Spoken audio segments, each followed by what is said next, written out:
As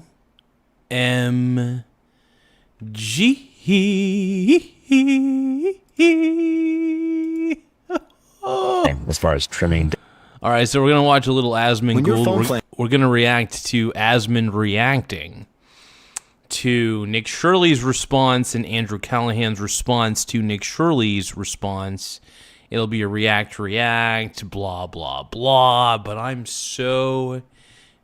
so sprung right now. And if you're not sprung, I get it.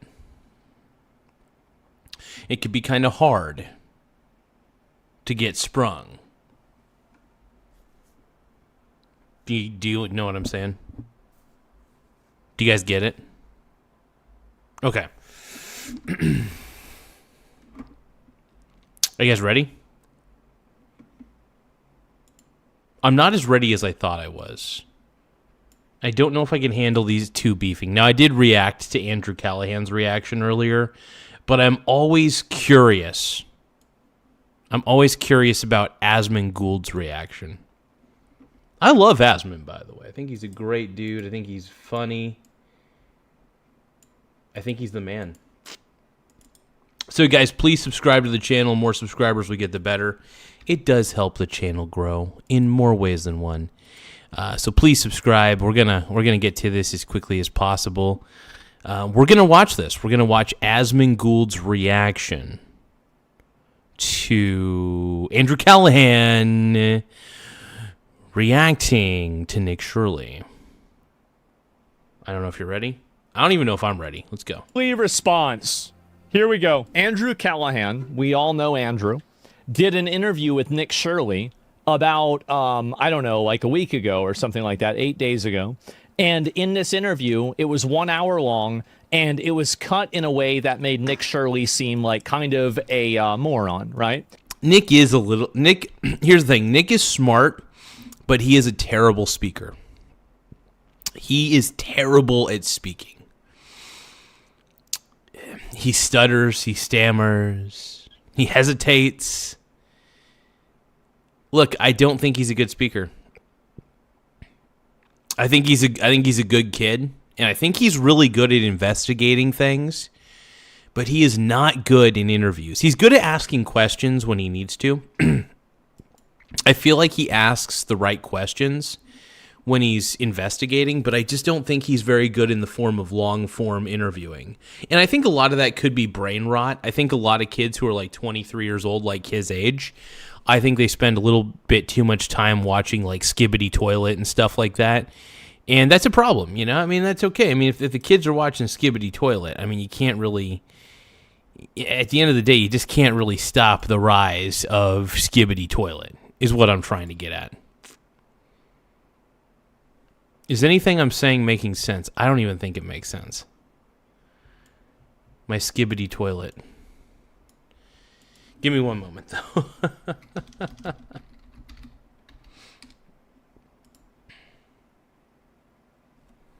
I gotta pull something up real quick. By the way, we're almost to 7,000 subs. I can't believe it. 7,000 simp subscribers, man. We're doing it. We're doing it live. Fuck it.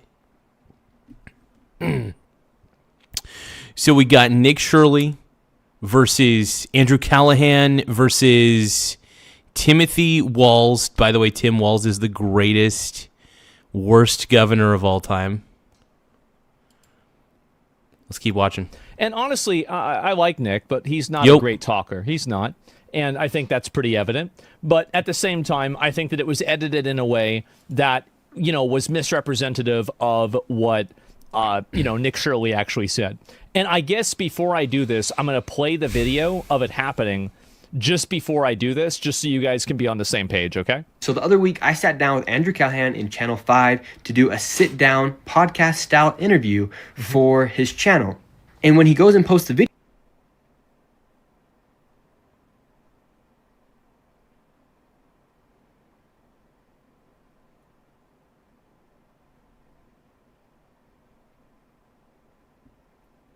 one moment, you guys. I'm sorry. I got to respond to something. Hold on. video, I see he just posted an hour-long interview. I said, well, that's weird, because we actually spoke for around 2.5 hours. And then I go and watch the interview, and I'm saying, well, what is this? This is not what happened. For instance, this clip right here. What American city is prospering right now? Austin. Austin. Name another one. El Paso, Texas. El Paso, Texas is prospering. Yeah. Nashville's doing good. Phoenix is doing good. Basically, any place with low state tax is getting a lot of. In any place that's not Democrat. I don't know about that. I mean, name a Democrat city that's prospering right now. Well, it would have to be one that's affordable. Name one. Denver. Why are you smirking? It's not prospering. All right, so that's the clip Andrew posted, but this is the actual interaction of how it went. Here we go. Denver. Duval. Because I don't know if it's prospering. It's not. Duval. It's not prospering. Denver's not prospering either. I agree that Democrat-run states are doing badly. Why would you not put that in there? Right? You can see very clearly that like it's being cut in a way that, you know, in a free-form conversation, it seems like, you know, Andrew is much more understanding of this, but it's cut in a way that removes that. It's kind of weird that Andrew didn't put that in, right? Maybe his like base or something would not be happy with that response because he obviously got caught lying. And anyways, let's move over to the next topic when we're talking about Somalians being known for pirating, as 89% of the fraud that has been charged inside of Minnesota is by Somalians. That's a lot. This is the interaction that Andrew posted. Somali community, or do you see it as both? 89% of the fraud is being committed by Somalians. I mean, it doesn't shock me. Still doesn't shock me. That statistic that Nick Shirley threw out there doesn't shock me. And even if it's wrong, I wouldn't be surprised if it was like 80% at least, 75%, because I think we all know what's happening in Minnesota.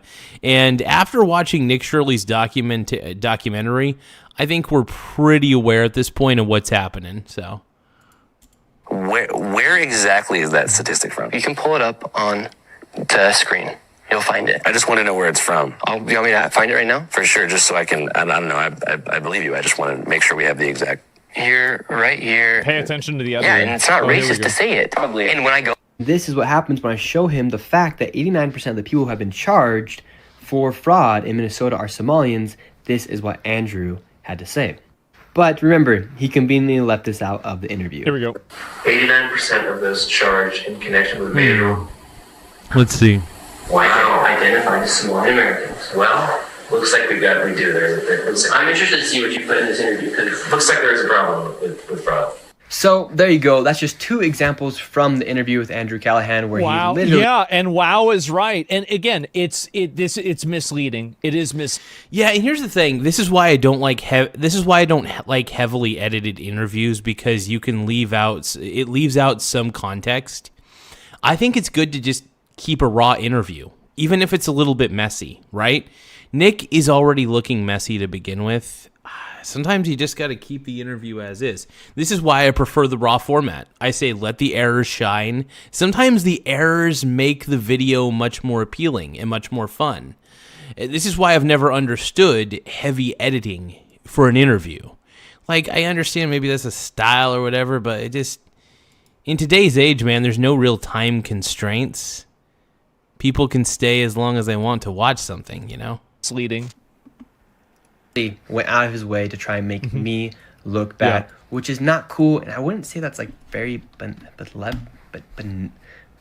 benevolent of him to do by any means. But I promise you What guys, does that mean? if I ever do an interview with anyone, you're going to get the full product, because I think that's just like the most benevolent thing to do. Yeah. Anyways, Wow. I hope you guys enjoyed and you guys were able to see through what I just showed you. The full interview is up on my second channel. So I can see where Nick is coming from on this, but in a weird way, because I've already watched Andrew Callahan's response, I can also see where Andrew's coming from. I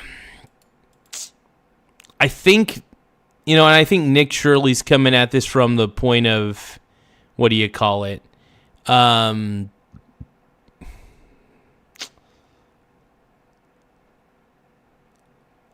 What's the word? I can't even think of the word. Yeah, he's bad faith. He's coming at this from the from the lens of bad faith. I get that.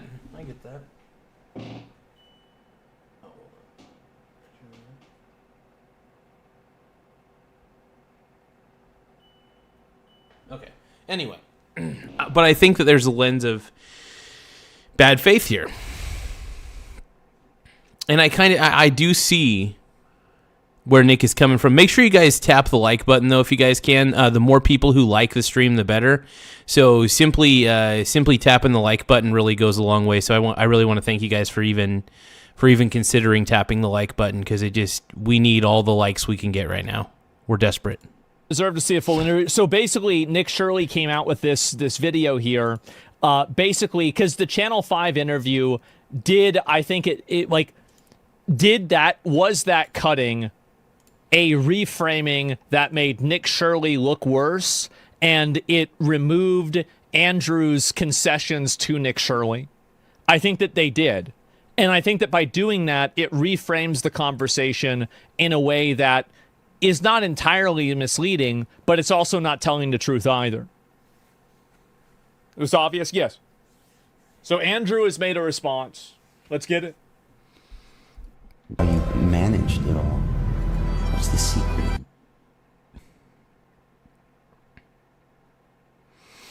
This commercial looks kind of sexy. This looks like a hot commercial, man.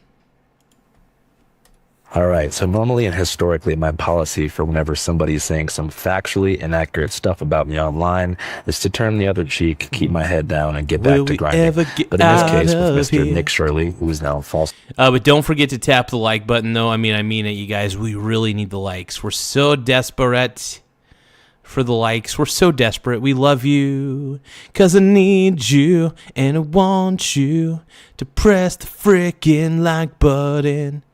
And it turns me freaking on. Accusing me of conducting an unfairly edited interview. I think I'm going to pick option 2 and let people know what went down. Focus, what's going on, my brony brother? I kind of take a little bit seriously. We got Dot Focus in the house. What up, man? Access is limited to prominent people, especially conservatives. If I don't dispel this false narrative, that's smart. It's smart. You should immediately do it in its entirety. Right the heck now. So to do this right, I'll have to show you a couple of things, including text messages between him and I, and actual footage of the working Premiere sequence that I used to edit the interview. You liked me better when I put icing on my face. I get it. No, and Andrew's a professional. I get it. I would say, and for an independent guy, for a guy who does independent, I think Andrew's a little more organized than Nick Shirley is. But I will say this. I do think Nick Shirley is just more concerned about getting to the truth than fancy editing. I feel like some creators focus too much on the editing and the technical side of things, and they don't really focus on the substance. Now, granted, I think it's good to get your technicals correct and in order. You want to make sure your technicals are fine. But I think the editing, too much of a focus on video editing, I think, is a little ridiculous. I get that people take pride in their video editing, but it looks pretty good to me, though. Yeah, it's kind of cool. You get to remove things. You get to keep things. What was he using? Premiere Pro, he said? So you can see what was cut and why. So let's begin with an editing lesson. So when we're dealing with a long-form interview of somebody who talks very slow. Don't forget to press the like button, though. I'm gonna harp on you guys a lot because we've been trying to see if we can get, because we got 200 likes in one of our streams recently. I want to see if we can get 1,000 likes in a stream. I want to see if we can get to 1,000 likes this stream. If we could do that, that would be sick as F. Slowly, and circles back to repetitive talking points.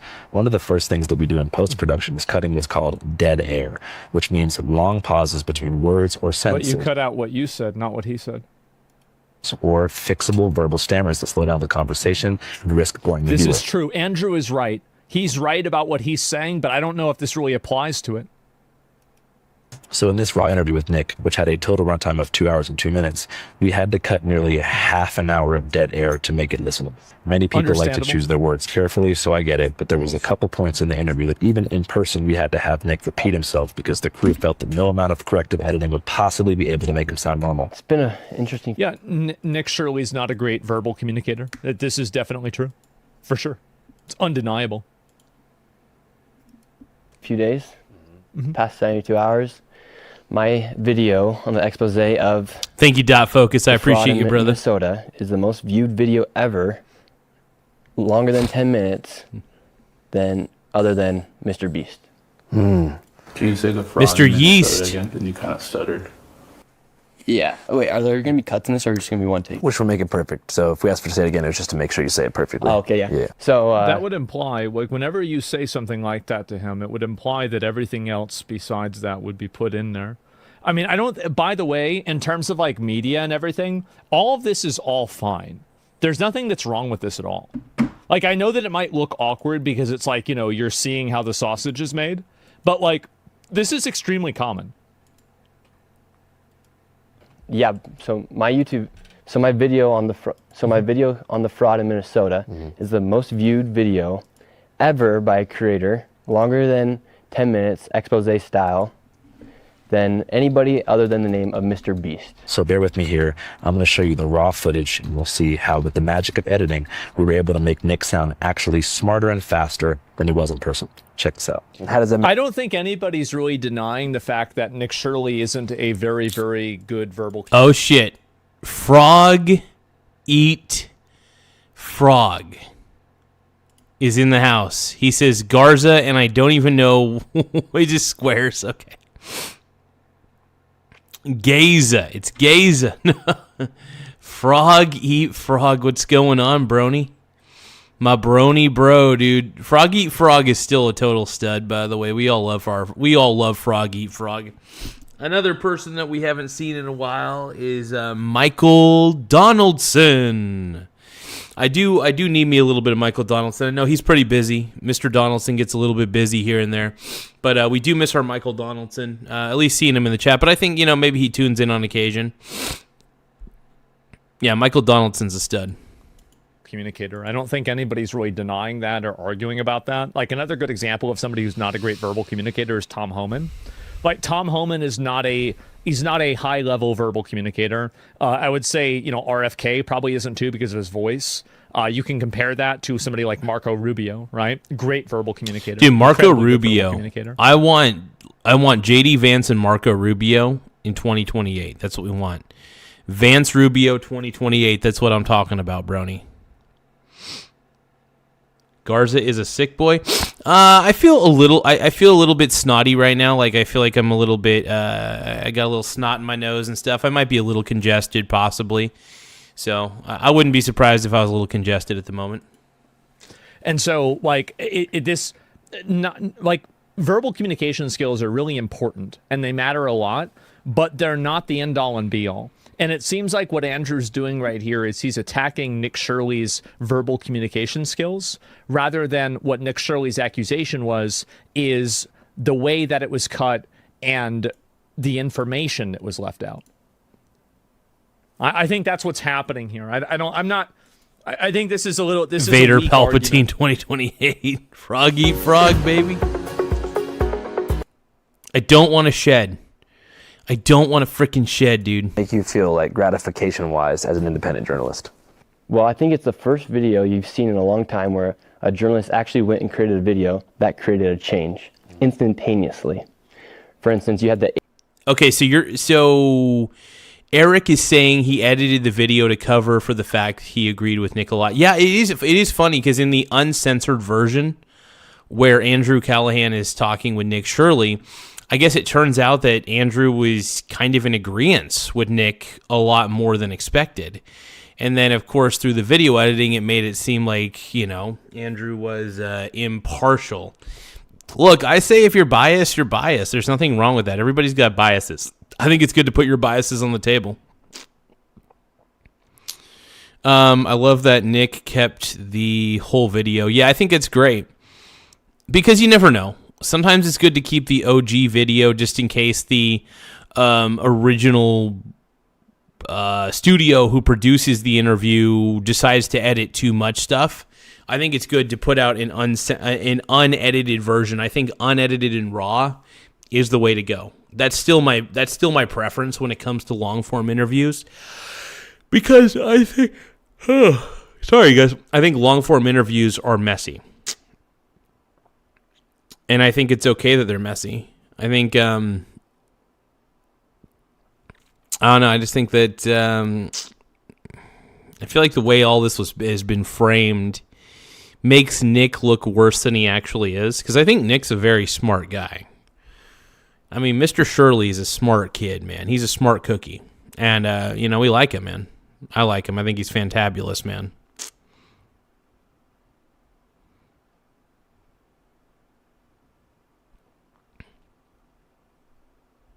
He got that. No. Now you talking about Andrew or Nick? Who has the fentanyl look? Look. HHS, Health and Human Services, they froze all funding to child care inside of Minnesota and then they're asking for businesses to... Somebody in chat says, we don't care about if he's bad at speaking, we care about what's being said. I think that basically fits it. And I hope that this entire video isn't just Andrew attacking his speaking ability. I mean, I already agree with you, Andrew. Yeah, it's true. You're right. I had done the same thing. It's understandable.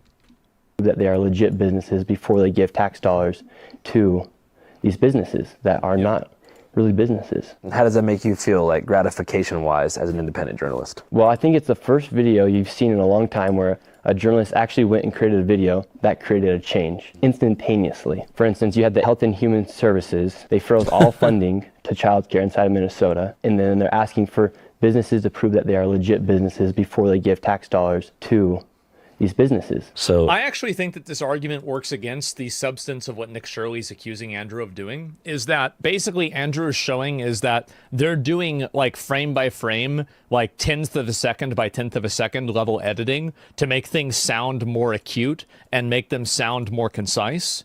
So if you're putting in this much time and effort into this editing process, it means that you very clearly are paying attention to the way that it's being done in an extreme way.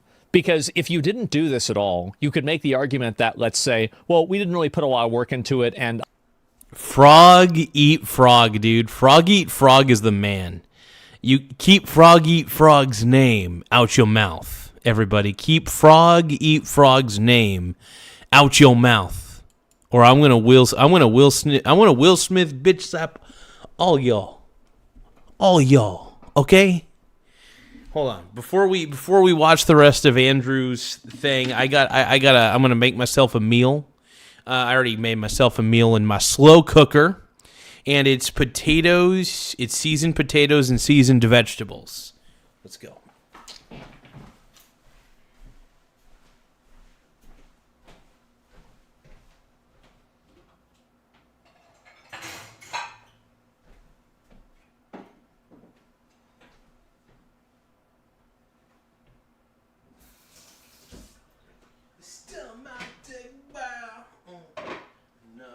Time and another place where everyone smiles.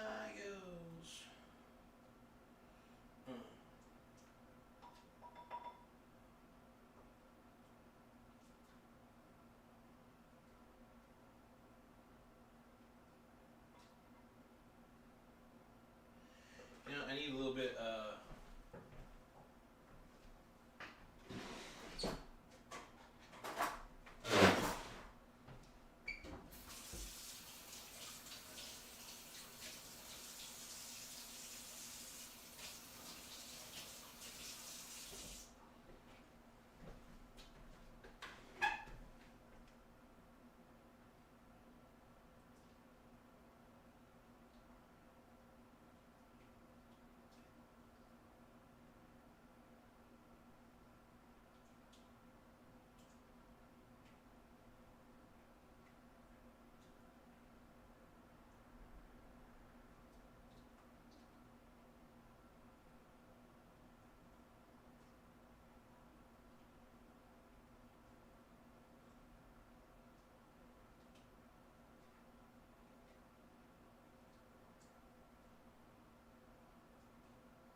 Pretty hot.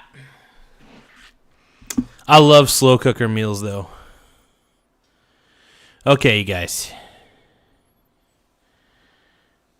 What are we talking about?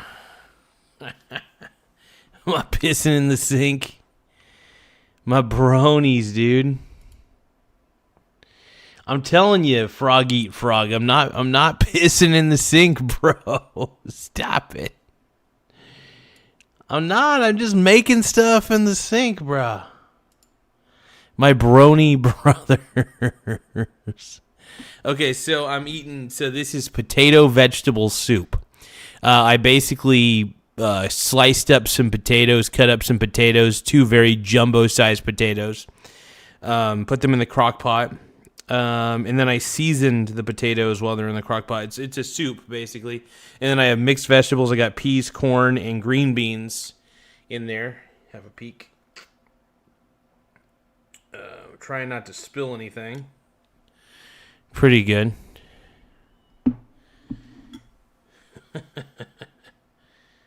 Wash your wrinkle in the sinkle. Hell yeah. Hell yeah. Okay.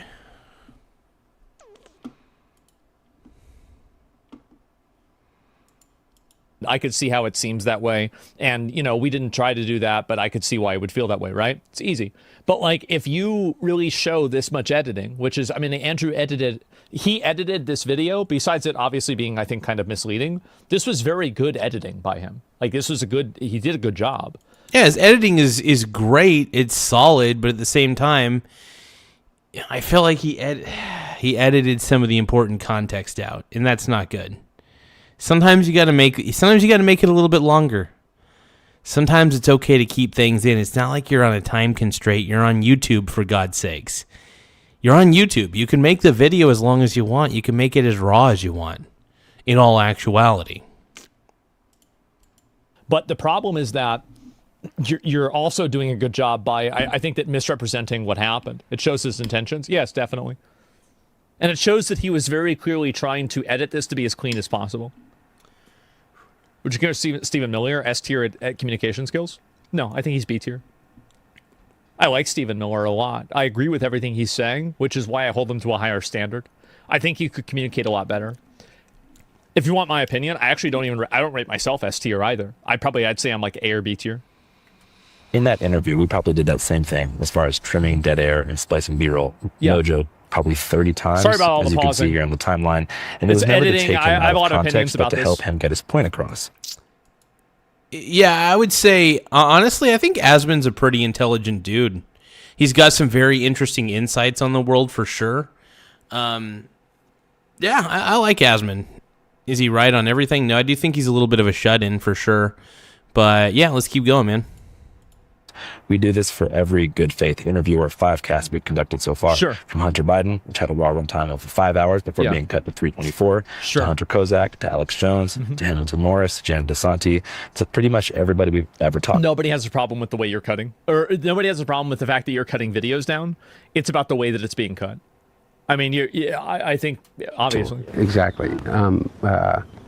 You didn't start your business to do taxes. Good thing we did. Block Advisors by H&R Block puts small business. 100% not. Is that and there's this conflation that people have. I think they're opening up an investigation to cocaine that was found in a cubby outside the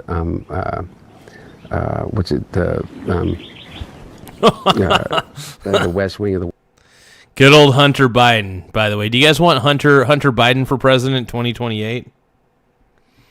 I bet all you woke people in the chat want Hunter Biden, dude. Hunter Biden 2028. That's what you guys want. White House. We aren't live streamers or live podcasters, and we like to package our interviews for efficiency and entertainment value. And this is completely fine. Andrew cutting that out is totally reasonable. A lot of people stammer like that in interviews. As somebody who's done a lot of interviews and has been in media, I've been doing media stuff for 20 years. If you guys might not know this, I was in broadcasting class and theater class in middle school and high school. I've been doing this forever. So, this is very common. That's just something that we do. So the other cuts in the Nick Shirley interview that weren't dead air related were conversation beats that I personally found either boring, repetitive, or so off topic to the point that they derailed the conversation away from its intended focus, which was fraud in Minnesota and Shirley's personal background. We cut probably... Yeah, but like, I mean, they're not really derailing if you're asking for a clarification and then he's showing you the clarification, then you're responding to what the clarification is. I mean, like, I don't really think that's... 25 minutes of unproductive, redundant banter about Portland, Mormonism, gay marriage, his new crypto coin. I heard you also made a coin of some kind? I did not. Well, I didn't make a coin. I just joined a platform where you can monetize your content. And there actually, so yeah, it is a coin. You can then monetize your content, just similar to like how you upload on TikTok. You can upload your stuff on there. It's just based off Coinbase. The history. Yeah, crypto sucks, by the way. Crypto's a Ponzi scheme.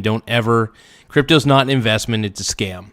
That's the only thing you need to know about crypto is this. We say it all the time on the channel. Crypto is grifto. Crypto is grifto. And we all know this. We all know that crypto is grifto at the end of the day. And we should know this.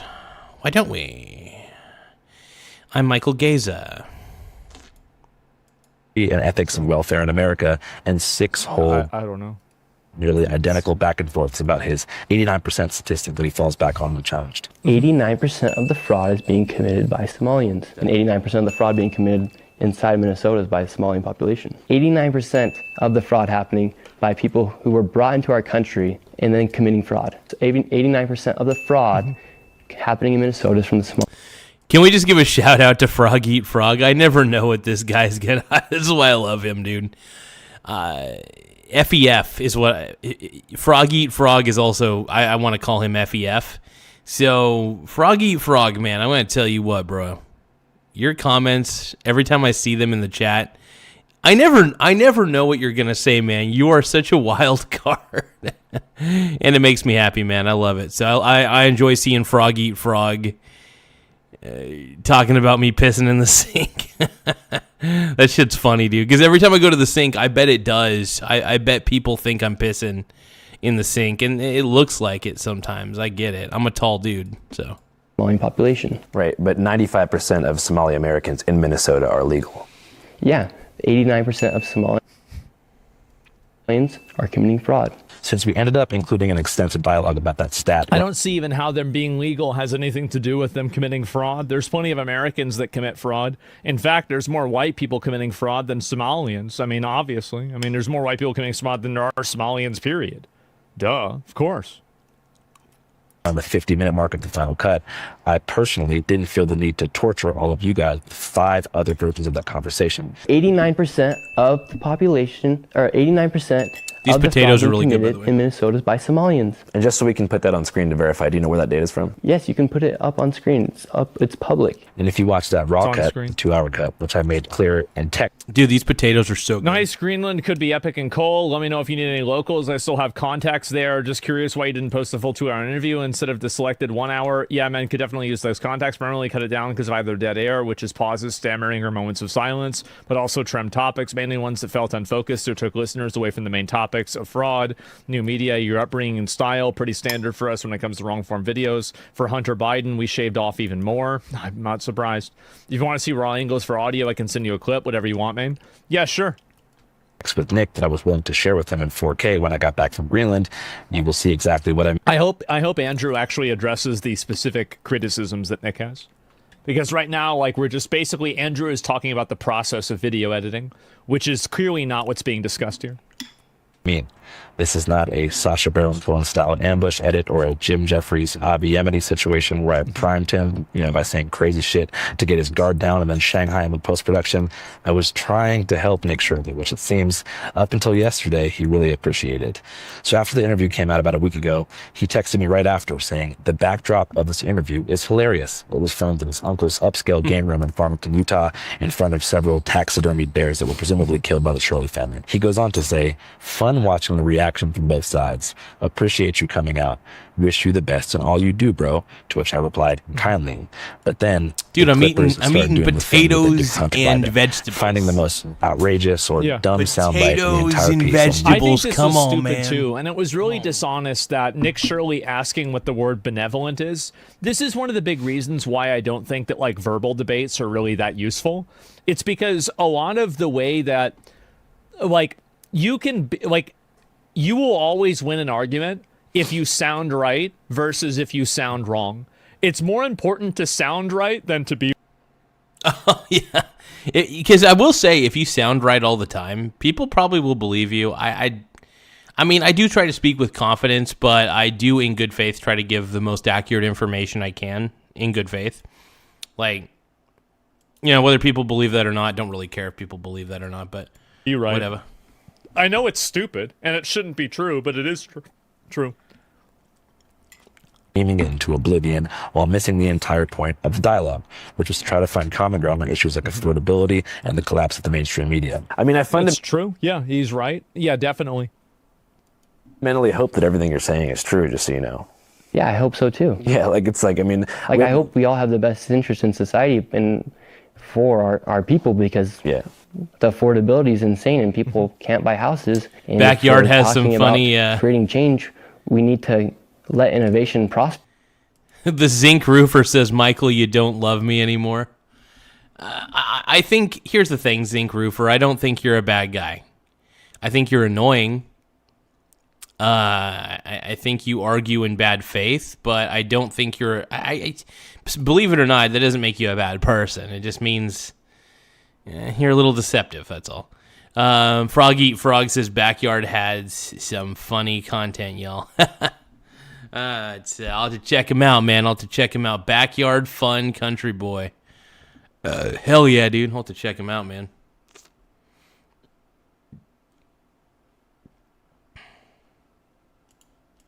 Inside the United States. Yeah. And you're not seeing it. We're not seeing innovation. In fact, we're seeing fraudsters take our money. If you guys saw. He's right. The thing is that, like, and this is the issue, is that I think that there's a lot of midwit people and, like, you know, kind of like mid to low intelligence people that will listen to the way that Nick Shirley communicates, and they will apply basically that to what Nick Shirley is saying. It's undeniable the way that Nick Shirley is communicating is dog shit. It's dog shit. It is. You know it. I know it. Everybody knows it. So that doesn't mean that he's like a bad person or he's wrong or anything else. But it does mean that, yeah, obviously you're not really great at communicating, right? It's okay. But like fundamentally what he's saying is that I think it's legitimate. It is. The clip that did the most rounds is when Nick tried and failed to pronounce the word benevolent. Who do you think are this? And I would always trust, this is another component, I would always trust a person who I think has honest intentions and is badly spoken than a person who has bad intentions but is a great communicator. And I think everybody would. Really, everybody would feel that way. No, and I see where Asmon's coming from, because even though Nick Shirley's pretty poor at communicating, I do think he's honest. Like, with the benevolent thing, he clearly didn't know what the word was, but he didn't pretend to know what it meant. And that's kind of cool. You know, he had no idea. He's like, I just don't know what that word is. And that's at least honest. I mean, you could call him dumb all you want, but I bet there's a word that we all know, that we all don't know, you know, and that most people know, and somehow we find out we don't know it. That happens. And he's only 23, man. Give him a break. He's not a walking dictionary. He doesn't know every single concept out there. It's possible he never even came across the word or totally forgot about the word, you know? You know, not everybody has a super expansive vocabulary. I think it's good to have a good vocabulary. Don't get me wrong. I think it's solid to have a great vocabulary, but, you know.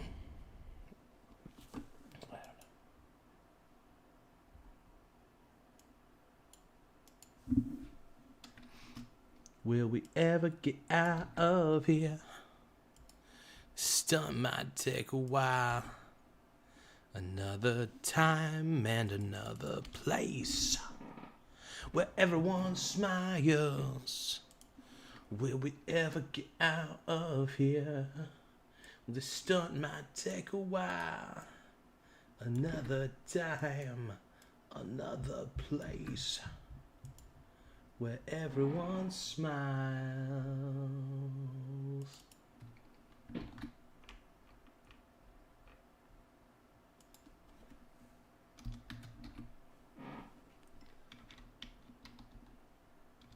You don't understand and you don't try to see. You're in the cage and we've got the key. You can't escape it. The future is until. Will we ever get out of here? The stunt might take a while. Another time and another place where everyone smiles. Let's keep watching. Boy. 3 most benevolent billionaires. What do you mean by the word benevolent? Just well-intentioned, positive billionaires who you think are creating, net positive societal progress. Trump? Our president? Because he never said it right and said malevolent twice, there was no way to cut the dead air or trim the stammer. So we left it in. And personally, I don't think it's this wasn't one of the things that Nick even criticized or even brought up. Like this was and also, does Nick Shirley say benevolent like a retard? Yeah, he does. That's why he made a joke about it whenever he made the response video. Like he knows he talks like a retard. Looking for tax help? Now there are TurboTax experts right. That is pretty funny, man. At least he's honest. Nick is honest also, about like, it. benevolent could mean a lot of things. Like, for example, it could mean the amount of people that you hire. It could mean the amount of jobs that you could create. It could mean the amount of public service that you do. It could mean anything. And so, like, really, whenever you say the word benevolent, there is really a web of ideas that kind of come out from that. And so, like, really, and also, like, how you treat your family, how you treat kids, etc. So it's like, for example, Trump, you could say Trump's an asshole or he's a bad guy, but it seems like he treats his family relatively well, right? He takes care of his kids, etc. So there's always going to be a way of framing it. That's the one thing I will say. Trump actually, you can criticize Trump about a lot, but I actually think he's a good dad. Like, his kids, like, Trump's kids turned out pretty good. Seriously, Trump's kids actually turned out really good. And the way I look at it is this. Anon says Garza pay $5 to get. No, even when I'm wealthy, by the way, just because I'm wealthy doesn't mean that I want to pay for a useless subscription. One of the reasons I got wealthy to begin with was through investing, right? And because I always focus on the bottom line, that's how I get wealthier, because I always focus on not spending money on stupid shit. I think if I think it's a stupid subscription, I don't want it. Now, I did make a promise to you guys. Well, not a promise per se, but I did say that if I ever get to 100,000 subscribers, I would gladly buy YouTube Premium. Gladly. Okay? If I get to 100,000 subs, though, it needs to be 100,000, okay? And if I get to that point, sure. Absolutely. I don't really want to. You know what? I'm going to retract that. I don't think I ever want to get YouTube Premium. Even if I had 1 million subscribers, screw that. I retract that. I'm never going to get YouTube Premium. Unless I have like a sugar daddy who pays for it. If I have a sugar daddy who pays for it, absolutely. But I don't think that I would get any real use out of it. That you could make it seem like it's misleading if you don't clarify what a specific word actually means. You see what I'm saying? He asked for clarification. Yeah, most people, like, I've never seen a person. I very rarely I see intelligent people ask for clarification more often than I see stupid people ask for clarification.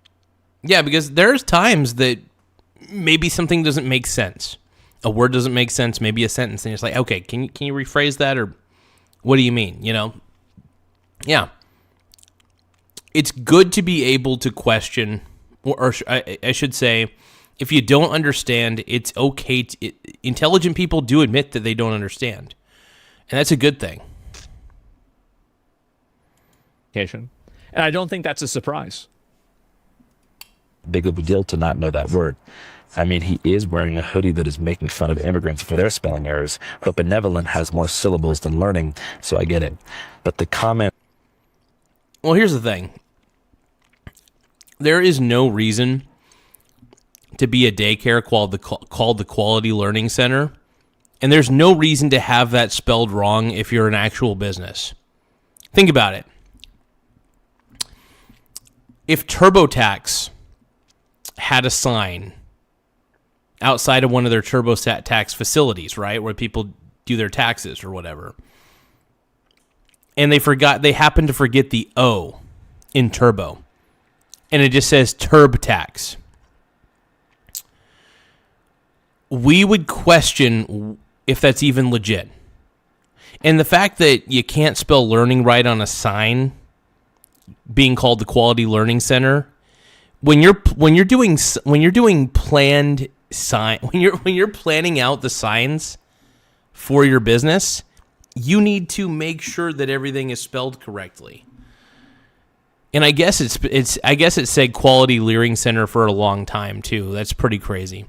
So I mean, look, Nick Shirley didn't know what the word benevolent meant during an interview. Okay.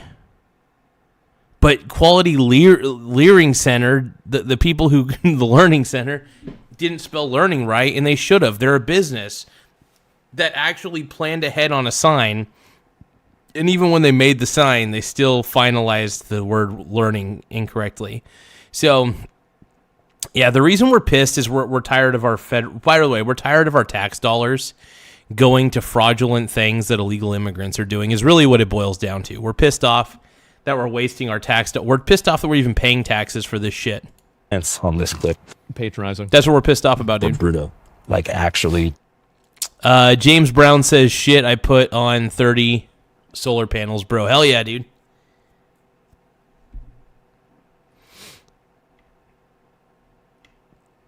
I bet so Frog Eat Frog says, I bet Asmund loves Bitcoins. I hope not. I love Asmongold, but I swear to Christ, if he's into Bitcoin, that will make me very sad. Genuinely. Yeah, that'll make my pee-pee sad. Andrew just interviewed incredibly well. Let me read this here. One of those painful interviews you've done. Yeah, off president. Okay. How confident is he's certified restart? Yeah, there it is. Yeah, and this is the reason, like, again, communication skills are really important. And if you don't have good communication skills, you're going to have a lot of problems like this because people will assume that you're stupid. Mean, and it couldn't have felt good from his perspective to read these things. Yeah, definitely. We're talking tens of thousands. I don't think Andrew engaged in bad faith by putting the benevolent clip in there. I don't think so at all. I don't think there's anything wrong with that. I think that these are just people that thought Nick Shirley talked like an idiot and were commenting on it. I don't think Andrew did anything wrong there. People declaring this guy is retarded, which he's not.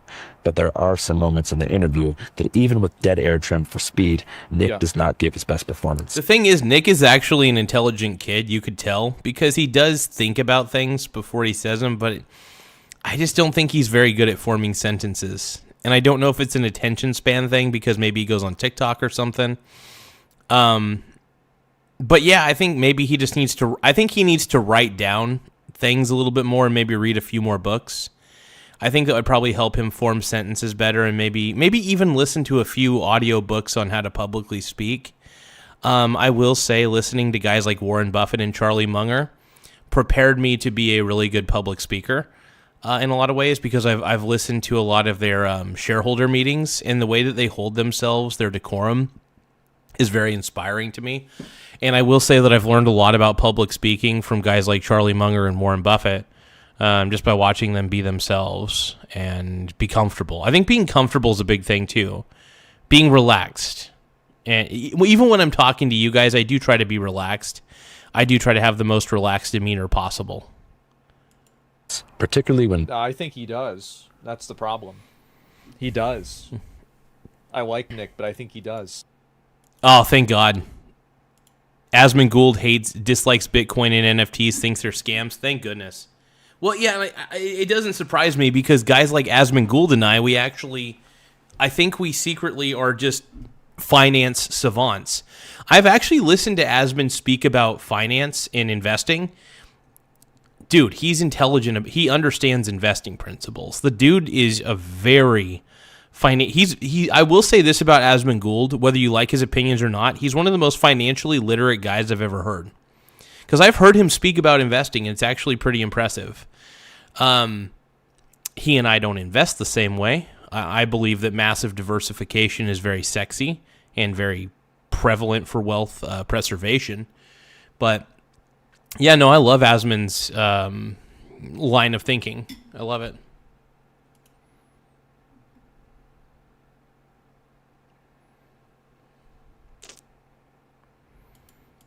He's just not a talker, guys. He's not. That's fine. Blaming immigrants for rising rent prices. It's just simple supply and demand. If you have 20 million people who need to come and buy a house or rent an apartment, and you have... Quick shout out, you guys. We're at 6,965 subscribers. Once again, we're currently at 6,965. Once again, 6,965 subscribers. We need, and no joke, we only need 35 more subscribers to reach, and I can't believe I'm saying this, we only need 35 subscribers to reach 7,000 subs. Isn't that insane? So I'm very happy about that. I'm pretty stoked, actually. We're in a good position with this channel. I will say the great thing about this channel is we're going places. We're almost to 10,000 subscribers, and we're not stopping anytime soon, man.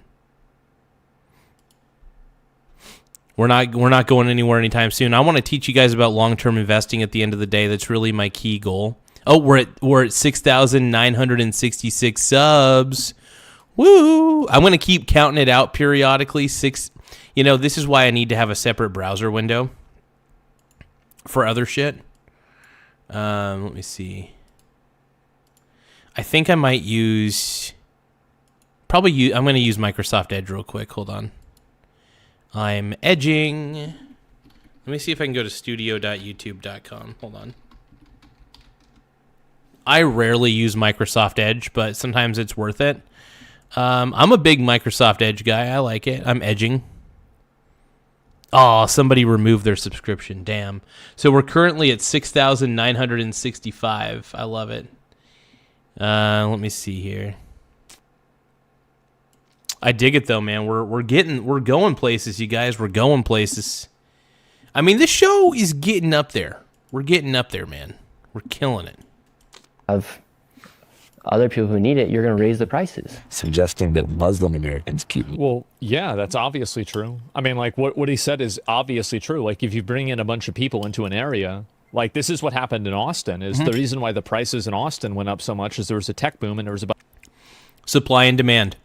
If the demand increases rapidly and the supply does not increase rapidly, you know what happens? The price of the thing that is being demanded goes up rapidly because there's a shorter supply. So when demand increases, prices go up. It's as simple as that. Simple, and simple. Let's keep going. A bunch of people coming into the country or into the city. Like, obviously it's true. Of course. So what about Muslims? What does this have to do with Muslims? Are you struggling in your calculus class? Do you have a hard time understanding your instructor? I don't even go to college. But they do have a calculus workshop? Hell yeah. Suggesting that Muslim Americans keep multiple wives in private while dismissing the association with... That's possible. I mean, I don't know. Like, maybe they do. Who knows? I'm sure some do. I'm sure some Christians do that. I don't know who the fuck sold us out, man.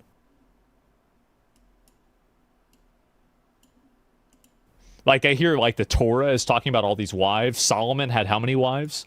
Like, all these guys had so many wives, and now, like, you can only have one wife? Who decided that? What a bunch of bullshit. Which simp sold us out? We did. We got... Oh, my God. I never thought about it. That's funny. Oh, deflection. 3677. It's Hollow Ichigo, you guys. Hollow Ichigo. By the way, Hollow Ichigo, I just want to let you know, I am a Trump fan. Like, I'm a legitimate Trump fan. So I love you anyway, though. The reason I love you is because you have Hollow Ichigo as your avatar. And Hollow Ichigo is amazing. Ichigo is amazing. But anytime somebody has a Bleach avatar, and a Bleach character has their avatar, whether it's one of the good guys or the bad guys in Bleach, I start getting a chub. I get a real chub, man.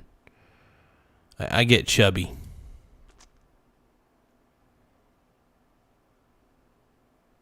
You feel me, dog? Sold out by some simp like 700 years ago.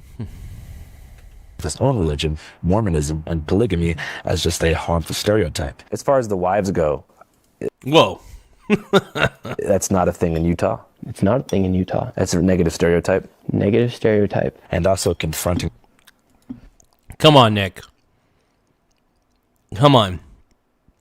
We all know that's not just it's a stereotype for a reason.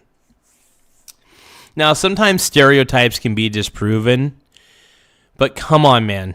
Nick, why are you denying that, dude? You know it's true.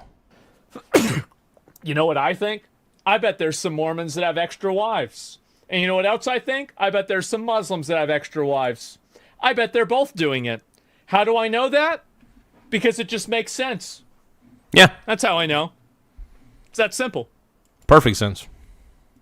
Me about staying silent on the death of Charlie Kirk, while admitting that he consciously chose to not watch the video that I made in the immediate aftermath of it. And so I thought that was kind of messed up of you to not publicly denounce what happened to Charlie Kirk. I did. And I didn't even watch the interview because I didn't want to watch that. Well, you should watch it. I don't want to. Well, you should watch the video because I say some stuff in it. Okay, cool. None of these moments. That was stupid for Nick to say.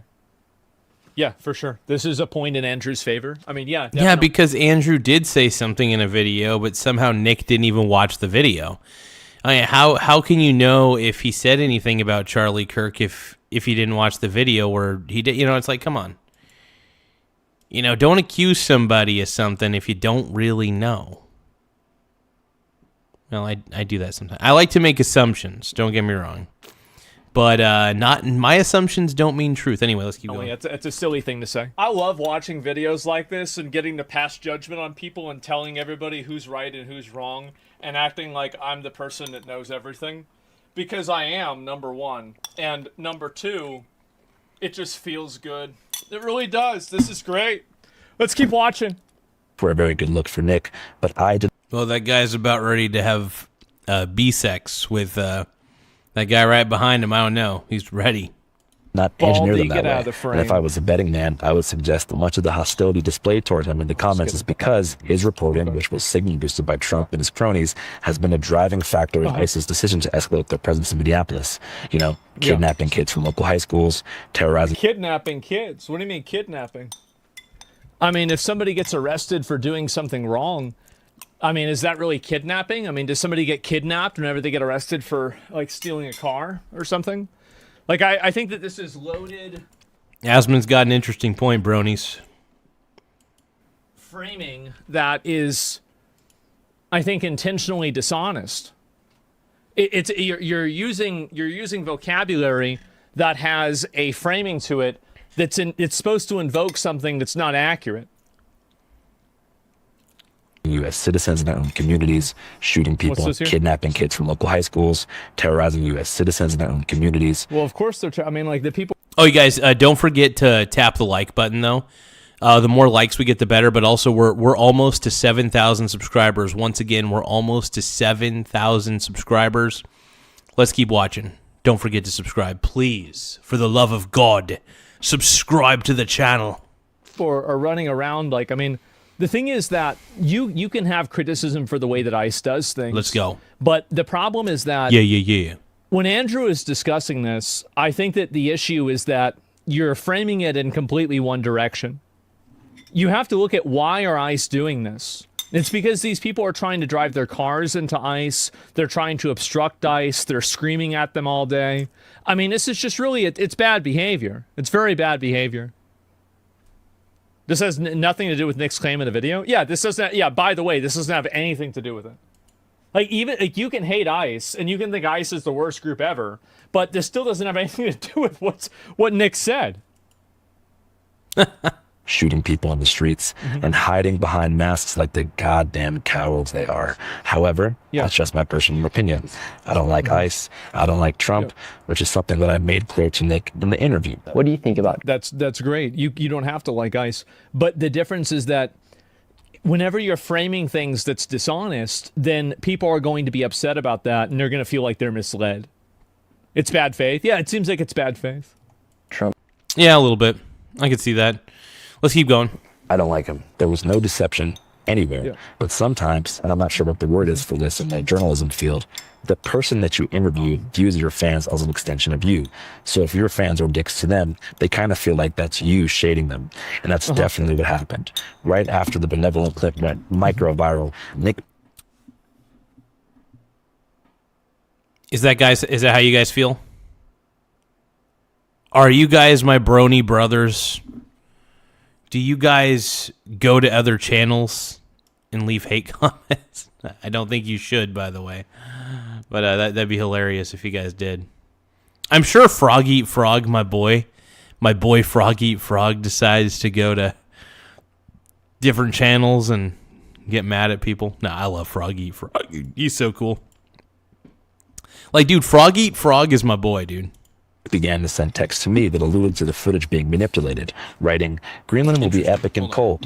Let me know if you need any locals." I still have... I'm gonna watch more of this. I gotta reload on food.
So I got a feeling I'm gonna sleep.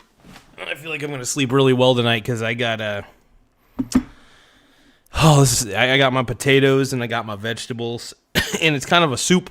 I kind of made a slow cooked potato vegetable soup, and it's very, very good. By the way, I put some interesting seasoning in there, and seasoning works perfectly with it. Some context there. Just curious though, why didn't you post a full 2+ hour interview instead of the selected 1 hour of the interview? Notice the word selected.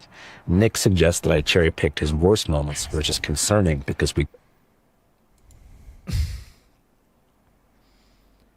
I don't think that Andrew cherry picked Nick's worst moments. I don't think that's true. But I do think that Andrew cherry-picked it in a way that a lot of concessions that Andrew gave to Nick Shirley were not in the final cut, which tried to give people a different impression of what Andrew's perception of this situation was. I think that's really what happened. Basically, Andrew didn't put Nick Shirley's worst moments in, but he definitely also didn't put moments where he would be against the narrative of his audience in as well. He cherry-picked his own comments, he did. How long does THC... Yeah, and that makes sense, because it seems like there were certain comments that should have been left in, because here's the thing, I don't think Andrew Callaghan wanted to look bad in front of his own audience. I think he was afraid of that. It's very possible. You can see from these texts, I explained our entire editing process to him, as I did to all of you. Yes. And as I mentioned, even offered to send him all of the raw video files when I get home from Greenland, which I'm doing now, and gave him full permission to clip any and all moments of the piece for his own socials. Fast forward to 2 days later. I wake up in Nuuk, Greenland to see that Nick has posted a video filmed on a side camera, captioned something like, "In case you guys want to know how the interview really went, here's this." Nick's bullshit crybaby video here points to 2 pieces of damning evidence. Exhibit A. Nick grills me here about Democrat cities being catastrophic failures after failing to understand that I am not a supporter of the Democrat Party. I am from Seattle, a failed blue city, and then asks me... Yeah, Seattle sucks, dude. See, I mean, it is so crazy how poorly ran a lot of these blue states are because of how expensive they are. Like, what's the point of living in a big city if everything's expensive? You know what I mean? My brother who uses girl math, by the way, I love my brother, but one thing that he pisses me off is he always said that I should like move to Eugene or Portland because there's a lot of opportunities. And I thought, okay, here's the problem. Even with all those opportunities, you can't have your own place without a roommate. And I'm lucky because I found a way to make it to where I always have income no matter what. So that is one thing. So I never have to move from a place like this. You know what I mean? It's kind of nice. No, I think big cities are annoying. If we're going to be honest, I think big cities are ridiculous. And I think there's really no reason to move to a bigger city. Me the name thriving blue cities. So I named Austin, Nashville. Oh, also, if you guys could, please make sure that you guys subscribe to the channel, though. The more subscribers we have, the better. We're really trying to reach the 7,000 subscriber plateau right now. We're currently sitting pretty at 6,968 subscribers. Once again, we are sitting pretty at 6,968 subs. I honestly can't believe it to this day. I'm a little bit shocked by it, but I'm also not. I know that I've worked very hard to turn this channel into something fun and something entertaining for everybody to come in and watch. And I enjoy reacting to videos daily. It's pretty fun. I realized I'm the vertical Asmongold. Because you know how Asmongold does pretty much, what is it? Drawn a blank. He does the horizontal form content, and I do it for the vertical form. So I'm basically vertical Asmongold. But make sure you guys tap the like button, though. The more likes we have, the better. We're trying to expand upon the YouTube algorithm, so please, for the love of God, don't forget to press the like button. I need you and I want you to press the freaking like button. Everybody wants to do it. I hope you do it right now. Let's keep watching. Please, for the love of God, you guys, tap that like button. Tap it long and tap it hard for the love of God. Tap it long and tap it hard. Everybody knows what I'm doing. El Paso, and then while smirking, I mentioned Denver because, as shown in Nick's angle, I didn't actually know if Denver was doing well because I don't spend much time in Colorado. Like, when have you seen an American city? What American city is prospering right now? Austin. Austin. Name another one. El Paso, Texas. El Paso, Texas. By the way, just like I live in Austin, right? A little bit of fun fact here. Austin Dude, I'm almost at 7,000, dude. I'm currently sitting pretty at 6,000. What was it? 6,000. Oh, wow. 6,971 subscribers, everybody. 6,971. We're only 29 subscribers away. 29 subscribers away from 7,000. We're doing this tonight. I swear we're doing this tonight, you guys. I got the energy. I got the power. The power. Row, fight the power. Touch the untouchable. Seat the invisible. Row, fight the power. Touch the untouchable. Break the unbreakable. Row, fight the power. Prospering means that all of the I was going to use the word indigenous, but all of the people that are native Austin people are now no longer able to live in the city. So to the extent that Austin is, quote, prospering, it's doing so at the expense of their own citizens. These are people who can't afford to live in the neighborhoods that they grew up in, and they've been priced out of the city. There are many such cases. I think Seattle, where Andrew... that actually kind of happened. Actually, that definitely happened to my girlfriend, unfortunately. So she grew up in Bend, Oregon, and, you know, pretty much grew up in Bend, Oregon, I should say. And it got so expensive there that it was basically impossible for her to live there, to the point that she had to move back in with her parents. And, you know, and luckily she's doing really good for herself. She's trying to get rid of all of her credit card debt, which is one of the reasons that she's living with her parents.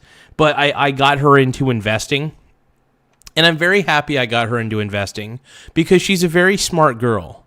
She really is.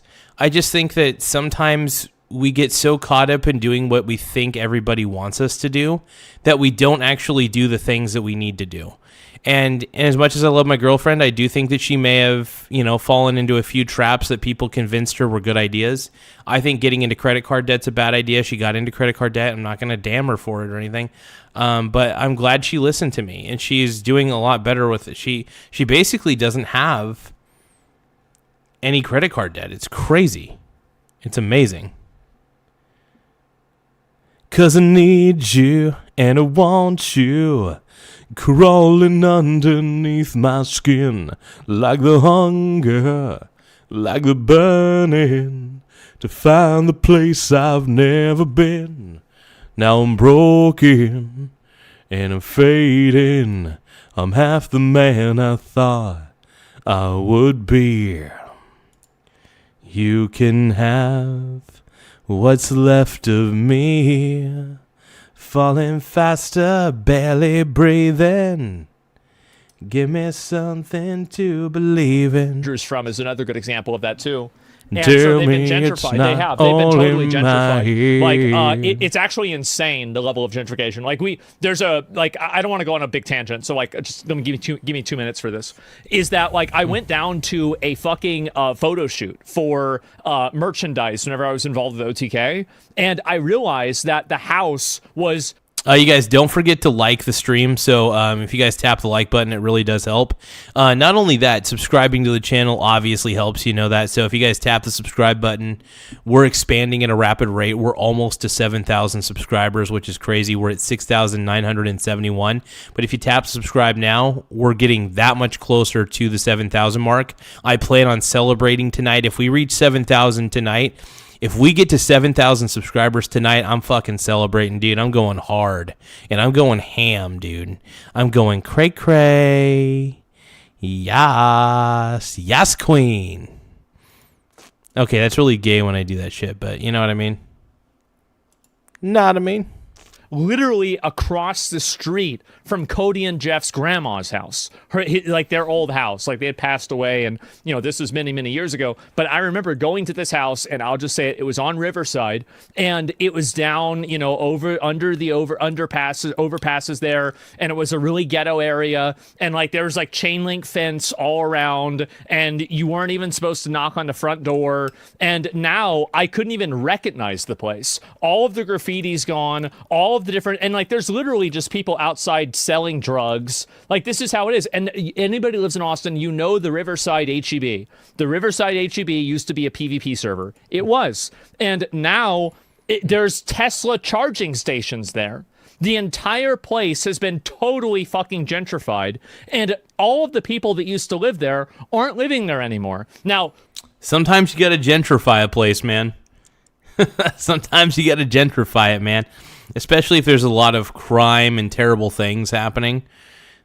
Sometimes you just got to price out the people who are causing the troubles. And that sounds terrible to say. But the one thing I've learned is that if you're working a 40-hour job and you're in massive amounts of debt, I mean, a lot of it's your fault. Like, that's a hard lesson for a lot of people to learn, unfortunately, but a lot of it's your fault.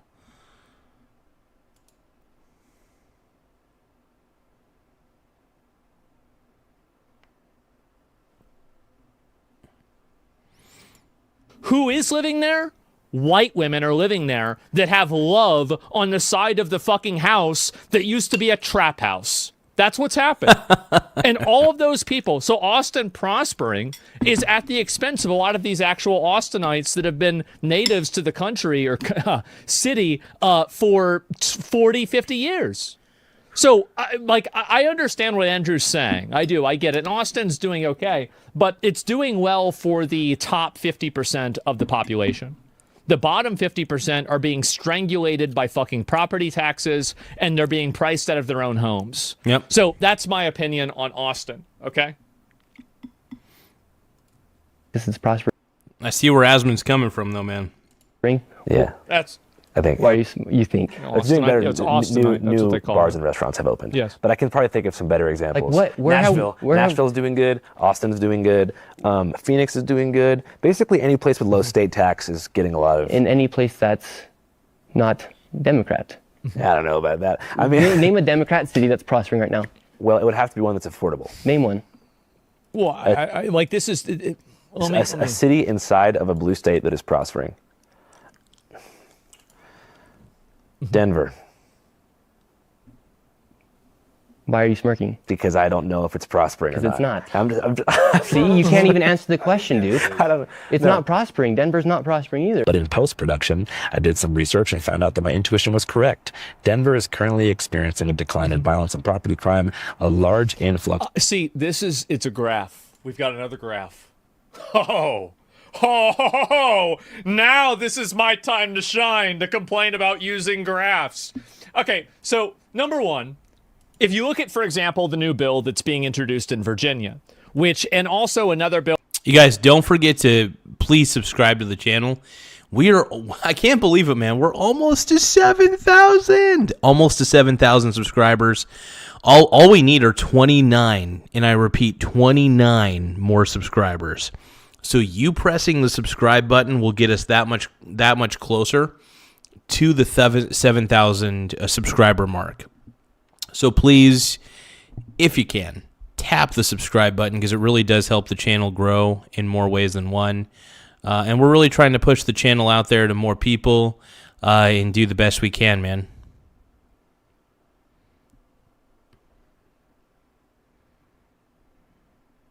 No, I'm talking about please subscribe. Please subscribe to this channel. I mean, we're still getting way more subscribers to all the mean people who have been subbing and unsubscribing. We're still getting that many more subscribers. So even if you unsubscribe, it doesn't matter. Bill that's being introduced in what's the fat governor place? That everybody know. Like, I'm just trying to think. What's it? Not Louisiana. The fat governor place? New Jersey? Illinois? Yeah. Okay, there it is. Yeah, it's New Jersey or Illinois with the fat guy. So they're making this new rule to where they seal people's criminal records on like a 6-month basis. So a lot of the cases where crime is going down a lot, one of the reasons why crime goes down a lot, some of the cases is because the crime is... So Tim Smith is saying, just got here. I don't get this chart. Is this predicting the Patriots beat the Broncos on Sunday? Oh, man. I will tell you this, though.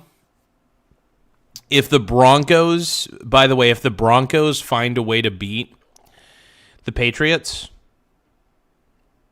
I will shit myself. Okay, I won't really shit myself. But I will say this. If the Denver Broncos with their backup quarterback Jared Stidham,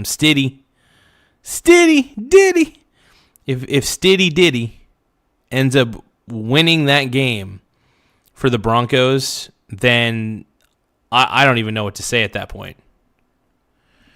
I would be stunned. I would be in a state of shock, to be honest. Now reframed as not a crime or it's reframed as let's say a misdemeanor rather than a felony. So if you're tracking felonies and then you class down all of these different things that used to be felonies and now they're misdemeanors, well, now you have a decrease in felonies, right? Obviously. So this is the way that information can be misrepresented. I'll give you another example.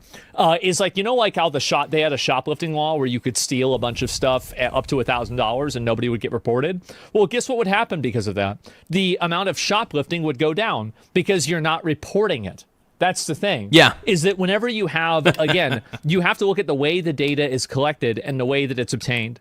And so whenever I see a graph like this or anything else, I don't believe this at all. This looks like... Exactly. And what Asmon's trying to say is this. For example, if a state like Minnesota becomes soft on crime and stops arresting people for actual crimes, then you know what happens? The statistics show that crime is down because there's been less arrests for violent crime. This is why I hate the Democrat-run states, is because they're so soft on crime. They'll let basically anything slide. They will. They turn away and they let crime keep going.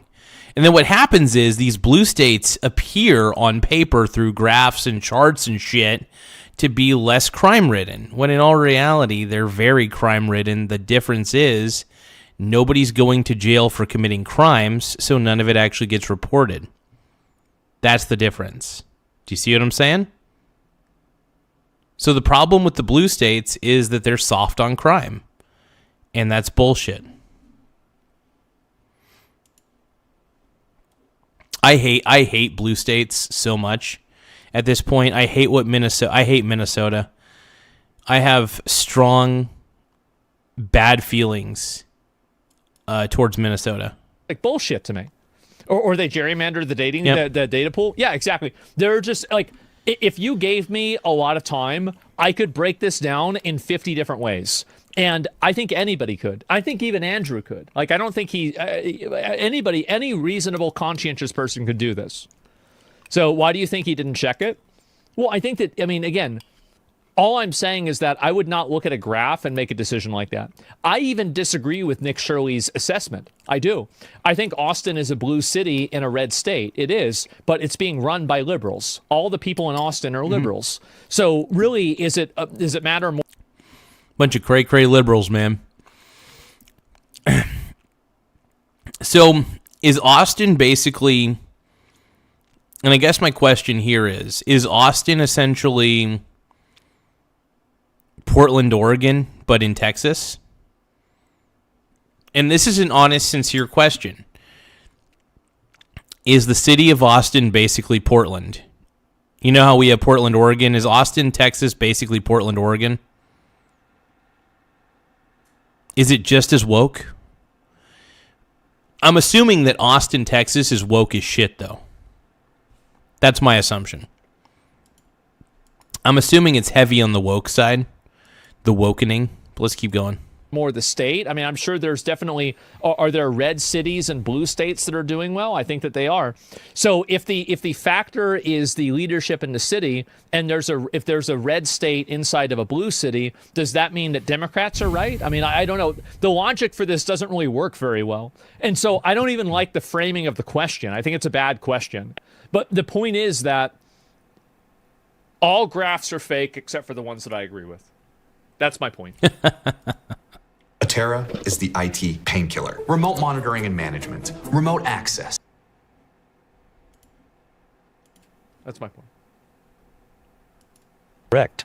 Denver is currently experiencing a decline in violence and property crime, a large influx in population, job growth in the aerospace, tech, and healthcare sectors, and a number of other great things. So I chose to trim a brief section after I mentioned Denver that indicates a bit of self-doubt. So you guys, I want to let you know, we're so close to reaching 7,000 subscribers. We are, and I'm not kidding when I say this, 29 subscribers away from 7,000. That's right. That's right. Your boy did it. Your boy's okay. Your boy's hitting 7,000. And I'll tell you what, I'm happy about it, man. I've been grinding hard. Not on Grindr. I'm not on Grindr, but I am a grinder, okay? Once again, I'm not on Grindr, but I am a grinder. Let's roll. Let's roll. Given that I ended up being correct. I also trimmed a soundbite where I said that many Democrat cities are run poorly because it was redundant. After our conversation about Denver, I then launched into a tirade about how I am not a Democrat, don't believe in the capacity of the two-party system to enact meaningful change. I'm not gay. I'm telling you guys, I'm not gay. I know that I look like I'm a fudge packer, but I'm not gay. Okay? So stop with the comments. You know I'm not gay, you guys. Come on. I look straight, and I'm not gay. Okay? I'm not gay. I'm not. I swear I'm not, dude. I'm not gay. All right, let's keep going. Change, believe that Gavin Newsom has misappropriated California's tax revenue through NGOs, reinforce my belief in voting on the local level, and then give Nick the benefit of the doubt and say that I hope he's right about Trump and the GOP's ability to mitigate the affordability crisis it's made many places like my hometown, Seattle. It might have also made Denver unaffordable too. That's the other ironic thing about this, is that in a lot of these states that have like these massive influxes of new people coming in there and like growth inside of like, let's say aerospace, which is very, very high income. It's a high income field, and like healthcare isn't, but any sort of population increase will cause a healthcare work increase, right? Logically. And so this is the main issue. The main issue is that when a city grows and a city becomes more successful, oftentimes the people inside of that city don't really share. Froggy Frog says they trying to hit that. They're trying to get to me and my mercy. Trying to get to me and my mercy. Because they are getting horny. That same level of success and growth. That growth and that success is enjoyed by business owners, property owners, and in general, the top 1%. Livable for those who grew up there. So I support voting on a local level for sure. I also suggest if you're watching this and you want to see videos that I've made about dysfunctional blue cities, watch San Francisco streets, Albuquerque streets, Las Vegas tunnels, and Philly streets. So the second clip that Nick posted really makes my blood boil because it is so disingenuous. As I mentioned 6 or 7 times in this interview, Nick references the stat that 89% of fraud in Minnesota is committed by Somalis. We aired the version where we asked him to show us the data on his phone, which he found using Google search results powered by Chat. 6-7s. Oh my God. All the 6-7 skibbity toilets took over Asman Gould's channel for a few moments. Okay, we're at 6,000. Okay, we're at 6,972 subscribers now. Somebody unsubscribed. You guys, we're almost to 7,000. Come on, man. I'm begging you. Please subscribe to the channel. It really helps the channel grow in more ways than one. And I appreciate anything you guys can do. Simply subscribing means the world to me. And I mean that. 'Cause I need you and I want you crawling underneath my skin. Like the hunger, like the burning, to find the place I've never been. Now I'm broken and I'm fading. I'm half the man I thought I would be. You can have all that's left. Laugh out loud. Yeah. John Vickery. Wait a minute. John Vickery? No. Is that my boy Mr. Vickery? I think one of my old teachers might have subscribed to my channel. John Vickery. No way, dude. John. Mr. Vickery. If that's you, dude, let me know, bro. Just leave a comment. Mr. Vickery, man. I love that fucker. He's a cool dude. Video editing high school. If it's the same guy, it probably isn't the same guy. It could just be somebody who happens to be named John Vickery. But yeah, man, if this is Mr. Vickery, man, please, for the love of God, let me know, man. I want to say that Mr. Vickery was actually kind of an inspiration to me growing up. I liked, even though I'm not a big fan of most public school teachers that I had to deal with, I felt more like I didn't have to deal with Mr. Vickery. I felt like he was, I don't know, he was just, I felt like he was an incredible communicator, first off, and I don't know what he's doing these days, but John, if that's the real Mr. Vickery, man, and I think his first name was John. Let me see here. John Vickery. And I think it was John. Maybe it wasn't John Vickery. Because obviously I always knew him as Mr. Vickery. I never called him by his first name, obviously, because he was a teacher. But I could have swore his first name was John. And I might be wrong. I just always knew him as Mr. Vickery, obviously. And let me just look up Mr. Vickery. Maybe there's other people who posted about Mr. Vickery. I haven't thought about him in a while, but I will admit, the guy was kind of inspirational to me in a sense that, I felt like he did his thing, and he's just he kind of does his thing, man. Mr. Vickery, let's look at Marshfield. I think he's at Marshfield.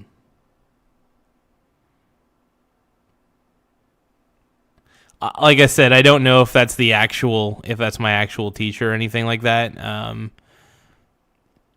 It'd be cool. Don't get me wrong. That'd be like dope. Now, it's so funny. We started the stream reacting to videos, and now we're just trying to figure out if one of my old teachers subscribed.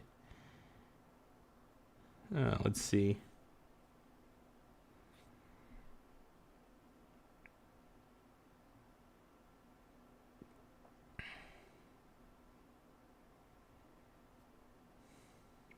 And I'm pretty sure he retired from teaching a long time ago.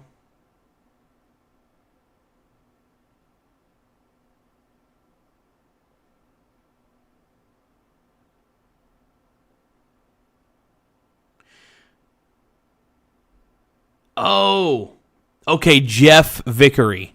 So it was Jeff Vickery. That's his first name. That's his first and last name. Got it.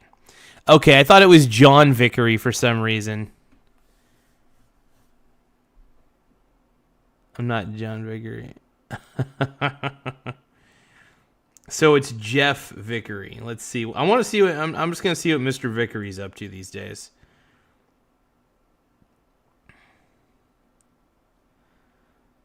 The GOAT, dude.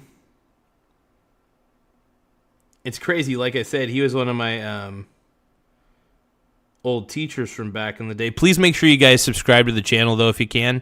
The more subscribers we have, the better. It really does help the channel grow. Jeff Vickery. Let's see.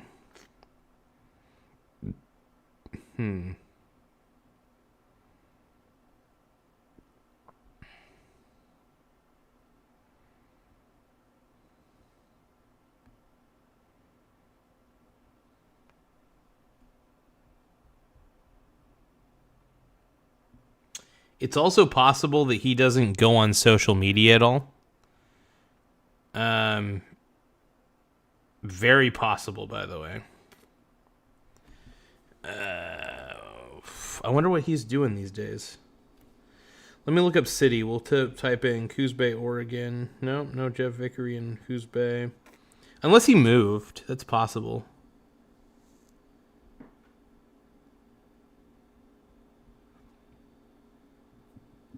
And we could check out the posts.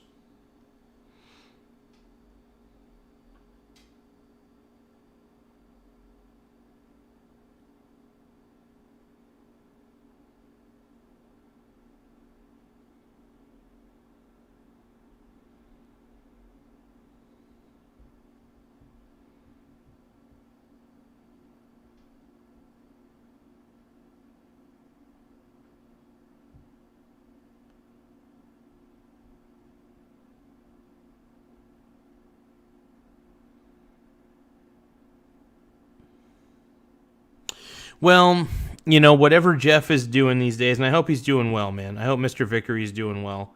It's funny because when I saw John Vickery, because I could have swore his first name was John, I guess it was Jeff. Would have been dope, though, man. Yeah, Mr. Vickery's a stud. Give me a few seconds, you guys. I got to check something real quick. Oh, just a little tired here. Hold on. Oh, what's that? What? What are we looking at here? Jeez.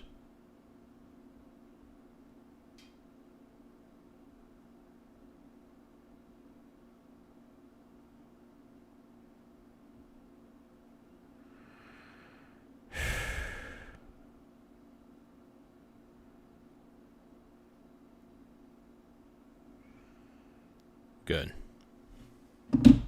All right.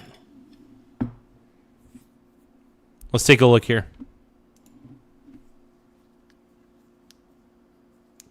All right, you guys ready to watch more of this? Let's go.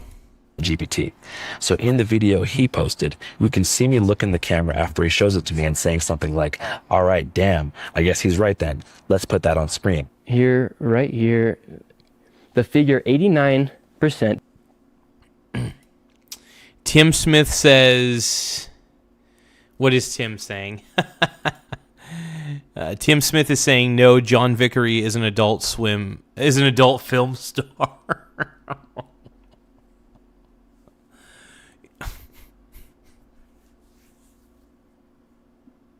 Turned out my old teacher's first name was Jeff. I always thought it was John for some reason. But yeah, Mr. Vickery, man. The GOAT. I still could have swore it was John Vickery, but whatever. John, Jeff. I always called him Mr. Vickery, so how the fuck am I supposed to know his first name? If I even remember. No, he was really cool. He was really cool, though. I always appreciated Mr. Vickery. I'm just always going to call him Mr. Vickery.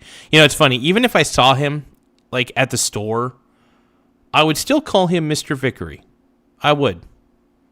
And he'd probably tell me that I didn't have to, but I'd ask if I still could, because it just felt right. And it could be Jon. He could have spelled it Jon instead of John if his first name was John, but I think it actually is Jeff. Interesting, though. Mr. Vickery, dude. Honestly, there's two teachers I really respected quite a bit. Miss Larson was pretty cool. Can't forget Mr. Clark. I only had him my senior year, though, which was a damn shame. And that was it, man. It does not represent the total. I didn't really respect a lot of my teachers, though. Honestly, just because I didn't feel like they were all that respectable. A lot of them were nice, but some of them, I don't know. I felt like a lot of them just didn't want to be there, and I just felt like, Total percentage of all fraud in Minnesota. Then again, I didn't want to be, but you kind of don't have a choice when you're a kid. You kind of have to go to school, or else you can't go anywhere in life. Instead, it refers to the percentage of individuals charged in connection with specific high-profile federal fraud cases. Millions. Excuse me? You're reading wrong.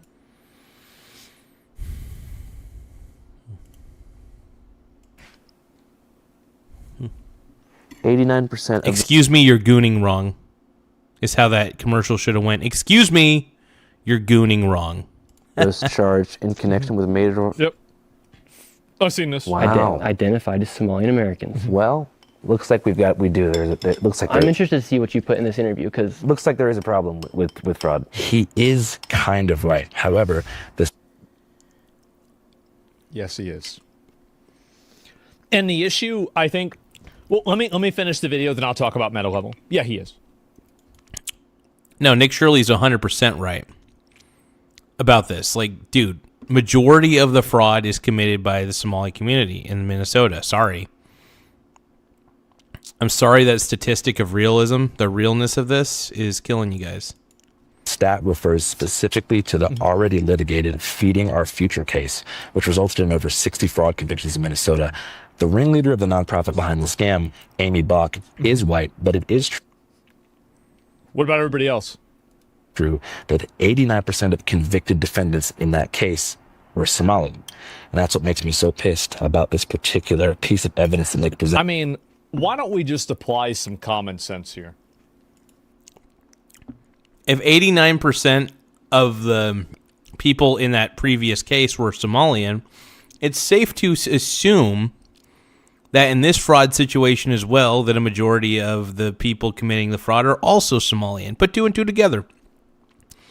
Pattern recognition. Pattern recognition. If you go to a daycare and you knock on the door and 3 men come out yelling at you, and there's...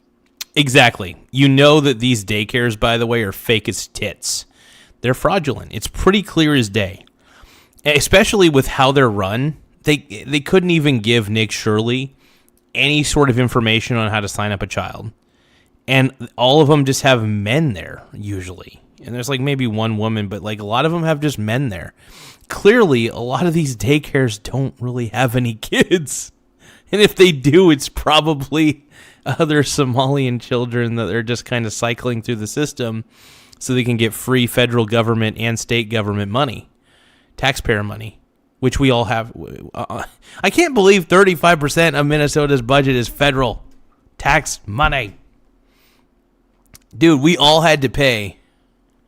We all had to pay for the scam. There's no kids. There's no kid footprints.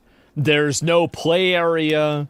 There's nothing else going on. All the windows are boarded up. There aren't even any windows to begin with in some cases.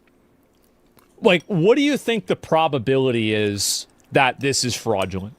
Like, I mean, if you had to, like, I mean, I know that you could say, like, oh, well, you're not sure about it. Okay, that's fine. You're not sure about it. It's impossible to be sure about a lot of things. But, like, what do you think the percentage is? Like, what's... It's pretty obvious. If you guys can't see the writing on the wall, you can't see the writing on the wall, I guess. Put your glasses on.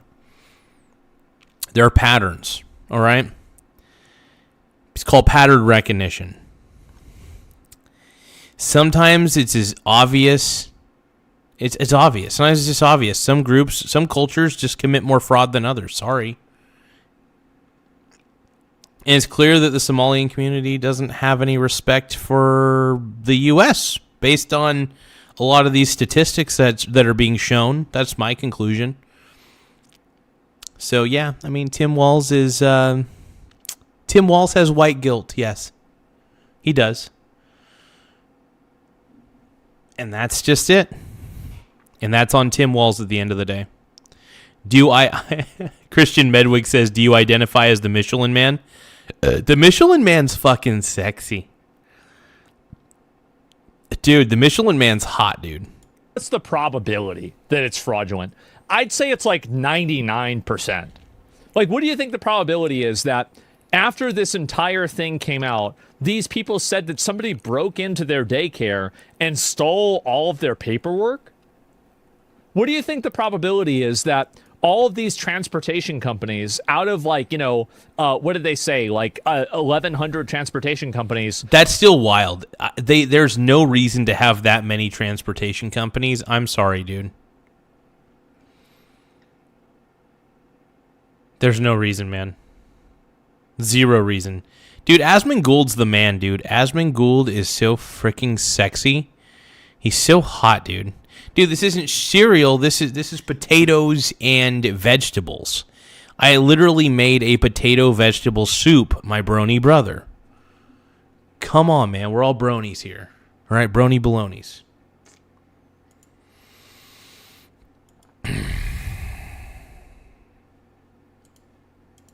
Like 800 or 900 of them are owned by Somalians. And then there are also all of these other scams. And you go to the location of the... Oh, you guys, before we continue to react to the rest of this video, please subscribe to the channel. It really helps us out. We're really desperate for more subscribers. We're only 25 subs away, 25 subscribers away from hitting the 7,000 subscriber mark. And that means once we hit 7,000 subscribers, which I believe in my heart of hearts, we could do that tonight. Once we hit 7,000 subscribers, that means we're only 3,000 subs away from the 10,000 subscriber marker. And it means a lot to me, man. It means a lot, so much to me, that people are willing to subscribe to the channel. It really matters. So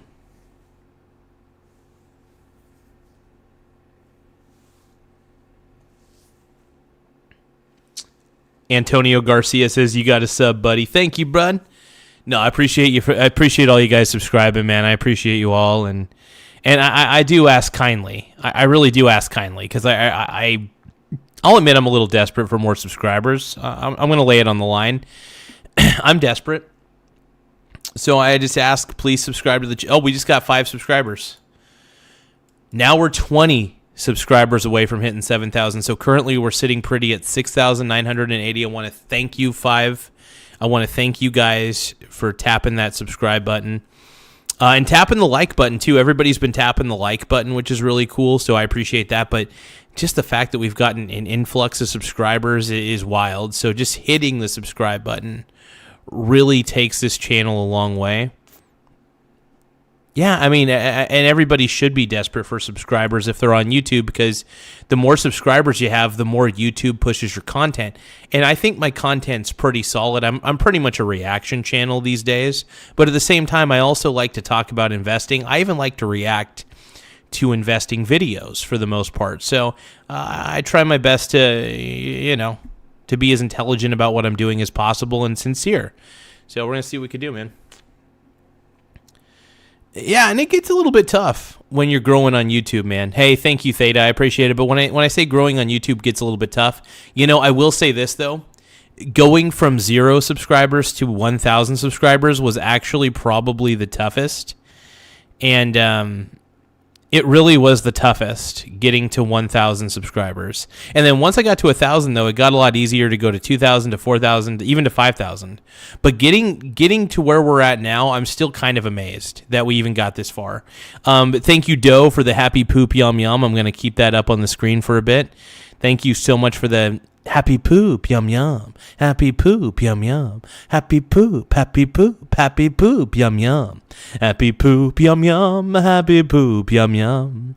Everybody wants a happy poop yum yum. Does anybody want happy poop, by the way? Happy poop yum yum. Happy poop yum yum. Happy poop, happy poop, happy poop yum yum. Okay, I understand everybody's a little bit emotionally scarred. I get it.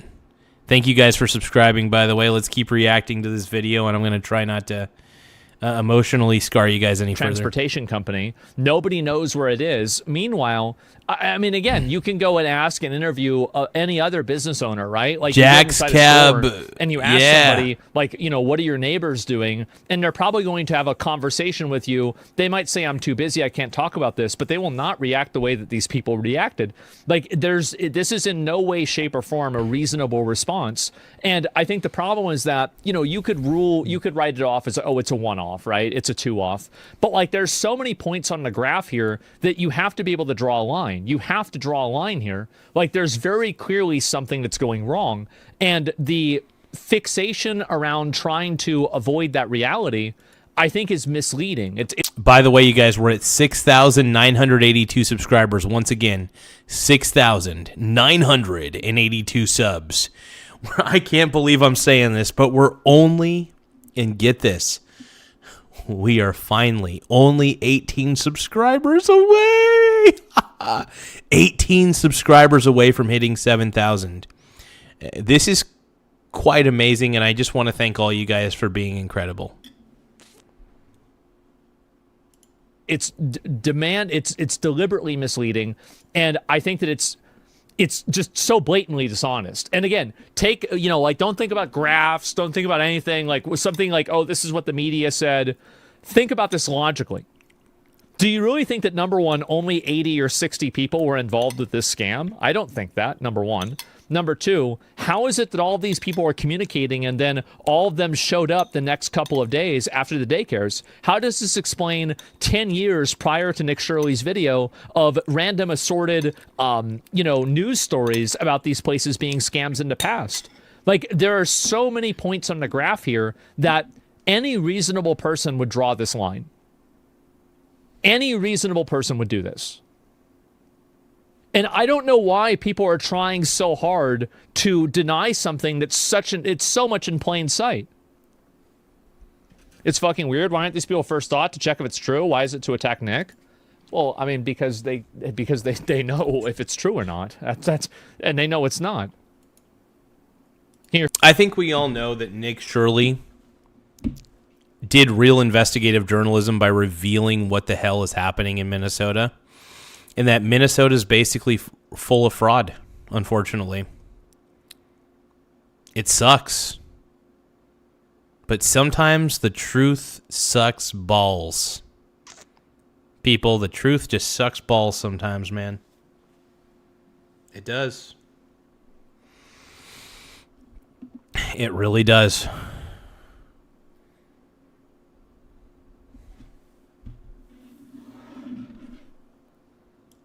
Here, clarify how this proves Andrew's narrative is inaccurate. I think that Andrew tried to selectively edit the videos to appear more left-leaning than he led Nick Shirley on to believe. And I think that he did so in a way that was not representative of what his views completely were.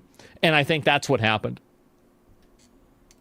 That's the exact thing that he's showing me. I don't think it's not terrible, but it's bad. And also, he said, I kind of agree. I mean, he's agreeing with this too.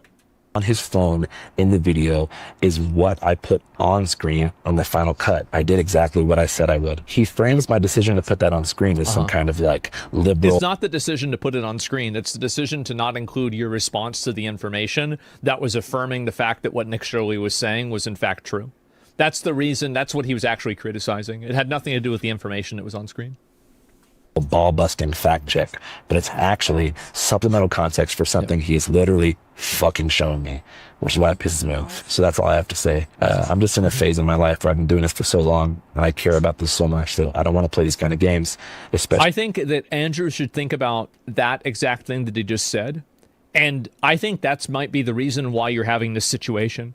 Is that you're clearly really passionate about this and you care a lot about it. And, you know, I've been a fan of Channel 5 since it was all gas, no brakes, right? I think I think this was misleading and it was confusing. It was weird. It wasn't like awful. It wasn't terrible. But you guys were almost to 7,000 subscribers, by the way. 19 subscribers away. So if you can, make sure you guys tap the subscribe button. It really does help the channel grow. And yeah, I'm desperate for subscribers. I absolutely am. I'm going to be completely 100% honest. And that's what this show's about, transparency and honesty. I am so ready to get to 7,000, man. We're right there, dude. We're right around the corner. We're right around the pipe. We're almost to the finish line, brother. And if you guys can, if you're already subscribed, just like the stream. If you can, just tap the like button. But if you're not subscribed to the channel, man, please take the time. Please take the time to like this video, to like the stream, subscribe to the channel. We really need the subscribers, man. But at the same time, I think it was dishonest. With people who can't take an L, I want to put my credibility on the line by spinning things in a way that benefits their reputation. He literally went out of his way to try and make me look bad, which is not cool. And I wouldn't say that's like very benevolent of him to do. I think my policy moving forward, especially when working with people who are filming their own versions of things and lack the integrity to be honest with their fan base, is to either go live during every interview or upload the full raw files on Patreon the moment a final cut hits you. Just go live. Do a live video. Live stream it. Why not? Because live streaming is a lot more honest. You can't fake a live stream. Well, you can technically kind of fake one, but if you're going live, if you're live streaming it, there's no time to edit. There's no editing. It's just right as it is. And that's what people want to see. They just want to see it for what it is. And if it ends up being 2 hours, they're just going to, increase the speed to maybe 1.5x. So that way it goes by a little bit faster. But yeah. So that's the point.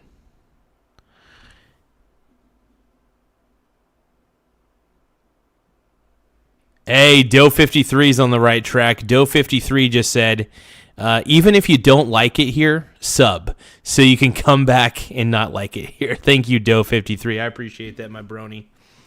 My brony brother, dude. My brony baloney brother, dude. I can't believe it, man. We're almost at 7,000. 7,000 simp. Emphasis on the simp. Subscribers, man. And by the way, did you know that if we even get to 10,000 subscribers, you know what that means? We're in like the 2% of all YouTube channels. We're in the 2%. I think we're in the 2% if we get no, I think we're in the 4% if we get up to 10,000. Either way, it's very difficult. I will say it is very difficult for somebody to get up to 10,000 subs. And by the way, I never paid for any advertisement to get to where I'm at.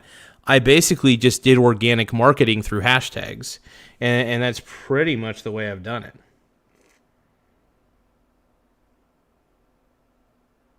I think it's the smartest way to do it, at least.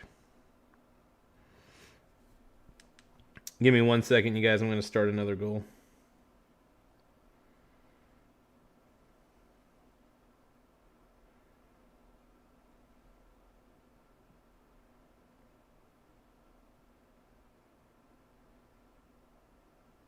Never gonna dance again. These guilty feet have got no rhythm. Though it's easy to pretend, you know I'm not a fool. Should've known better than to cheat a friend and waste this chance that I have given. No, never gonna dance again the way I danced with you. Little George Michael, everybody. YouTube, so there's no room for these kinds of shenanigans. I think that's a really smart idea. That's a good idea. He should do that. And I think also, like, you have to, again, even if Andrew doesn't agree with what Nick Shirley is saying, I think that it's important for him to understand why Nick Shirley is saying it. Because, yes, very obviously, you can say that, oh, you aren't doing anything wrong, oh, that's not the issue, or anything else. I'm going to sing a song about Tim Walz real quick because I forgot to include Tim Walz on this. We've been so focused on Andrew Callahan's beef.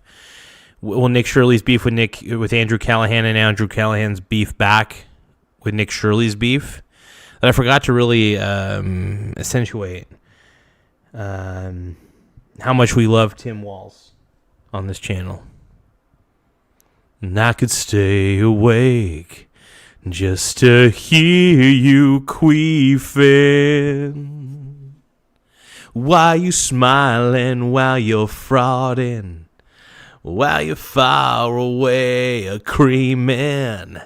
I could spend my life in this cold-ass weather.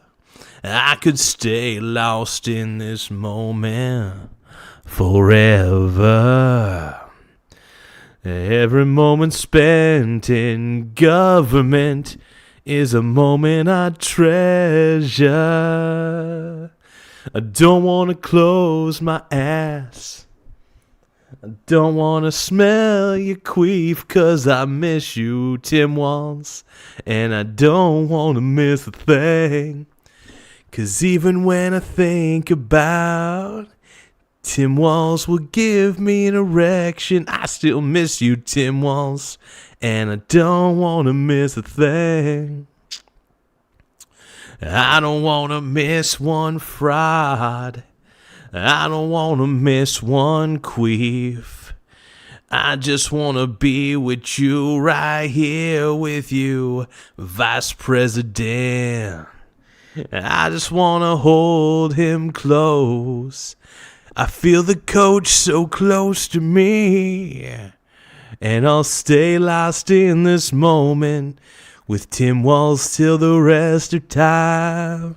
Yeah, yeah, yeah, yeah, yeah. I don't want to close my ass. I don't want to sniff your queef. I just miss you, Tim Walz, and I don't want to miss a thing. 'Cause even when I queef on you, the sweetest queef would never do. I still miss you, Tim Walz, and I don't want to miss a thing. I don't want to miss. Okay. Bravo. That is what I call performative art, people. That's what I call performative art, man. Do you guys love Tim Walz? Do you guys love Tim Walz as much as I pretend to? You can say whatever you want, but what I'm saying behind a paywall, I think that things like that will leak out the same as anything else will, sure. But like overall, I think that you have to understand the reason why people are thinking that it's dishonest.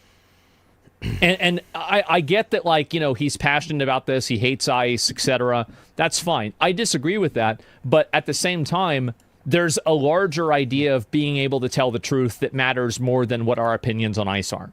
And I think that makes a really big difference. It's exhausting, and I've got real investigations and real documentaries in the field, in the works, that I need to prioritize over these malevolent antics. 2026, keep my... Dude, here's the thing, Andrew Callaghan. Nick Shirley just gave you more views from people that probably never even heard about you. For example, Tim Smith had never heard of your channel before until you interviewed Nick Shirley. So honestly, Nick Shirley brought an entire new audience to you. So you got to give him some props. By the way, all press is good press, in my opinion. So anytime somebody talks bad about me and spreads my channel around and spreads my videos around, that's free advertising. That actually helps my channel. So the more of an audience I gather, the stronger I get. So I use the Logan Paul method when it comes to media. I just make everybody hate me. I say what I really believe, which a lot of people hate what I believe, so it's very easy to hate me for that. Okay, Two Wheel Daily is asking, Garza, what's your opinion on silver and gold price? Oh, dude, honestly, I will say that silver seems to be going up on a little bit too much of a bull run, but if silver actually takes a dip, I'll buy more silver ETFs. So I've been actually really swing trading silver and swing trading gold. One of the reasons I love to swing trade silver more than gold, though, because of the violent swings in the price. However, swing trading silver, I feel like, is a lot more unstable because sometimes silver can be in a bear market for a lot longer than one would expect. Whereas gold tends to hold its value pretty well. Obviously, there's fluctuations, but that's the best part about gold, is how volatile it can be from time to time. If gold's price dips very rapidly, I love buying gold on the dip. And when I say buying gold on the dip, I'm buying the IAU ETF, which is a gold ETF. Right? It's a really good ETF, by the way. It's the IAU. It's the iShares Gold ETF. The entire fund itself is actually backed by gold bars, like actual legitimate gold bars. So they're able to do like the spot price of actual gold through that ETF. I do love saying swing trading, though, and I'm a swing trader, man. At the end of the day, I'm a swing trader. I love it. And yeah, one of the reasons why I'm able to make a lot more money than most people is because I actually take the time to swing trade. It doesn't take long. I only check the markets about roughly 30 minutes a day, and I'm able to profit quite a bit, and I'm able to fund my portfolio additionally with these extra profits. So, I mean, the way that I swing trade is very effective, and I'm very proud about how I swing trade. Silver price has been suppressed for so long. Suddenly, JP Morgan is buying physical, plus AI is consuming 40% of silver mined per year right now. Oh, yeah, that makes sense. Yeah, I could see the demand for silver getting bigger and bigger for sure. It is possible, though, that the silver market may crash depending on circumstances. But yeah, silver's probably just going to keep going up for a while. I mean, and also the dollar isn't really worth anything. So silver and gold are fantastic metals to hold on to. if you're going to hold on to any commodity, I think gold and silver are fantastic. I actually prefer gold over silver, though, just because gold is a little more stable in its price point. But I do like the fact that silver can dip very rapidly at any time, depending on supply and demand. Silver's supply and demand fluctuates so much, though. So it just depends on supply and demand. I was able to profit quite a bit, though, from silver going up. That's one thing.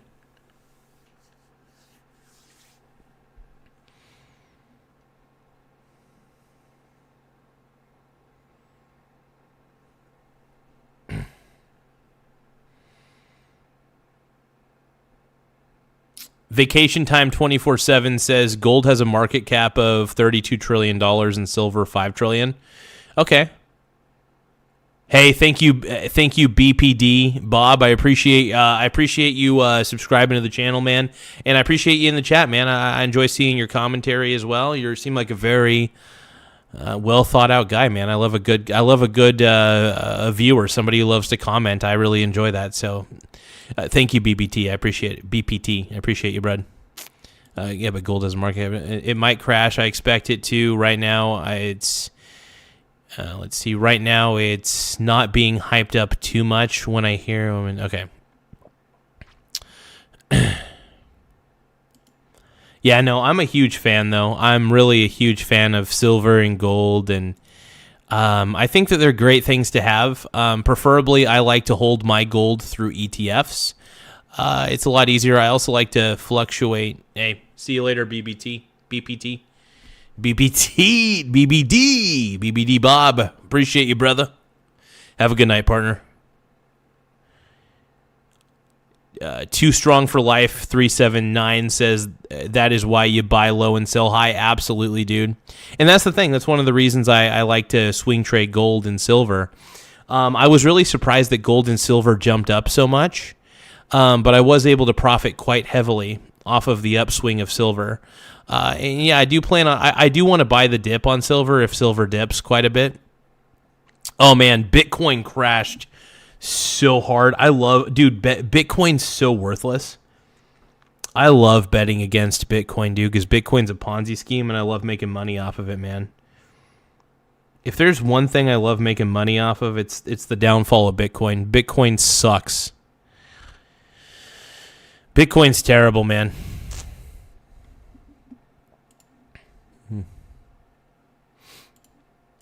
Fucking name out your mouth. 5. Channel 5 live worldwide, Hollywood and Vine. Fuck the authority, Channel 5 News. Channel 55. We don't fuck with custers. And 5 is the best number.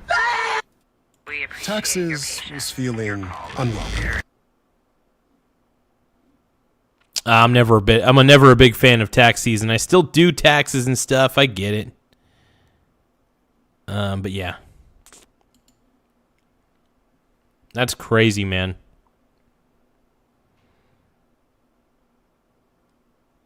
Oh, we got Ice Cream Man live, dude.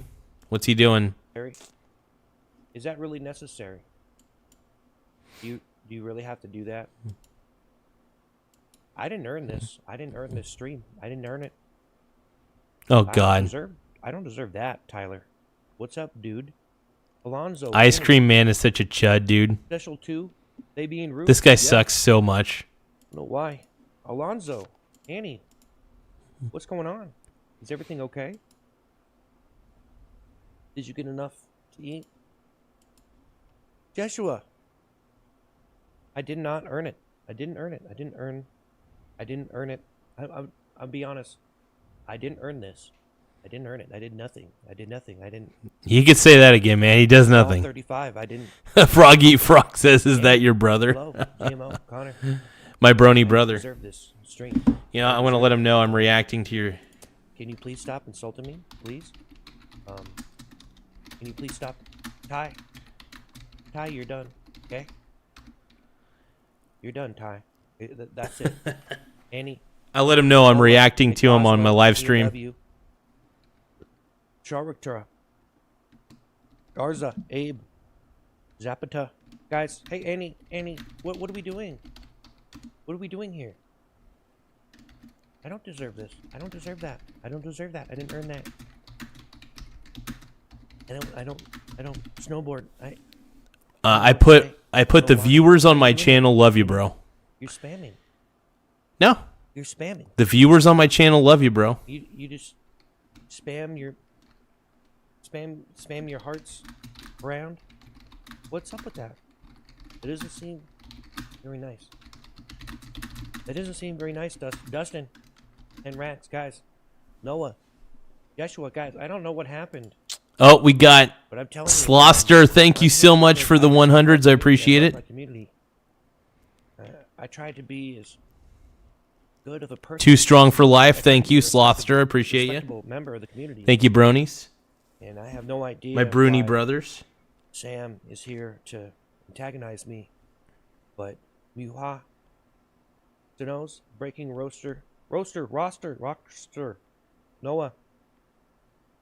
Is everything okay? Are you good? Is everything okay?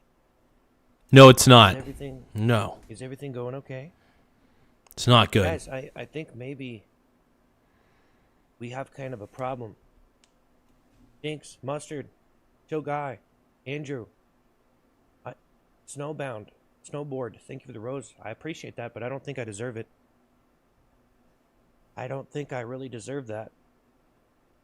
I appreciate the rose, but I didn't earn it. Mr. Cartoon, Mr. Cartoon, thank you for me. I don't think I earned that. Froggy Frog, Miranda, DNW, Faddle, Noah. No, Ty, Blocks. Wuhan. You're the man, dude. I don't think I earned this stream. We love you, Ice Cream Man. Don't. Jeshua, no. We love you, Seth. Ghouls, no. We love you, bro. You're the man. Spamming. We have kind of a problem. We have a problem. Dallas. I appreciate the rose, Dallas. I don't think I deserve that. I see Frog Eat Frog. 48V, Mustard. Frog Eat Frog CJ. is in Seth Postal's No. chat. Hell yeah, dude. Frog Eat Frog, baby. Guys, don't you think? Let's go. Give it to me, man. Problems. Bentley, Noah. Here we go. Garza, Annie, Ghouls, you're causing problems on the stream. How would you feel? Thanks for calling Discover. Hi, I just received my new... Oh, Annie. Noah. Annie, I know you're thinking you're doing good, but you're actually spamming. You're spamming, Noah. Your local towers. Thank you for the clutch. I don't think Your local. Local. I don't think I earned that. Mr. Cartoon, thank you for the roses. I don't think I earned that. I don't think I deserve that. God, this is straight up, dude. This is straight up Gooner content. This is what Gooners watch, dude. Oh man, I can't watch Seth Postal for too long, dude. It's just sad. I like the guy. I don't think he's a bad guy or anything. It's just he's just awful.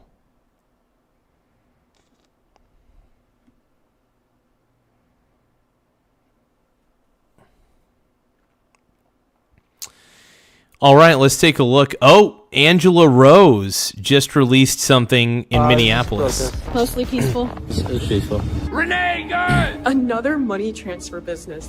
Dude, this was released 7 hours ago. This is Angela Rose, and she is in Minnesota. Minneapolis. Let's take a look. We're under siege. We're under.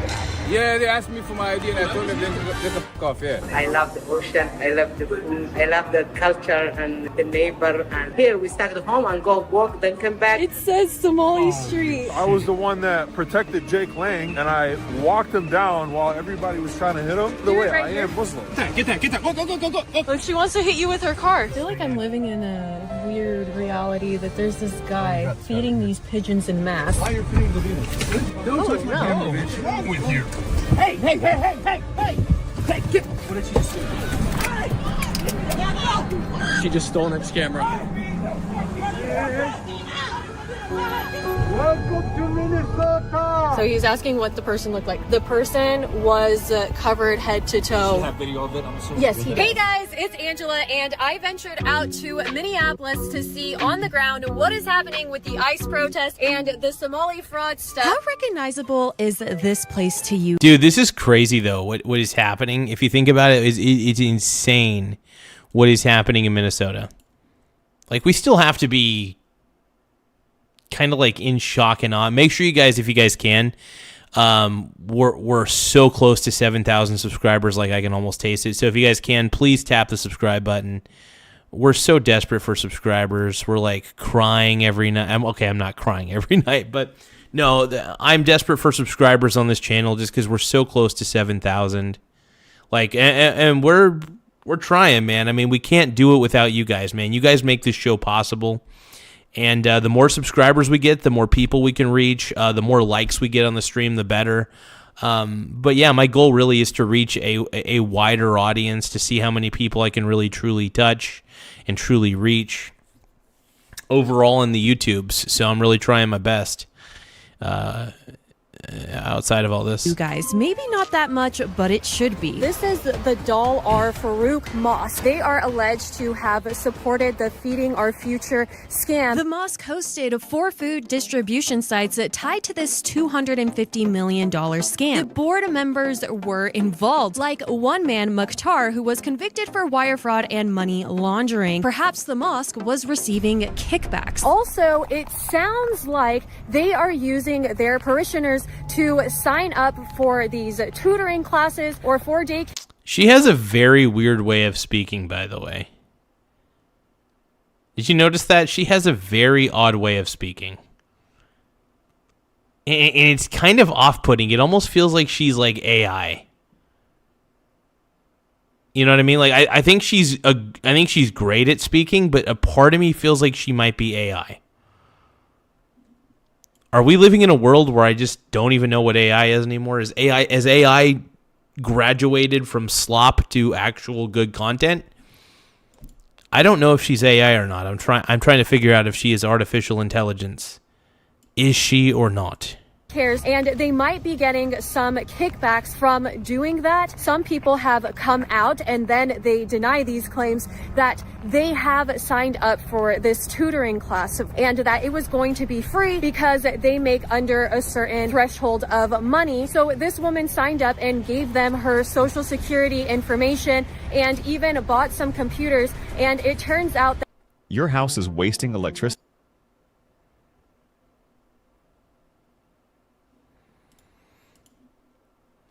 were being led by some foreign people who didn't even speak English at all, and they're only paying them like $5. How messed up is it that they're all... Yeah, she definitely has a lot of jump edits, which is kind of tough. You know, I think it's kind of an art to be able to do something in one take and really think about what you're saying and then just get it all out.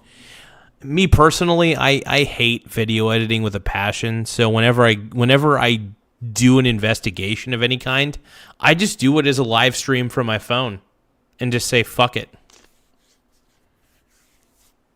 That's all I do, Mood. That's all I do.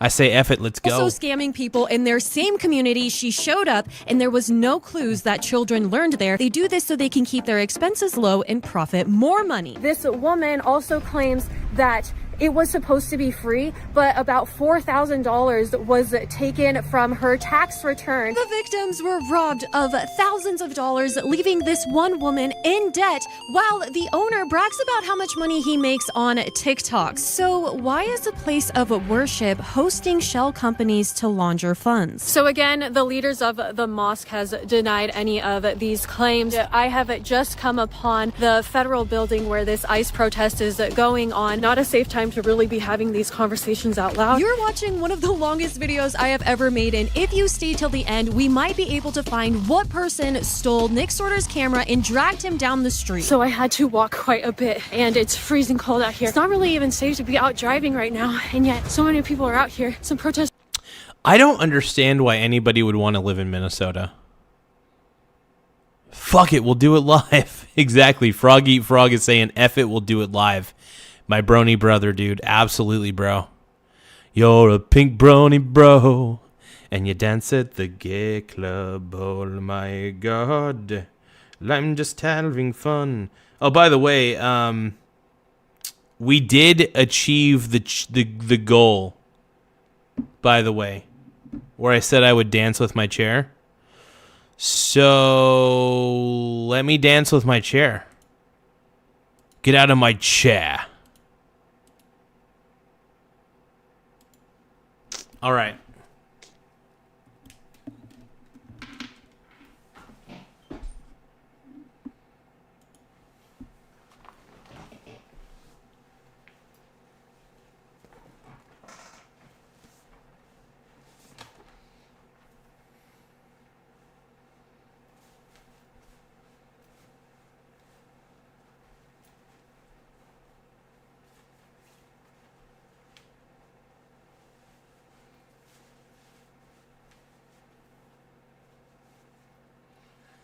You're a pink brony bro, and you dance at the gay club.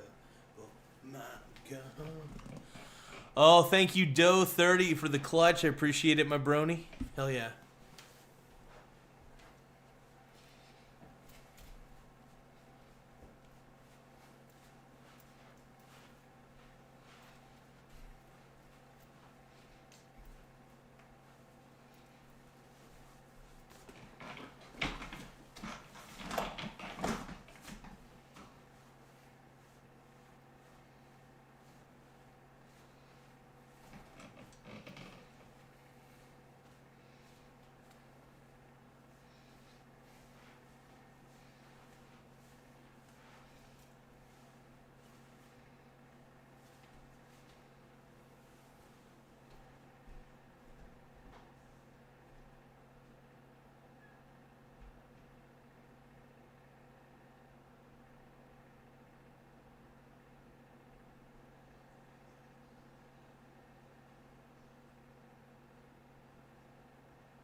Okay. Okay.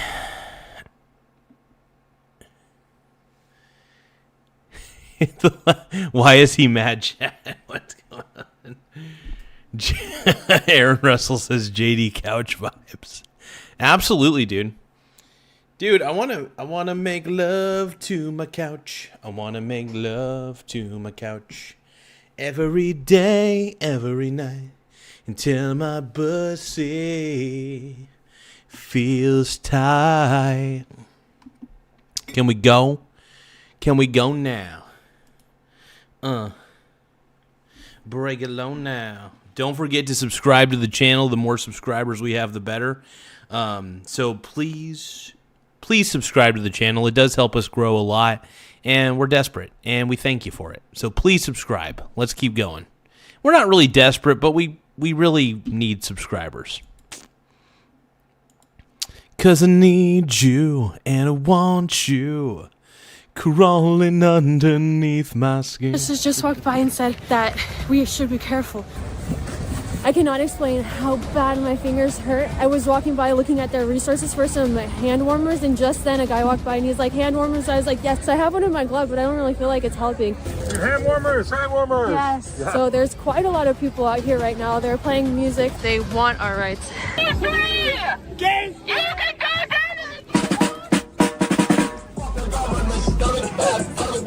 Grab a couple if you need them. Thank you so much.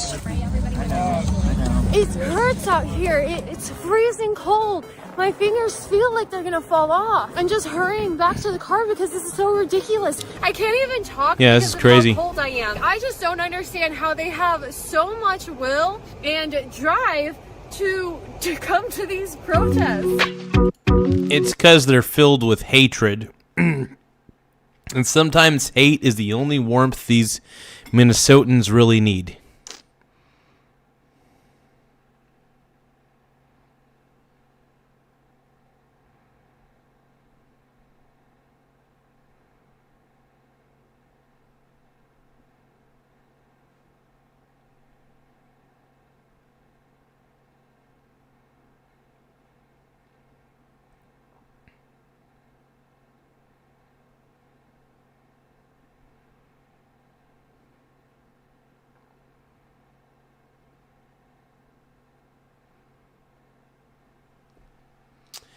All right, let's keep reacting, everybody. Let's keep going, my brony brothers. Heck yeah. This joint, right here, no, the walk-in clinic. Their main tagline is, "We perform Department of Transportation physicals." What does that even mean? So that they can, write on your form saying, "Yep, no, he's in good physical shape." Right next to this, to Somali HQ. All right, guys, Yeah. we are here in Cedar Riverside, and we're exploring the halal meat places, and there's this place that we came across that's called the House of Balls. It's one of the only places that has their sign in English. To leave a message, poke in either eye. Something strange is happening here at the House of Balls. What is happening here? It's a magnificent modern art. Scribe is how you stop explaining the same thing over and over at work. Watch this. It'll change your life.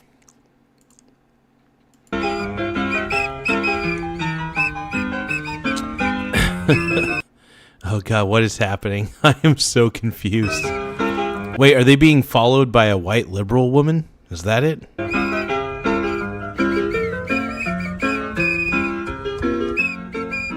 It's a white liberal woman. I called it. You just told her to work on her driving skills? I mean, she's a white liberal woman. I have no idea what she's doing. In the car behind her? Oh, yeah, that one's good. So we're being followed by 2 cars right now. Do you want to chat or do you just want to follow? Oh, look at that. Look at that. Hold on, take a picture of that. Get that. Go. Oh. What was it? She's on like a Zoom call thing with like 18 people. It's like, this is a big, it's like a paramilitary operation. Yeah, that sounds pretty sketch, man. That honestly does seem a little sketchy. Car behind too? I don't know about that. Probably not. Oh, okay. It's usually just self-hating white liberal women. Look, she wants to hit you with her car. Oh, no, we gotta try now this she again. wants to hit us with the car. Some liberal woman is now blocking the road in front of us. All right, guys, we are here in downtown by the Doubletree Hotel, where they are singling out and discriminating. Dude, Minnesotan, by the way, Minnesota, I mean, all white liberals are crazy. But like the Minnesota white liberal is absolutely batshit crazy, dude. Against ICE agents. So they were staying here, but they told them that they have to leave at noon, and they the issue is that they completely shut down the entire hotel, so that Oh way yeah, they absolutely cannot be called stockish out behavior. for It's specifically fucking weird, discriminating against the ICE agents, and so nobody's able to make reservations. But the reason why they have closed down this hotel is because they don't want the ICE agents staying here. And so online they say, due to safety concerns, we are shut down. But it is just frustrating that certain communities are able to leverage religion as a way to get lawsuits out of stuff like this. Yet when you have a group of people who firmly believe about protecting America and they're just doing their job, they're allowed to be discriminated against. And so I'm wondering, at what point can we begin to say that it is a part of our religion to defend our country and defend our beliefs, and that is against their religion? Because while being an ICE agent isn't a protected community like race, class, or gender, it still is their belief. In a way, it is almost like a religion. I've been seeing many examples of Somalians winning $18 million, $15 million. That's crazy. In just small towns next to me. And so I'm sure that that's happening all over the places, that they're winning. Nah, I'm pretty pro ICE at this point, though. I'm going to say that I'm pretty pro. I'm pretty pro ICE at this point. I'm so done with the white liberal agenda. It's just so frustrating, man.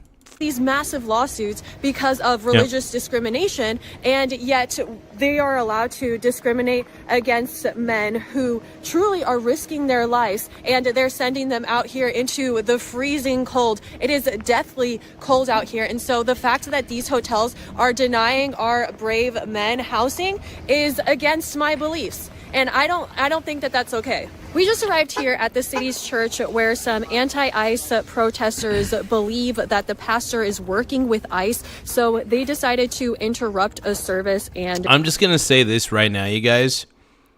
I'm 100% on board with ICE. I am fundamentally on board. I love ICE. Vance 2028, dude. And I love what Angela Rose is doing, man.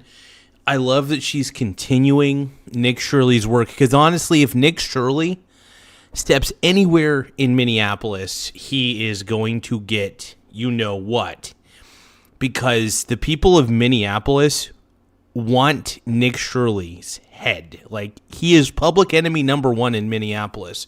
So I love the fact that she's going to Minneapolis, trying to uncover more of the fraud. And I think it's honorable, man. I think what she's doing is great. So Angela Rose, please keep it up. I love what she's doing, man. Go inside and start screaming and wrecking a bunch of havoc. And people were posting that this happened with Don Lemon. And so people were like, does Don Lemon attend church here? Was he? No, Don Lemon's just a freaking... Don Lemon's a loser. That guy sucks. Nobody takes Don Lemon seriously. They didn't take him seriously when he was at CNN, and they definitely don't take him seriously now. There should never be a reality where you take Don Lemon seriously. Casually at church, but then I saw some videos of him interviewing people, and so it's pretty bizarre that he was here when the protest began, almost as if he knew it was going to happen or as if he organized it. If you guys can, though, please smash the subscribe button, as like everybody says, but please hit the subscribe button, though, because the more subscribers we get, the better. It really does help the channel grow. We're trying to reach 7,000 subscribers. By the way, and I can't believe I'm saying this, we are only 18 subscribers away from 7,000 subscribers. So if you guys want to be part of the channel, also become a member if you can. It's only 99 cents a month to become a member for this channel. So, whatever you guys can do, please be a part of it. We're definitely trying to up the membership totals, but we're seeing what we could pull off. Anyway, let's keep going. And so we're just here to see what's going on. There's a few reporters that are also here that probably saw it on X. There's a policeman over there, and the reporters, as we came up, said that the entire church is locked down. I was just wondering what happened at the church. It was just a protest. Mostly peaceful. Yeah, it was peaceful. Really? Yeah, they all dispersed. So. Oh, jeez. You guys recording? Or? Yeah. Don Lemon was here, too. Laugh out loud. Funny how that is. Such a coincidence. Yeah. So Hey, thank you, Kit Howard. Thank you, Kit Howard, for subscribing. Also, we had John Vickery earlier. I'm going to put him up on the screen. He subscribed as well. Loud. Thank you, John Vickery, for subscribing earlier. And once again, thank you, Kit Howard, for becoming a subscriber to the channel. The more subscribers we get, the better, man. It does help. We're out. It's crazy how close we are. It is wild how close we are to 7,000 subs. It really is. So I want to thank everybody for subscribing. So please subscribe today. In fact, we're now at 6,986 subs. So I want to thank everybody for contributing to that. It's crazy. It's wild just how close we are to the 7,000 mark. And then Genius of Truth just subscribed. Thank you so much for subscribing. Let's see. Hey, you know what? Let's see how many subscribers we can get, man. So if everybody subscribes, I'm trying to get more people's name on the board here. So I appreciate everybody for subscribing, man. That means a lot. I mean, we're getting up there. I mean, we're pushing it hard, man. We're pushing it. Also, please make sure that you like the stream, too. Liking the stream really helps it out a lot. It pushes us out on the algorithm, so it pushes us up on the rankings. So the more likes we get, the more it pushes us to more people. I'm confused as to what made these protesters believe that this pastor works with ICE. It's pretty interesting because, like earlier, we went and visited that mosque where it sounds like they're having their parishioners sign up for the daycare and other things, and maybe they're getting some kickbacks and stuff, and then where's this money going to? Hey, thank you guys for tapping the like button, though. I really appreciate it. You guys are incredible. We have 60 likes so far. If we hopefully we can get up to 100 likes for this particular stream, but we've already got up to 20,000 views almost, so thank you guys for everything you're doing.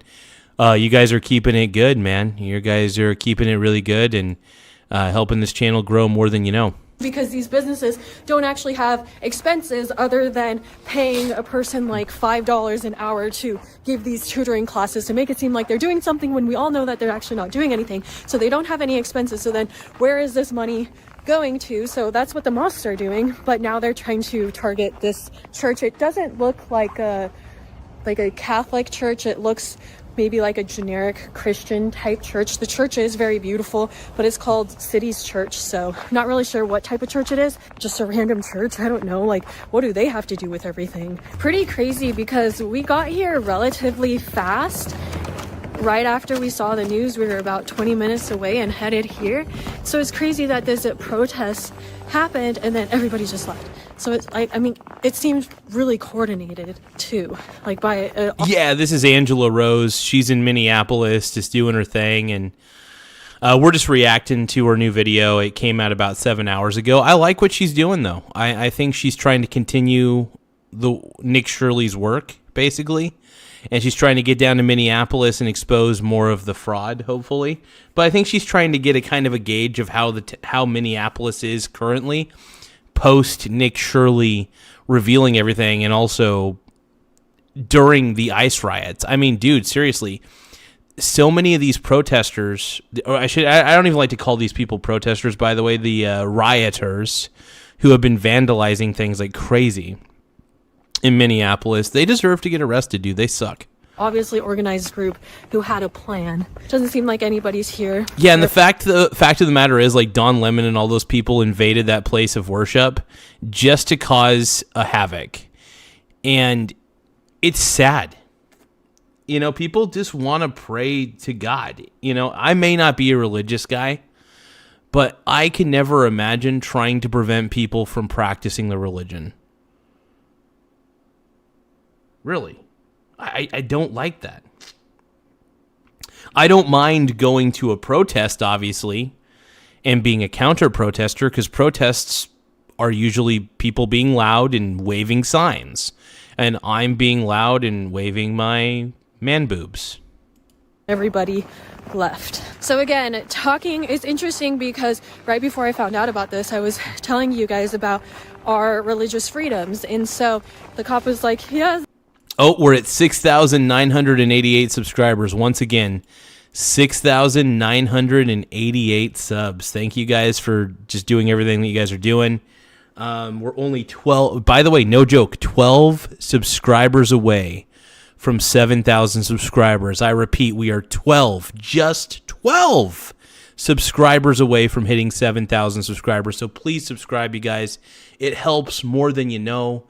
And I got to say, I appreciate everything you guys are doing to help out. This is like peaceful to go in and disrupt a service, but you would think at least people's religious rights as Christians would be protected. That this is not allowed. You're not allowed to just go into a church and disrupt their service because we have freedom of religion. One of my subscribers recommended that I come check out the Carmel Mall, and over here it says that this is Mall Somalia. You will also notice that they have the Palestinian flag, and I'm not sure if it's the Minnesotan flag or the Somalian flag. Here we have a sign that says to report ICE, and so we're gonna go check out this place. One of my subscribers told me that they have found a lot of PPP and small business administration fraud within that mall, but we're just going to see if the storefront parts work. So here we are at the Carmel Mall. Tim Smith says, Garza told me the subscribers were 18. I can't be charged. And what Tim Smith doesn't know is that I had the chat logs the entire time. I went down to Minnesota to investigate some of the crimes that were happening. And little did we know that Nick Shirley doesn't like to be called Shirley. Tim Smith, what are you doing here? Thank you, Tim Smith, though. Hey, by the way, I want to give a big shout out to Tim Smith since we got him on right now, or at least on the chat. Tim has been here, he's been a subscriber to this channel ever since the first day that we talked to each other on the chat. First time we talked to each other, I thought Gavin McInnes had been taken by the FBI. This was like 3 years ago or something like that, 2 or 3 years ago, probably 2 years ago. And I had legitimately thought that Gavin McInnes got taken away by the FBI or something. And I was doing a live stream and I was just stunned. I was stunned by it. It just kind of threw me off guard. And it turned out that Gavin was faking it all for performative art, obviously, which was funny. But yeah, no, Tim was on the live chat. I think he was just randomly scrolling through lives and happened to stumble across mine, and I happened to be talking about the Gavin McInnes situation. And that's how it started, man. So I'm really just happy to have Tim Smith, to text on occasion, to talk about random stuff, and really cool dude. My man hails from Canada. Really, by the way, one fun fact about Tim Smith that he told me, and I can't remember how accurate this is, because sometimes my brain's a little broken from time to time. So if I misremember this, my bad. But Tim Smith used to be a goalie. I don't know if it was in not professional hockey, but I think back in the day, Tim Smith played goalie. As a hockey goalie. So the dude is a savage because the man plays the goalie position in hockey. So he is a true Canadian, the truest of all Canadians, and my man, my man, dude, total stud though. I just want to give a round of applause for Tim Smith, man. Seriously, dude. If there's one person who I could say has been who's honestly helped this channel out quite a bit, Tim Smith, man. Tim Smith just coming on every now and then, just doing a fun, one-on-one talking session where we're both talking to each other and just kind of shooting the shit via StreamYard, which is really fun. So anyway, really, really big deal, man. I just want to give Tim his flowers, man. We got to give Tim Smith his flowers on this channel, big time. Of Somalia. The Muslim guy that I met yesterday that was interviewing people at the ICE facility where people were protesting was like, not all Muslims are bad. You don't have to hate all of us. And I was like, I don't. I was like, I've gone into your guys' restaurants. I've eaten your food. I tried your food. I probably talked to more of you than the... I mean, I would be honest. I would. I mean, she's probably a lot nicer of a person than I am, but I'll tell you, I would probably say something a little bit different. I don't know. Like, where is this mall? Is that the mall? I probably have had more conversations with them about religion and culture than any other liberal has, but that still doesn't mean that I believe that people should be able to come to the United States illegally and then commit fraud. I mean, in those specific cases, I do. Yeah, and that's the problem with this community is they've committed a lot of fraud. That's the biggest problem, is this community commits so much fraud that at a certain point, we just need to stop allowing this community in. That's the thing. Hey, by the way, oh my God, we're at 6,991 subs, everybody. 6,991 subscribers.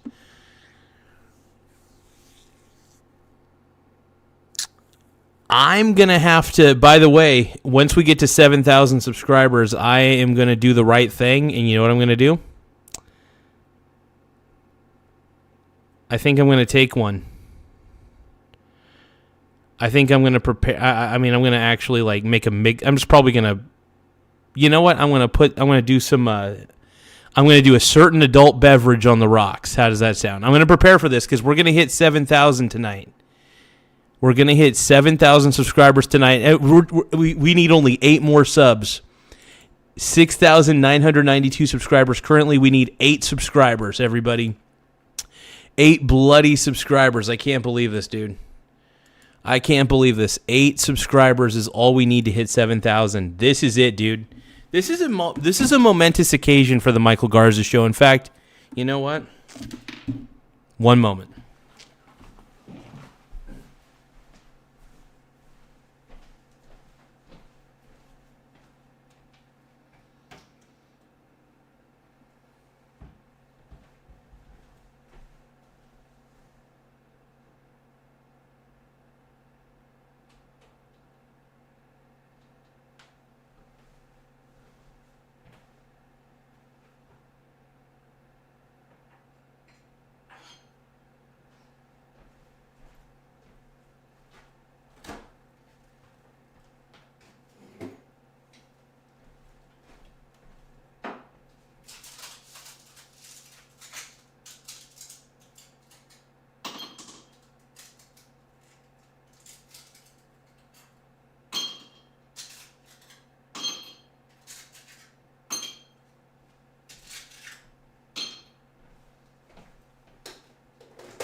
All right.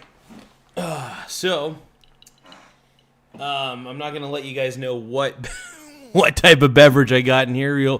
We'll just pretend it's Sprite, but we know it's not. Once we hit 7,000... Oh, we're 6 subscribers away. By the way, once we hit 7,000 subscribers, you know what that means? 7,000 subs. Can we do this? 7,000, man. Cheers, everybody. Cheers. Now, by the way, I am not going to be able to drink this. I'm not going to be able to drink this adult beverage until we hit 7,000 subscribers. So please, for the love of God, subscribe to the channel, man. We're dude, no joke. We're only 6 subscribers away. 6 subscribers away. 6,994 subscribers. 6 away from hitting 7,000. We are so close, I can almost taste it, man. So close. I need it. 'Cause I need you, and I want you crawling underneath my skin. Frog Eat Frog says Remy's. Frog Eat Frog wants Remy's. Oh, God. Crawling underneath my skin, like the hunger, like the burning. To find the place I've never been. Tim Smith. So Tim Smith says if Garza hits 7,000 subscribers, he said he will reveal his pronouns. I don't remember saying that, but I'm pretty sure I did. And if you guys want to know what my real pronouns are, they're going to be hee. Just like Michael Jackson. Michael Jackson and I, we have the same pronouns. You know what they are? Hee. Oh, yeah. Billie Jean is not my lover. She's just a girl who claims I am the one. Jen is not my song. Da-da-da-da-da. She says I am the one. Oh, we're 5 subscribers away from hitting 7,000.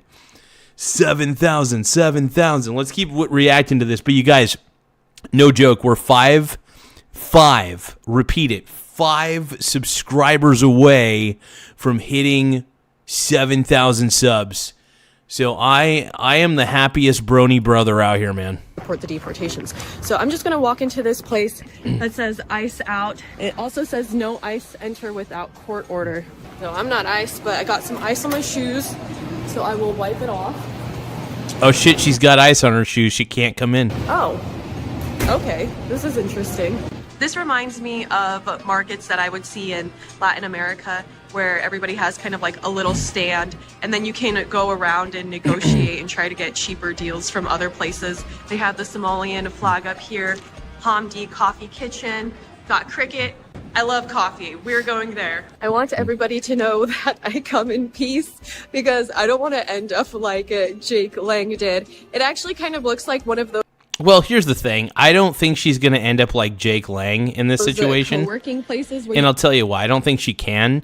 And the reason I say that is because what happened to Jake Lang was it was a messed up situation.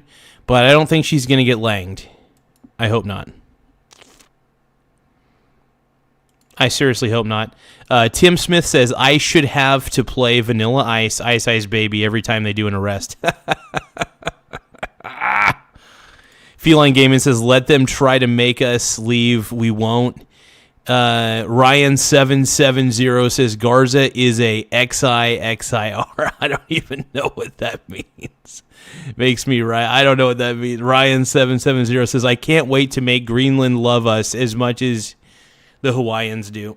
Do you guys think that America's going to be able to buy Greenland or take it over or something? I don't know, dude. I honestly hope the United States of America is able to take Greenland, like through legal means, obviously, legally. But I think it would be cool. I mean, what the hell is wrong with taking Greenland? I mean, it's got tons of minerals, tons of beauty. It's cold as hell, but at least we'd be able to mine for minerals. You know, we could use our advanced technology to mine for minerals. Why not, man? Let's do it. Oh shit, we're currently sitting pretty at 6,996 not dollars, 6,996 subscribers. You guys, I want to drink this. I can't drink this until we hit 7,000 subscribers, okay? I can't drink this drink right here. I cannot drink this unless we have 7,000 subscribers. We are only 4 subscribers away from hitting 7,000. All I ask is that you subscribe to the channel, please. And then I'll be able to drink this beautiful drink, and you guys are going to be able to see me get white girl Western. Hee hee. You can come and rent out a desk, but you could also come and put any type of business that you want here. So there's a jewelry. I'm not going to tell you guys what's actually in this glass. It's a drink that I can drink, obviously, because I'm, but I try not to let people know what I'm drinking because I know that YouTube has certain rules about letting people know what we're drinking. I'm just going to say I'm drinking Sprite Zero. It's not really Sprite Zero, but I'm just going to say it is. I'm just going to say it's soda, even though it's clearly not. Oh, man, I can't believe it. Tim Smith says, new Polly market out now. Will Garza become more Irish or Mexican after he takes a drink? Oh, Actually, I'm probably going to become more Russian. That'll give you kind of a hint of what I'm drinking. So I'll let you know that what I'm drinking begins with a V, and it will probably turn me more Russian after drinking it. So I'll probably become a very Russian man after drinking it, basically. Oh. Sure, but they're shut down. So it's interesting because there's a lot of signage here. Coffee shops. Lots. Oh shit, we're only 3 subscribers away. I repeat, 3 subscribers away. We're currently sitting pretty at 6,997 subs. I repeat, 6,997 subscribers. We are only 3 away from hitting 7,000. 3 away from hitting 7,000. All you guys have to do is tap the subscribe button and we hit 7,000. That's all. We're only 3 subscribers away from the goal. 3. Easy money. Coffee shops. Okay, so a lot of the businesses look. You guys have no idea how tempted I am to drink this, but I told myself while I was pouring it, I am not drinking this drink. I will not drink this drink until I get at least 7,000 subs. Right? We're only 3 subscribers away from hitting 7,000. I want to celebrate.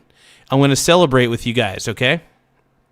We might even watch some Skibbity Toilet if we're lucky. No, I'm just kidding. I refuse to put you guys through any more torture. 6,999. No way. We're only 1 subscriber away. 1 subscriber away from hitting 7,000. And once we hit 7,000 officially, you know what that means? Do you know what that means? I will be able to drink my vodka. I'm not drinking vodka. Just kidding. I want to, though. I really want to. I actually am drinking. I'm going to say that I'm drinking Sprite Zero. I'm drinking a perfectly natural drink, you know. But yeah, I'm not going to do any brain rot, you guys. Sorry. They're just not open right now, but they do sell a lot of those like Somalian clothes. Dubai chocolates. I want to see one of these businesses. But here you can see that this is a money wire transfer. Money wiring, income tax, employment, health, car insurance, tax services. But yeah, just for legal reasons, I'm just going to let you guys know that I'm drinking Sprite out of this. I'm drinking Sprite, technically. See? I poured Sprite in there. Yeah, I poured Sprite in there. There we go. Everything's fine. I just really want to drink this Sprite. How many wire transfer businesses does one single mall need? A large percentage of Somali households are reliant on people from the USA, Canada, and the UK sending them money. The places where they send this money are called hawalas, and there are many of them at the Carmel Mall where we find ourselves. Dude, I am so glad. I hope that we cut off all the funding to Minnesota. I hope all federal funds are cut off to Minnesota. Minnesota does not deserve a single ounce of federal money after seeing all this shit. I do not want to see a single federal tax dollar go to Minnesota. I don't. I just don't, man. So we're really, really close to 7,000 subs, you guys. So make sure you guys subscribe. Oh, shit, dude. Tim Smith just says Garza hit 7K. So I officially just hit 7,000 subscribers. Hawalas operate outside of traditional banking, cutting fees, and also shit. making it so they can do sketchy stuff. This system is This is exclusive crazy. for their community, and it involves some secret code. Tens of millions of dollars are sent over. Give me just a few moments, though. I'm gonna go through these statistics, and then I'm gonna start. Make sure you guys subscribe to the channel, though. We just hit 7K. We just officially hit 7K. Yeah, this is crazy, man. We just hit 7K. We're at 7,001 subscribers. 7,001 subscribers. Wow.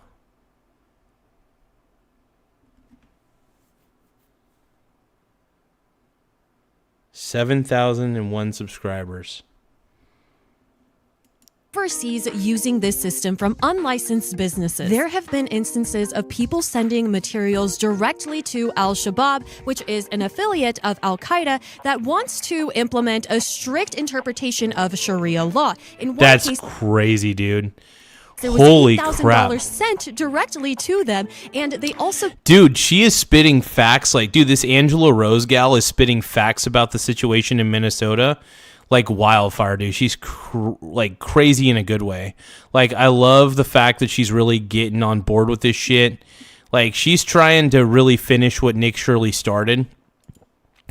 And she's confirming everything that we suspected. Everything that we suspected there. So it makes perfect sense to me.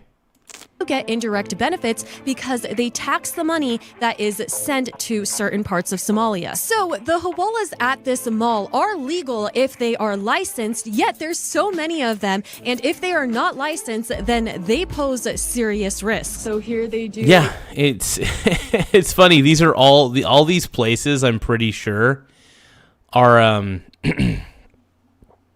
I don't know these businesses, but they're definitely probably kind of scammy, and they're probably fake. Travel. That's what I think. And also, I'm 100% on board with ICE, everybody. Tap the like button if you're on if you're on board with ICE, if you believe that ICE is doing the right thing, tap the like button. If you think that Tim Walz needs to resign, tap the like button. If you feel that Minnesota is beyond redemption at this point, tap the like button.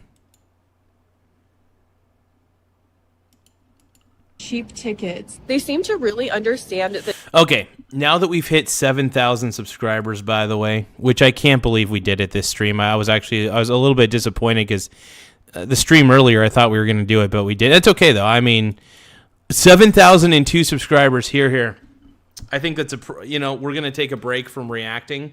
We're going to keep Angela Rose on the screen, though, just because we want to finish where we left off, obviously. So we'll keep her up on the screen. But, you know, what you guys have done to help me out, man, it means a lot. Tim Smith, what you've done, I got to drink this, man. I'm about ready to cry, man. I didn't think I would cry, but this, I've had people in my life who, well before I ever started a YouTube channel that just basically implied that I was a loser and I would never accomplish anything. And to be honest, I'm proving them wrong every day. And as I say, as one of my favorite sayings goes, the harder I work, the luckier I get. Once again, I'm going to say this. The harder I work, the luckier I get, man. And, I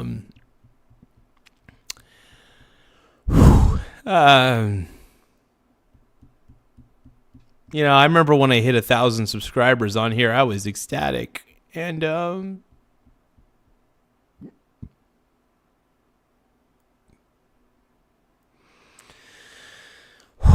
I knew I'd get a little emotional, but I didn't think I would get this emotional.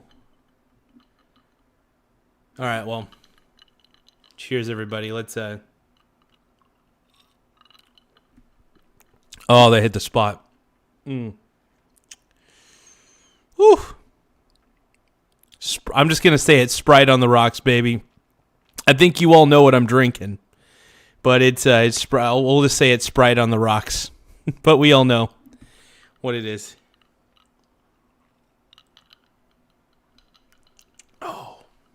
But no, I guess the reason I'm a little bit emotional right now is because, ever since I got fired from my job originally, I wasn't sure how successful I would be. Laugh out loud. And I was afraid. That I wouldn't be able to do anything. And then, by the grace of God or whatever's up there, I was able to really get my YouTube channel further off the ground. No joke. It was only 3 months ago. I was at only about like 4,000 subscribers, and And here we are, like pretty much 3 months later, three or 4 months later, and now we're at 7,000 subscribers. I really just am shocked. I am in a state of shock.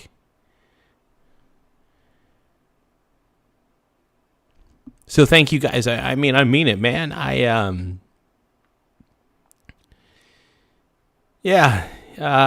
really felt like, I'm not gonna lie, when I got fired, man, I felt like a loser. I felt like a stupid fucking loser. And I was mad. I did feel pretty good about the fact that they had to fire me on for unprofessionalism and not performance. At least I was a good performer. But I was really mad when they slandered my name about the whole unprofessional thing, because I actually acted with the utmost decorum. And I knew I had to be professional around them, because I knew that they were Karens that I was working for, and I'm not going to go too deep into that. But no, I really want to thank you guys. I want to thank Tim Smith. Thank you, man. You've been probably one of the more understanding people on here. I've never met Tim Smith in real life, but man, he's like I guess like the old saying goes, a pen pal. You know what I mean? Somebody that you write, even though we just text and call each other on occasion. But I would say that Tim is my Canadian pen pal, man. He's a really cool dude. I met a lot of cool people on the internet, man. Frog Eat Frog is pretty funny. You guys all have your own. One thing that's really cool about all you guys in the chat, I want to say this right now, is you guys all have this interesting, unique sense of humor, and I really enjoy it. Like, if there's, and by the way, the rest of this video is just going to be me appreciating the hell out of you guys. It's really just going to be me appreciating the hell out of you guys, because I know that I was grinding and desperate to get this to work. But yeah, man, it just means a lot. And so you guys you guys worked. I'm stuttering a little bit. I'm sorry, but you guys make me feel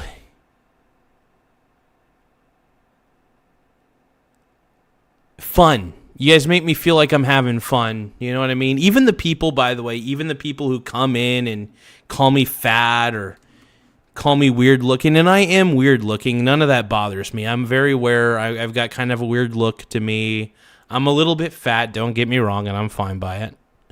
But no, I want to thank everybody who's come along to this channel and, who decided to subscribe, And to everybody who decided to subscribe, man, I got to say this, cheers to you, man. You guys are the real MVPs. And look at this. While I've been talking, we got 2 more subscribers. We're now at 7,004. 7,004 subscribers, man, and I can't thank you guys enough. So, like I said, I think, the rest of this stream, I'll probably end up reacting to a little more of Angela Rose's video. But for the rest of this, I really just want to, say on a deep level, man,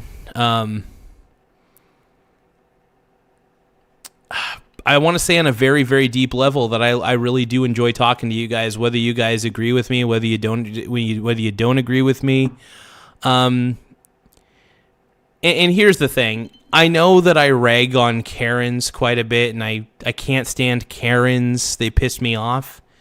At the end of the day, I want to see them be successful people too, believe it or not. But I still think that they need to be made fun of, because they do bully people in public a lot, and anytime you see a bully in public, call them out on it. Tell them they're dumb. Tell them to stop being a Karen.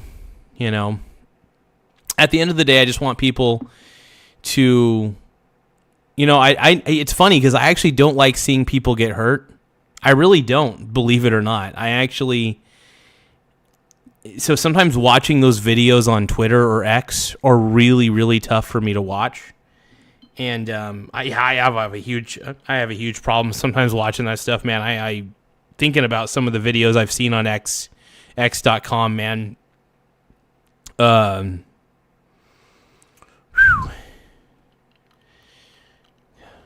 need a little more of a drink. Hold on.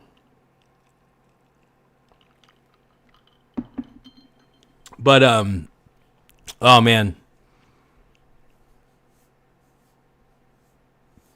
But yeah, no, the one thing I will say is but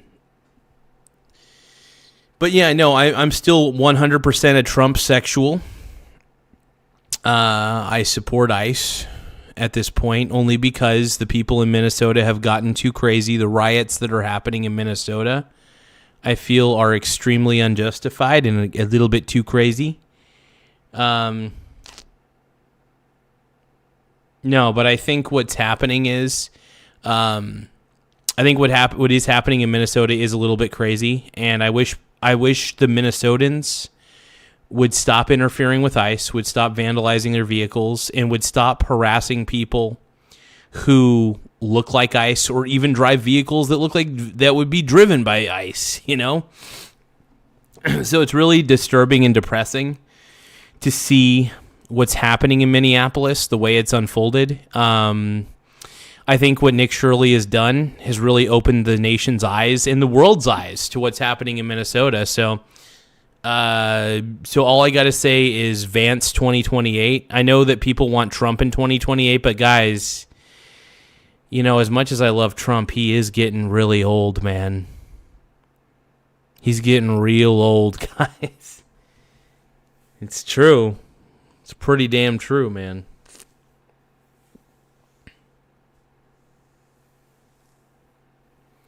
But no, I think what's happening, lowered crime. Crime wasn't lowered. Crime just wasn't documented in Minnesota. Yeah, no more sanctuary cities. I agree with that. No more sanctuary cities. Let's just stop letting so many people in. I think that's really the lesson here, is stop letting so many people into the country. You know what I mean? We've already been letting far too many people into the country, and it's just been bad. It's really been bad for the country. And but can I just say again, thank you guys for subscribing. I still can't believe we got to 7,000 though. And right now I'm looking at the subscriber count. We're currently at 7,005 subscribers. So you know what? How about this? I'm going to celebrate for 10 more minutes telling you guys how much I love and appreciate you. I'll try to answer any of your guys' questions, by the way, if you guys want to get to know me a little bit further.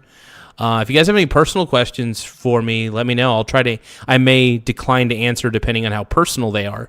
But if you guys have any personal questions for me, or have any maybe finance questions, or what some of my philosophies are, absolutely, just ask me any questions right now. This is a good time to ask me questions, man, because this stuff is a truth serum almost. So let's go.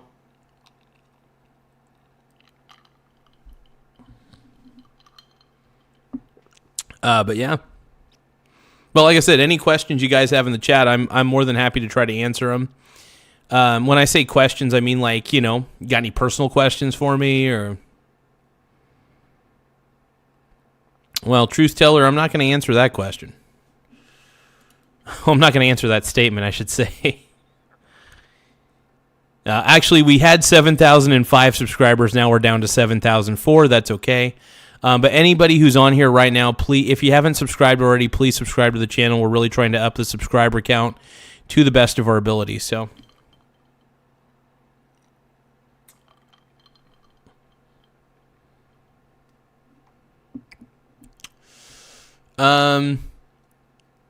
so ADHD bro 420 says, "What are you going to do physically?" You know, I'm definitely trying to walk around a lot more. I take at least 30 minutes out of my day to take a walk. I take 30-minute walks. That's a big deal to me. I love walking, man. I'm a walkaholic.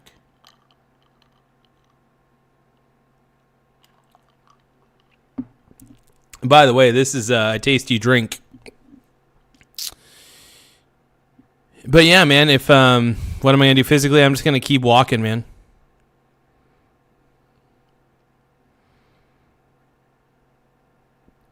ADHD bro 420 says, people that make threats via the safety of the internet are probably more less than in poor physical condition.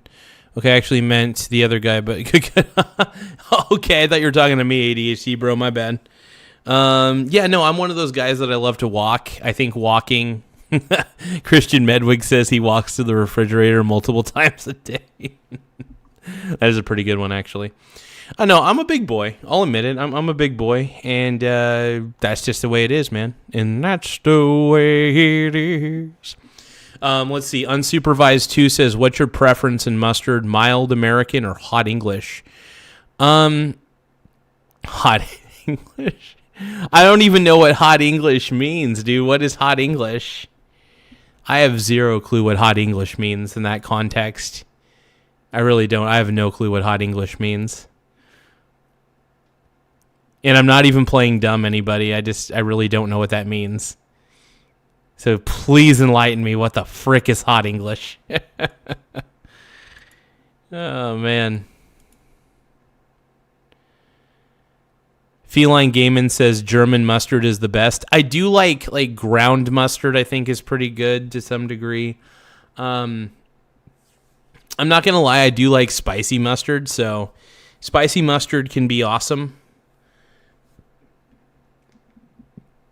Oh, man.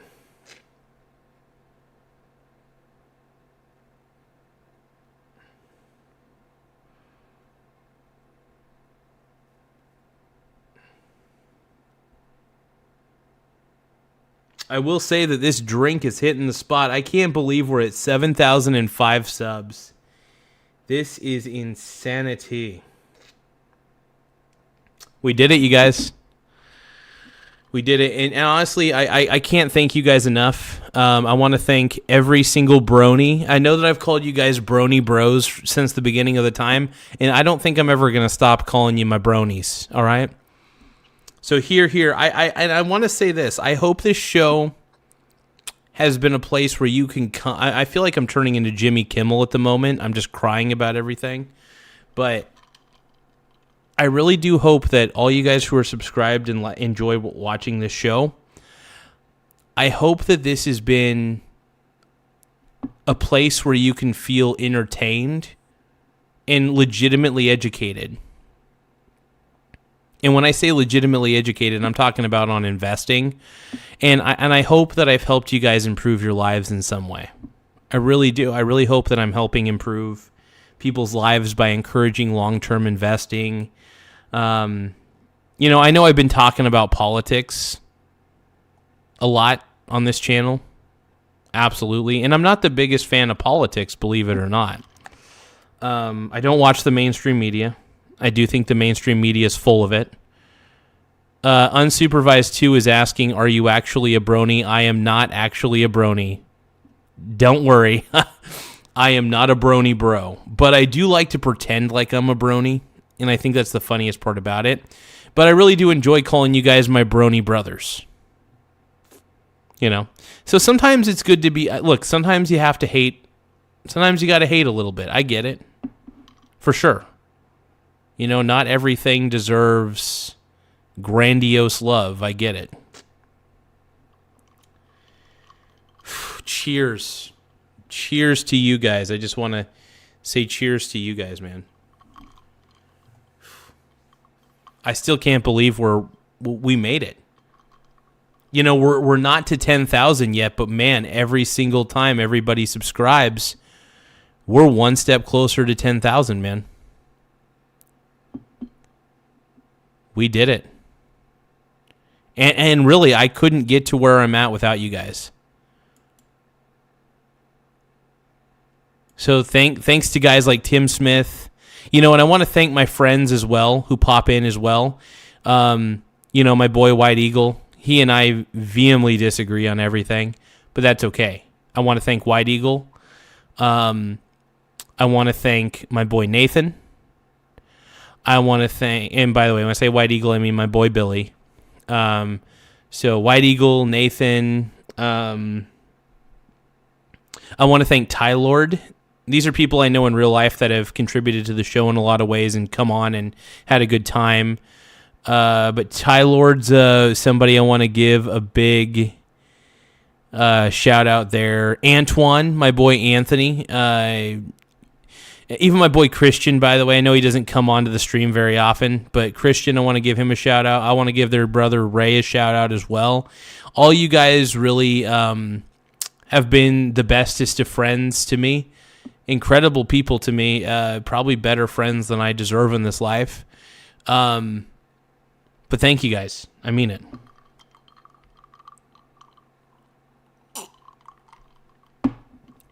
And yeah, that's just, I mean, all I can really say at the moment.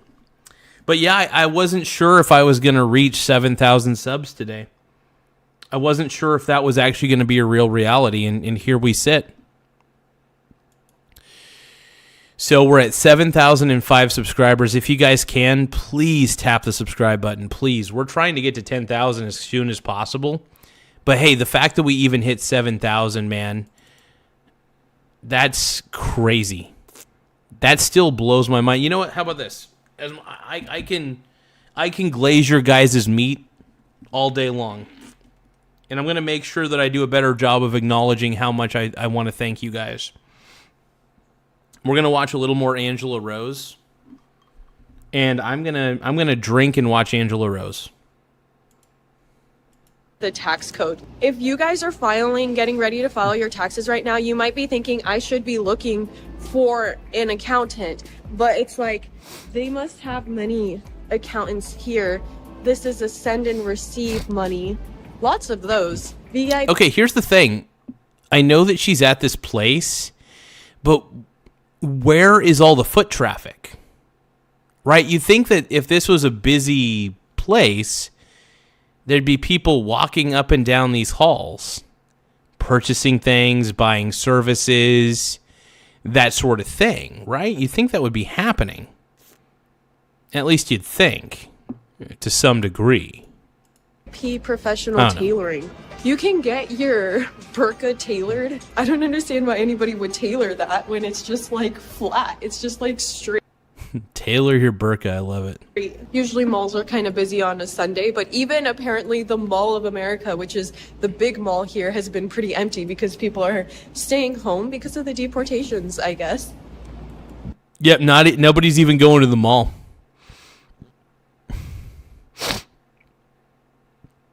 Everybody's hiding, man. Here we have Everybody's hiding. another money transfer business. By the way, we're now at 7,007 subscribers. Once again, 7,007. Again, I can't thank you guys enough, man. You guys have just helped me ascend. You guys have helped me ascend to a higher plane on the YouTube stratosphere. And to see this growth happen so quickly and so suddenly, it's a tribute to you guys. Now, obviously, I do the show. I'm the talent. And I've really poured a lot of hard work into this. And what I mean by hard work is I learned the technical side of this, of doing this show like this. I've learned how to react better, how to present myself a little bit better. And I'm proud of what I've been able to accomplish. But I'm also proud that I get to do it with you guys. I really am, man. You guys make this show fun.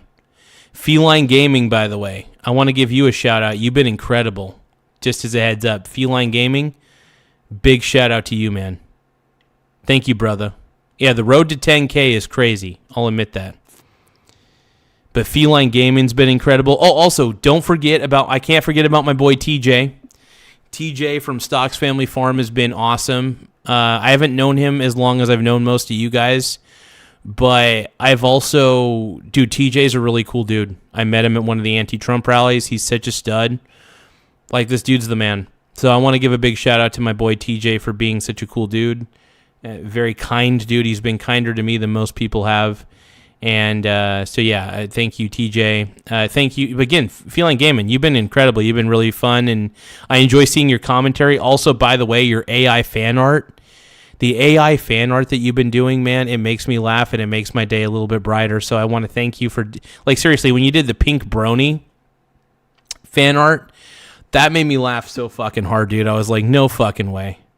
What's this guy doing? What's Feline Gaming doing? So thank you, Feline Gaming. I appreciate it. But yeah, to pretty much everybody, I'm trying to make sure I don't forget anybody because there's been a lot of prominent people. Jim from Yager's Farm. Brad Latkin, rest in peace, Brad Latkin, miso turtle soup. That's been another person. I'm really, there's one more person. I'm trying not to forget them, man. My mind. I'm trying to remember who it is. Give me a second, you guys. There was another guy. Kimoy. My boy Kimoy Chapman. Yes, I can't believe I almost forgot about Kimoy. I'm trying to remember everybody who's just been so awesome and contributing over the even over the last year, man. There's been so many new people coming to the show. So many new subscribers. I like to call you guys my simp subscribers because it's funny. I know you guys are busy people in life. You guys have your own thing that you do, and I appreciate you taking the time even to watch the show for like 20 minutes, or even if you take the time to just maybe watch one or two of my short videos. I mean, just the act of doing that is very super sweet, and I appreciate you guys for doing it, man. You guys have kept this show very fun, very loose. Emphasis on the loose, by the way. So I really don't know what I would do without all your guys' support. You guys have been insanely helpful. So many. This is kind of a nice building. A massive warehouse. They have temporary looking walls.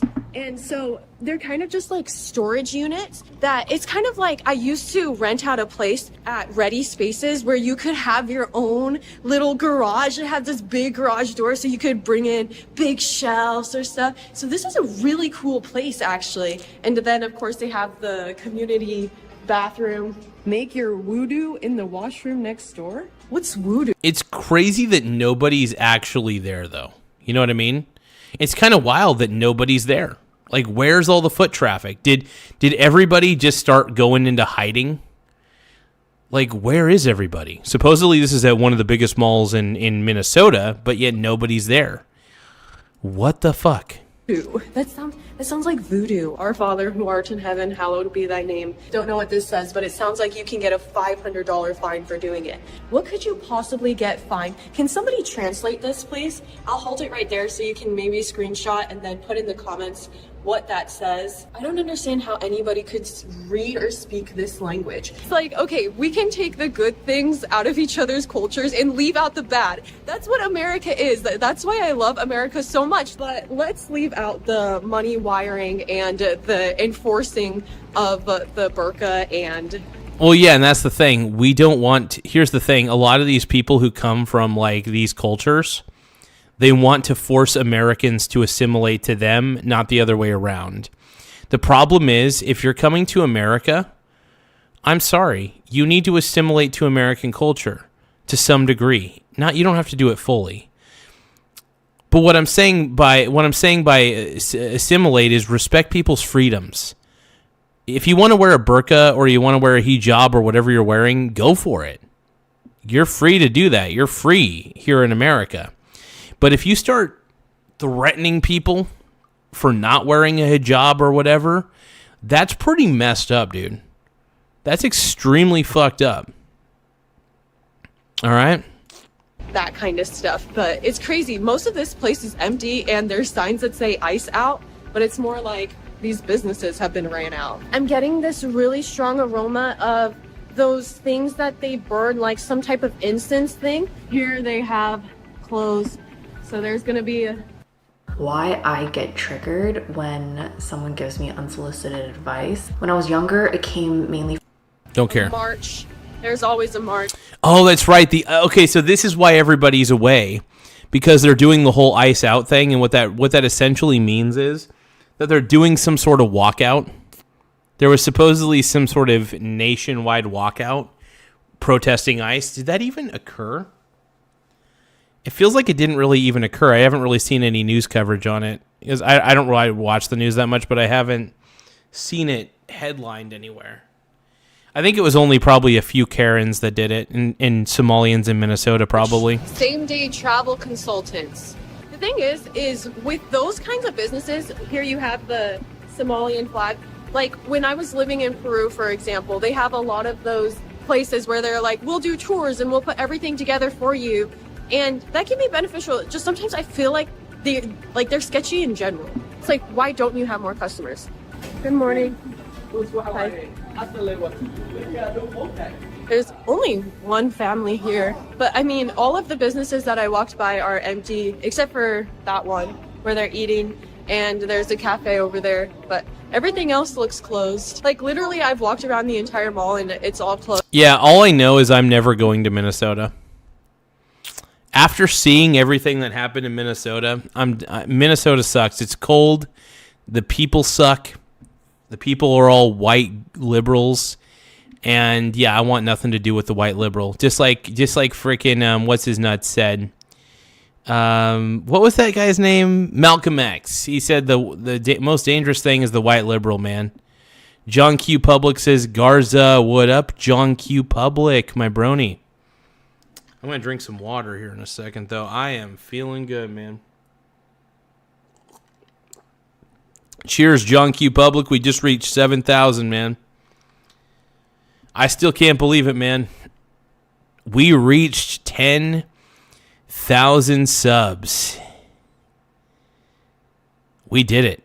We actually reached the 7,000 subscriber threshold, man. I can't believe we pulled it off.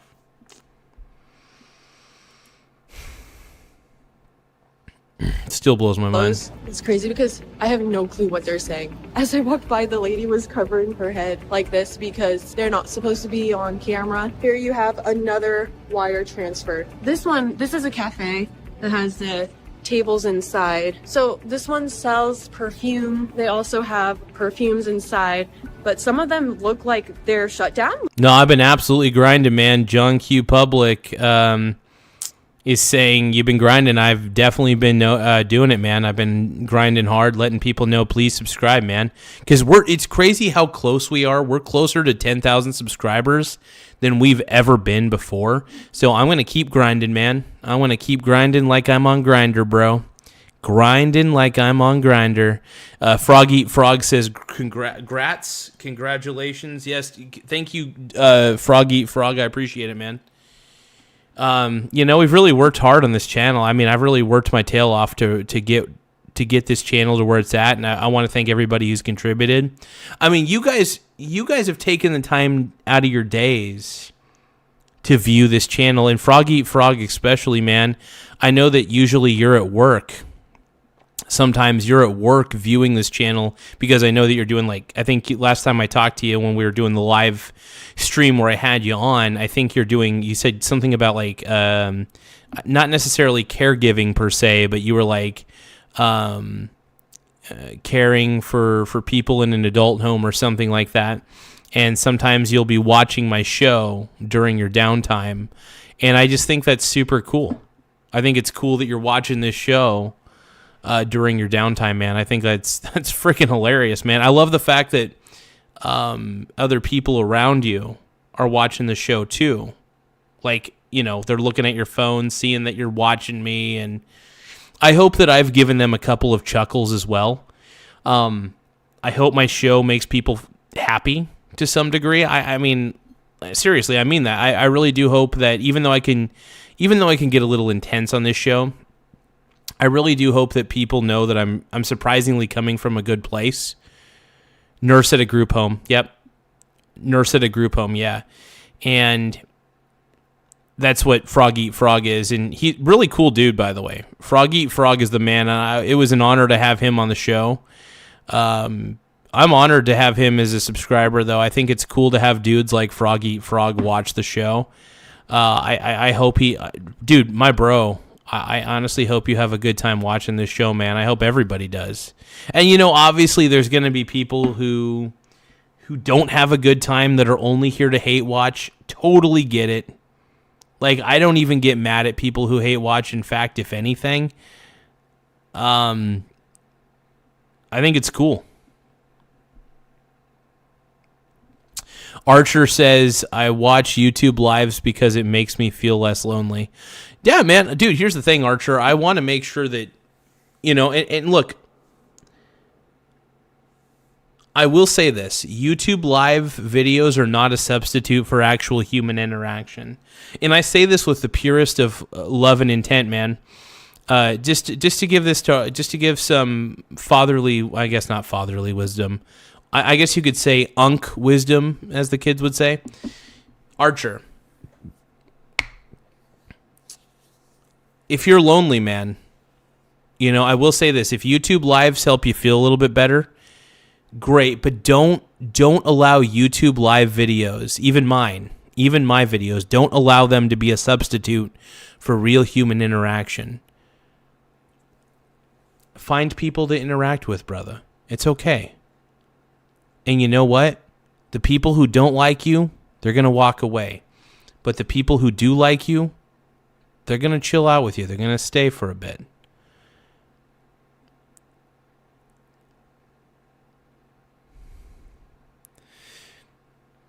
And another thing is, I really do hope the stuff I say about investing helps you guys a lot, because I want to turn you guys into long-term investors. I don't want you guys to become gamblers. What really scares me is that we are turning into a nation of gamblers. Thank you so much for the subscribe, Mary Lee. I can't read that properly. Archer says, "Don't worry, I interact with humans for an average of 70% of my day." Okay, good. At least you have real human interaction. That's good, man. Because, honestly, there is a real loneliness epidemic, and I do believe it's real in the U.S. And that's the thing. It really just don't let these. And this isn't just for Archer, by the way, even though it was directed towards Archer. But if anybody can relate to this wisdom, I hope you all take it to heart. Don't use social media to replace actual human interaction. Don't use even YouTube Lives. As much as I want you guys to keep watching my show, I don't want you guys to rely on my show for human interaction. I want you guys to really get out there and talk to people, man. Malinism, thank you for subscribing. And then investing in oneself, absolutely. It's good to continue to invest in oneself completely. I understand that completely, for sure. But yeah, no, it's just it's a little bit of old man wisdom that I like to give from time to time, and I just, there are times that I cry, not like super hard, but a couple tears come down my face from time to time when I think about people who are suffering from loneliness, because I part of me can understand that, because I've been there. There have been times in my life where I felt so alone. Like my back was against the wall, that sort of feeling. And that's a scary thought. And I know that people, not just a thought, it actually is real. And when it happens, it's like, and I know I'm going a little too deep on this, but I kind of want to. Archer says, I can totally see how people are sick, lonely these days. It's scary. It's good to see. It's good to be nice to people. Yeah, absolutely. It's good to be nice to people. Feline Gaiman says, not safer at the desk. I refuse to socialize with people. And there's some people, by the way, not everybody really socializes with people.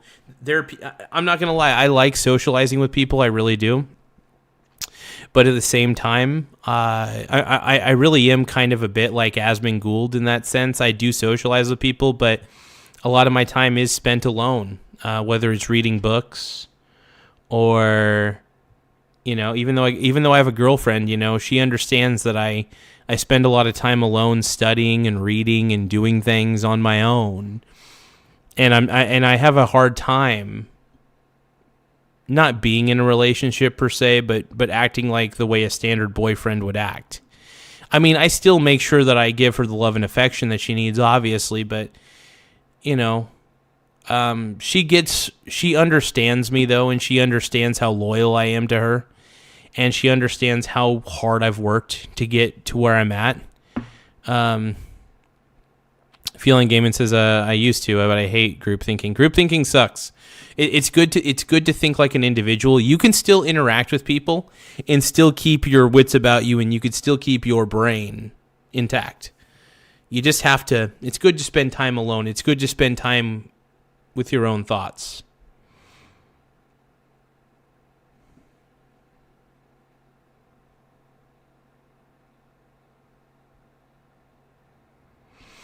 Archer is saying, I get sick of socializing with a lot of people these days. Everyone is trying to one-up you and trying to get something out of you or trying to push politics on you.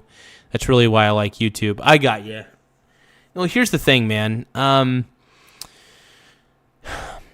Just remember, even if people are trying to one-up you or trying to push their agenda on you, just remember that you're unshakable at the end of the day. You got to convince yourself that you're unshakable, right? I think it's good to convince yourself that you're unshakable.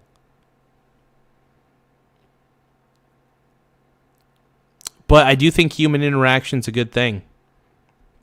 Earlier, I went to what I go to earlier is DJ Bingo, and it's a place where it's a little bingo game where they play songs, and if the song that they're playing is on your card, then you highlight it or whatever.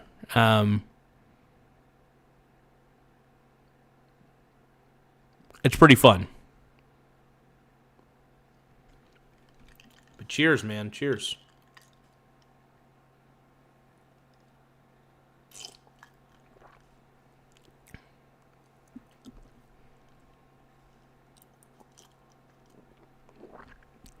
Oh, that was really good.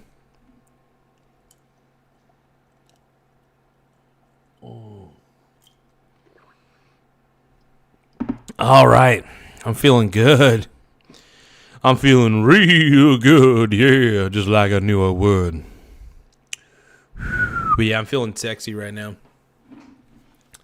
I needed that, man. I've been working my tail off trying to get to 7,000. I'm going to keep working my tail off, man. I just want to thank everybody for subscribing, dude. So currently we're at 7,009 subscribers. I still can't believe we got to where we're at. Now, once it hits about 12:30, I think I am going to end the stream for the rest of the night because I am actually a little bit bushed. But you guys, we just hit 7,009 subscribers. We hit 7K. We hit 7,000 subscribers. We did it. So if you guys can, please press the subscribe button though, because we're still trying to climb up to 10,000. It's still a high climb. It's still a bit of a climb, man, getting to the 7,000 marker. So all I ask is that you guys tap the like button, tap the subscribe button, and then more subscribers we get, the better.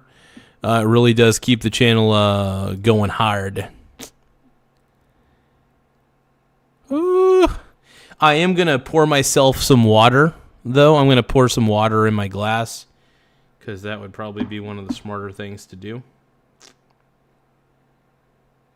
At least in my mind.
Oh, the goofy juice.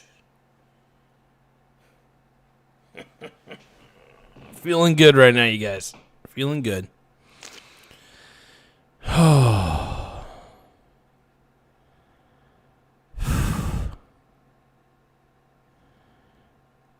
Let's go, man.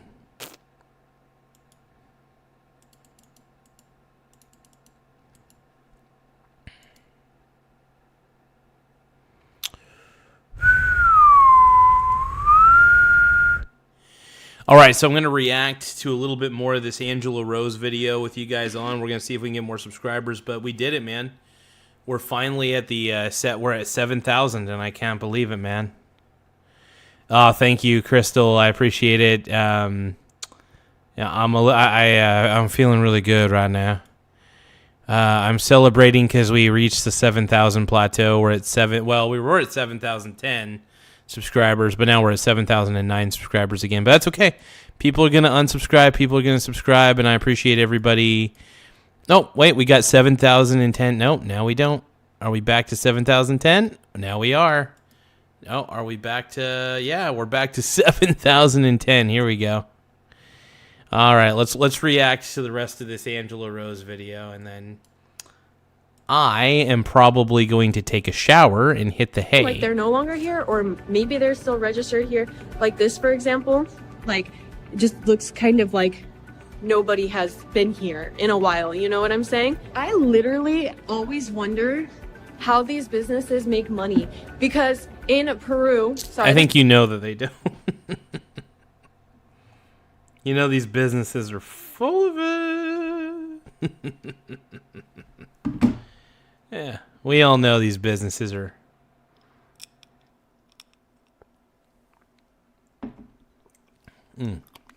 That's where I have my experience with these like markets. They'd have like markets like this that are just massive, like 4 stories, and everybody would be selling the same exact thing. And they would just have people standing outside being like, hello, like, what are you looking for? What are you looking for? And yet I always wonder, how are you able to survive, continue to pay rent when there's so many other people that are selling the same exact thing? To me, it just seems crazy that there's so many businesses that are doing wire transfer here, because it's like you could go to so many other ones. And so I literally wonder, like, how do they make... Well, it's because most of these businesses are, let's just spell it out, F-A-K-E. F-A-K-E. What does that spell? It's the word of the day. Fake! money, because I walk past all of them, and like even in the market in Peru, I'm like, I walk past all of them and it's like they don't have any customers, or they're just sitting there on their phone, and it's like, how do you guys sell? Because there's like 10 other stores selling. Feline Gaming just hit it on the head, man. Everybody check out Feline Gaming's comments. They're money fronts. Absolutely, dude. That makes perfect sense to me, man. Yeah, so I'm not familiar. I understand the term money laundering to some degree, but I'm really not familiar with a lot of the procedures to make the money laundering happen. You know what I mean? I'm just not sure. Selling the same exact thing here. That's why I love Walmart. I cannot emphasize how much I love and missed Walmart. Because Walmart's amazing, dude. Walmart might be one of the greatest places on earth. Walmart is, whether you like Walmart or not, doesn't really matter. It's well run. They have an organization structure, and they keep to that organization structure. Walmart is a well-oiled machine, even if their employees hate working there. But it's a well-oiled machine, dude. I love Walmart, bro. I love Walmart. It gives me a boner. The larger grocery stores outside of the country, or in many places in Latin America, I mean, Mexico has Walmart, but they're just like grocery stores, But Walmart has everything. Like, honestly, America, like, you can learn so much. And so it's like... Yeah, by the way, one of the things I love about Walmart is that, one, I like corporations. Everybody who hates corporations, just suck it. If a business is good enough to make it, and a business becomes like a hyper giant like Walmart or like Amazon, and they do something really well, and they make things more affordable for you, why do you hate that? Why? Like, what I don't understand is how can people, because here's the thing about corporations, good businesses, really well-oiled machines, well-managed businesses that have a lot of systems in place, they make the world a better place, whether you like it or not. I know you guys don't believe that, but I don't really give a shit what you believe. I know I'm right. Dude, I love corporations, dude. So Thorn6809 is saying, suck it, corporation lover. Dude, I'm in love with Walmart. I want to do things to Walmart that would be illegal. Like in a... No, I'm just kidding. That would be legal. No, I love Walmart, though. I think Walmart is one of the greatest entities ever. I think it's one of the greatest conglomerates of all time. I think it's one of the best retailers ever. And whether you agree with me or not, I don't give a shit, dude. Doe53 says, taking legitimate dollars and making legit money or appearing to do so. Exactly. But people are able to, people who are actually running legitimate businesses are able to scale from these little stands to massive. Feline Gaming says, yeah, no joke. My ex used to tell me I love Walmart. Yeah, Walmart's amazing. She was like, this is like your favorite place in the world. Yeah, dude, Walmart's an amazing place. I don't understand how anybody can hate Walmart. Hey, random player. Hey, I want to give you a shout out too. We just got to 7,000 subscribers. So random player, I want to give you a shout out as well. It's good to see you. I do love Walmart. Hey, random player, calm down, man. Calm down. But I do want to give you a shout out because you've been a major contributor to the show. You know, every time you're on here, it's always very entertaining. So I want to thank you for being so. I want to just thank you for having such a fun time on this show. I love it. You guys have all been contributing members to the show, and I appreciate everything you guys do. I really do. You guys make this show go round, and you make me spin right round. Baby, right round, like a record, baby, right round, round, round. You spin me right around, baby, right around. Yeah, I'm taken, man. I'm taken. I got a gal in my life, man. I know random player wants to stick his dong in my long. Look, I know random player wants to take me from a certain position, but you know, whatever.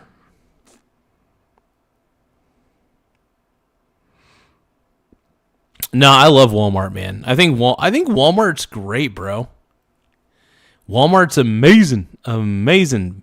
We're currently at 7,011 subscribers, though. We recently hit the 7K mark. We just hit it today, like an hour ago. So I want to thank everybody who's contributed. By the way, tap the subscribe button if you can. It does help the channel grow. It helps me feel like I got a bigger dong than I actually have, but I got a tiny dong, so don't laugh at me too much for my tiny dong. And let's keep going. Corporations, like, look at McDonald's, look at Apple, Uber, everything. Like, they've started in garages. And so it's a little bit unfortunate that some people put in this effort to make signs and stuff for businesses that aren't even operating when they could actually apply themselves, not end up in jail, and then have these massive businesses, hopefully someday, right? Do you guys have like frappes? Look at that, guys. I think I can come to this place to plan my trip to Mogadishu. Online, you see these women that have just like given up their life in America and moved to somewhere in the Middle East. You guys make the caramel from scratch? Yeah. Really? I'll do iced coffee. Yeah. So she was just explaining to me that the lady who makes the caramel is not here right now, and she makes the caramel from scratch. Whoa, they make the caramel from scratch? That's actually kind of dope, dude. Holy shit, man. That's pimp. They actually make it from scratch? No way. McDonald's didn't start in a garage. In a weird way, it kind of did. Doe53, think about it this way. When McDonald's first started, it wasn't a massive chain. It was just one location, right? So I think what she means kind of in a nutshell is that everything started, every great idea, every great business idea started out small, but then it grew, right? Here's the way I look at it. Anytime you start a business, I think the best thing to do, and this is what I did with the YouTube channel. This is what I did with my investment portfolio. This is what I did with my delivery business. Was I started out very, very small, right? I started as small as I could, and I wanted to see if I could create a good business without spending an arm and a leg? And could I let the profits from the business itself sustain all of my streams of income? And it turned out to work. So it turns out it works. So I love it, man. Vacation Time 24/7 is saying the ultimate bullish market indicator is McDonald's bringing back the McRib. Oh my goodness. That would be hot, dude. If the McRib made a comeback, I'm in, dude. Give it to me. Give me mo. Give me mo. Give me mo.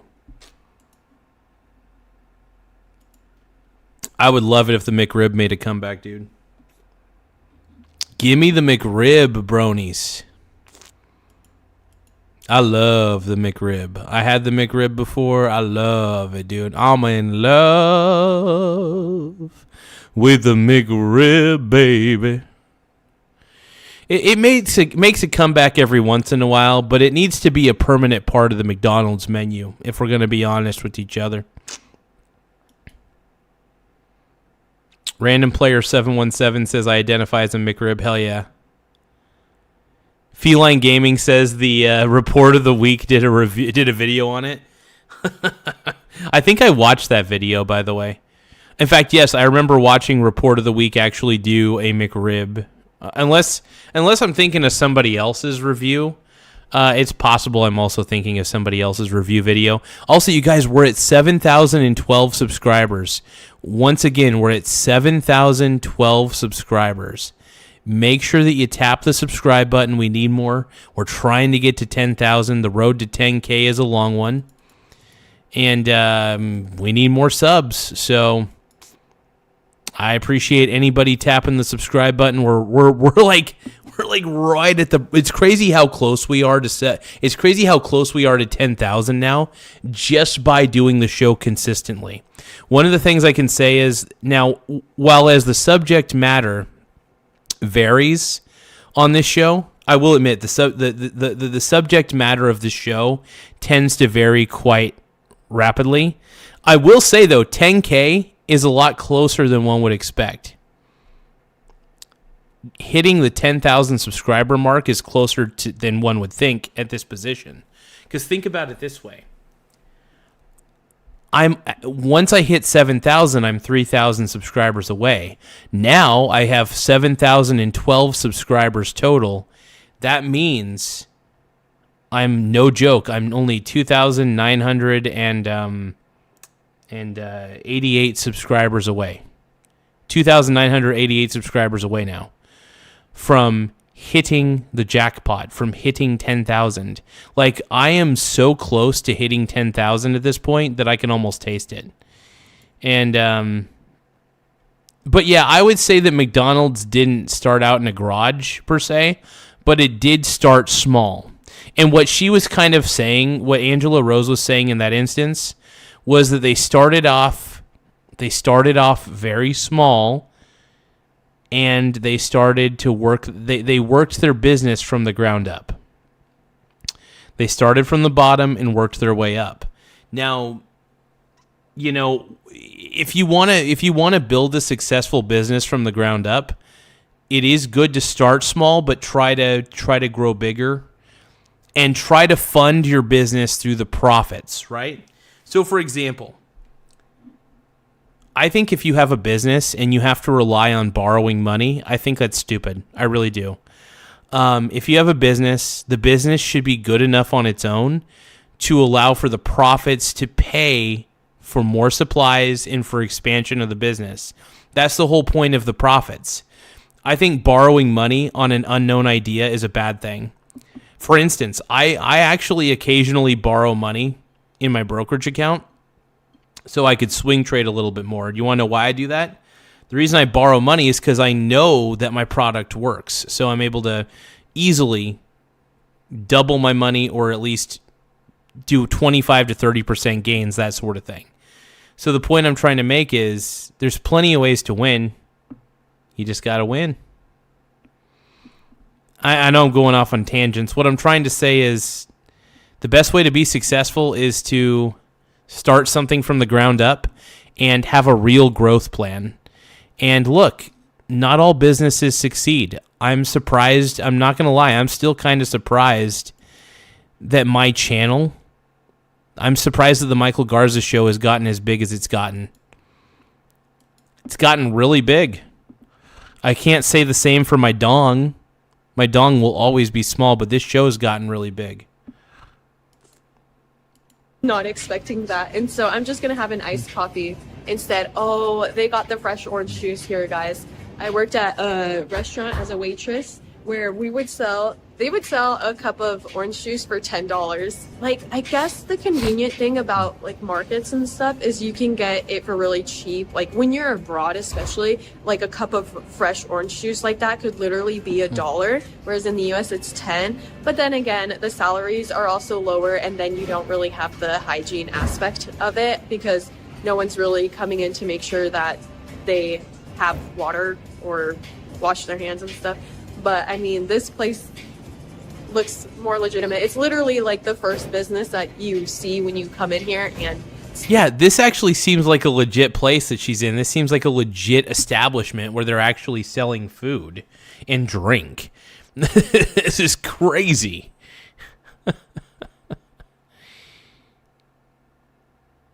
This is wild, man. Michael Cruz is asking thoughts on Israel and their involvement with the U.S. government.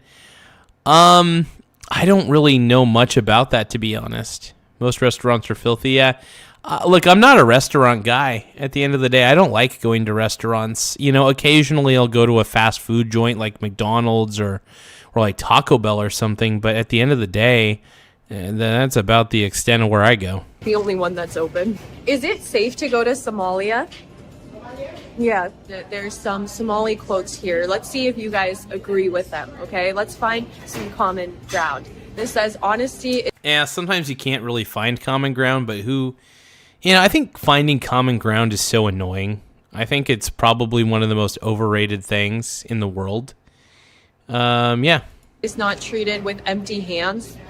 I don't really know what that means. One drinks enough water only from one's own palms.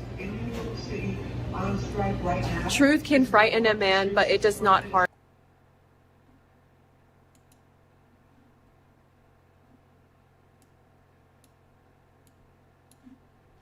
him.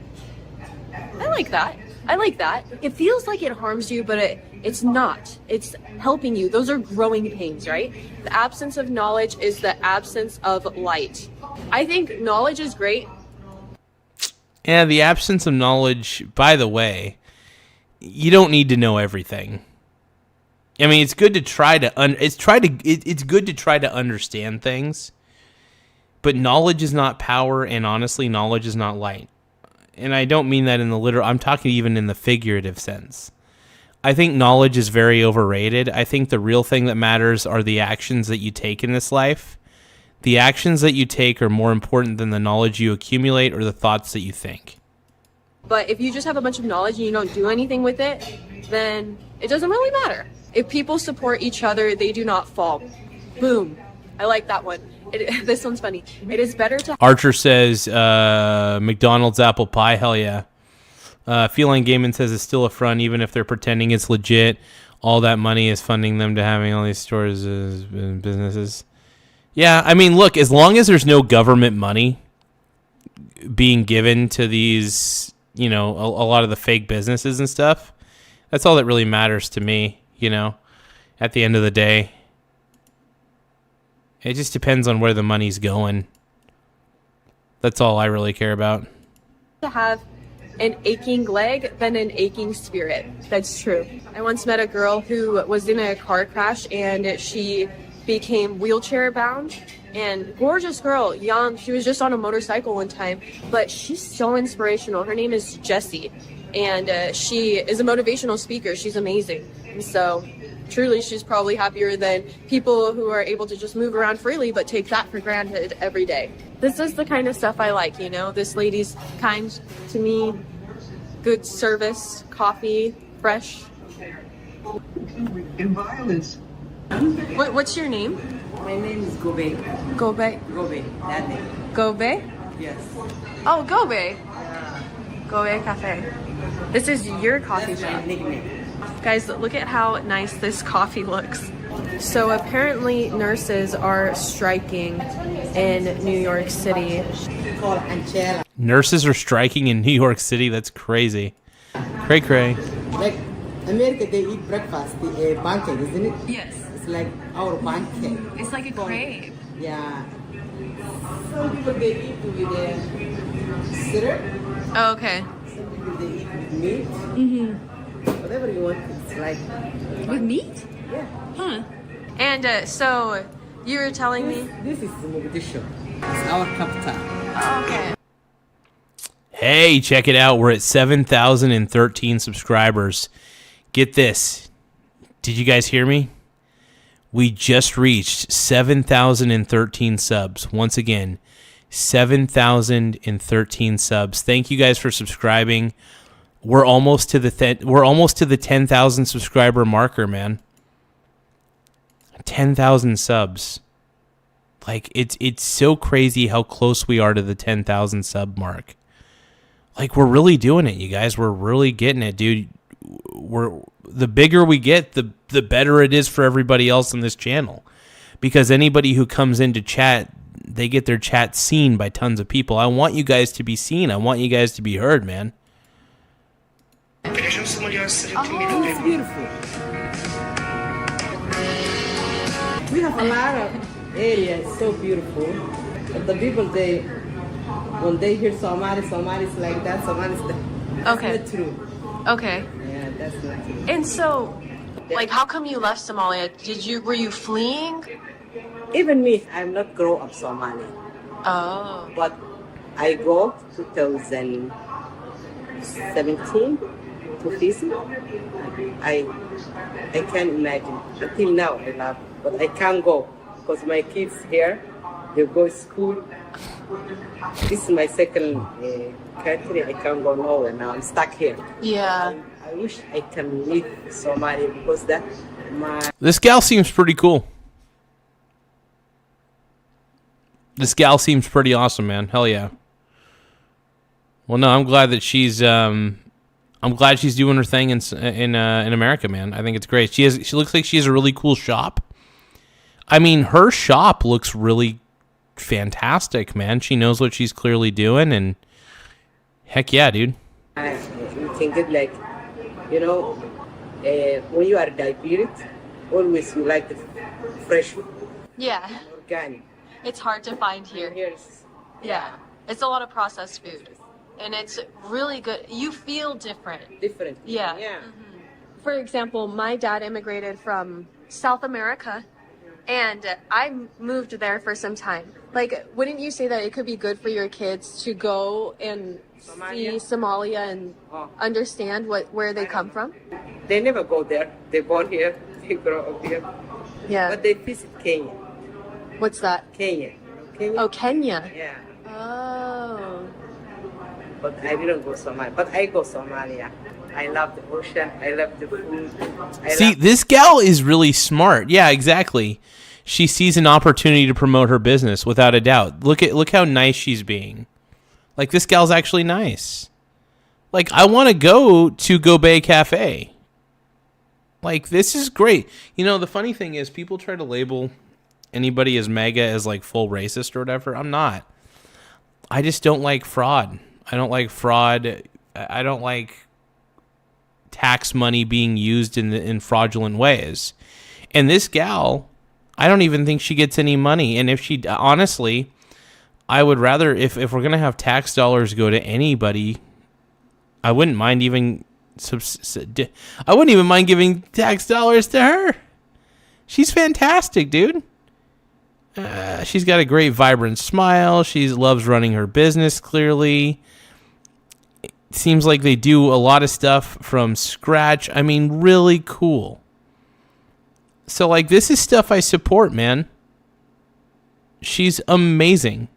This gal is awesome. So, like, Go Bay Cafe, dude. I hope people watch Angela Rose's video and straight up, I hope everybody goes down to Go Bay Cafe and starts buying freaking, coffee or whatever they got down there. She seems great. Like this is the good part of it. This is great. And thanks to Angela Rose for revealing the good side of the Somali community. Like I'm not saying, the funny thing is we're not saying that everybody in the Somalian community is committing fraud. There are some people who are creating real businesses and doing real things. And this is cool. And good for her. She deserves all. By the way, this gal deserves all the marketing in the world. I'm a fan of Go Bay Cafe, dude. Go Bay Cafe. I'm a fan. I mean, and by the way, I mean that with pure sincerity. The culture and the neighbor, and here we start at home and go work, then come back. That Somalia, you can talk to people. They know each other. In the bathroom, I saw something that said no wudu. What's that? Wudu is that 5 times we do wudu. Oh. It's not 5 times. Sometimes you can do 2 times, but you have to be, when you pray, you have to be wudu. What is wudu? I still don't understand the whole wudu thing, but that's okay. Hey, we're at 7,013 subs, everybody. We did it. I mean, honestly, we're really cooking on the subscriber count. So if you guys can, please make sure you guys tap the subscribe button. It really helps the channel grow, keeps us afloat, and we're seeing how far we can go, man. The voodoo. Wash your hand, wash your face. But the bathroom, no wudu, because they don't want to wet the area. We have some rooms for the wudu.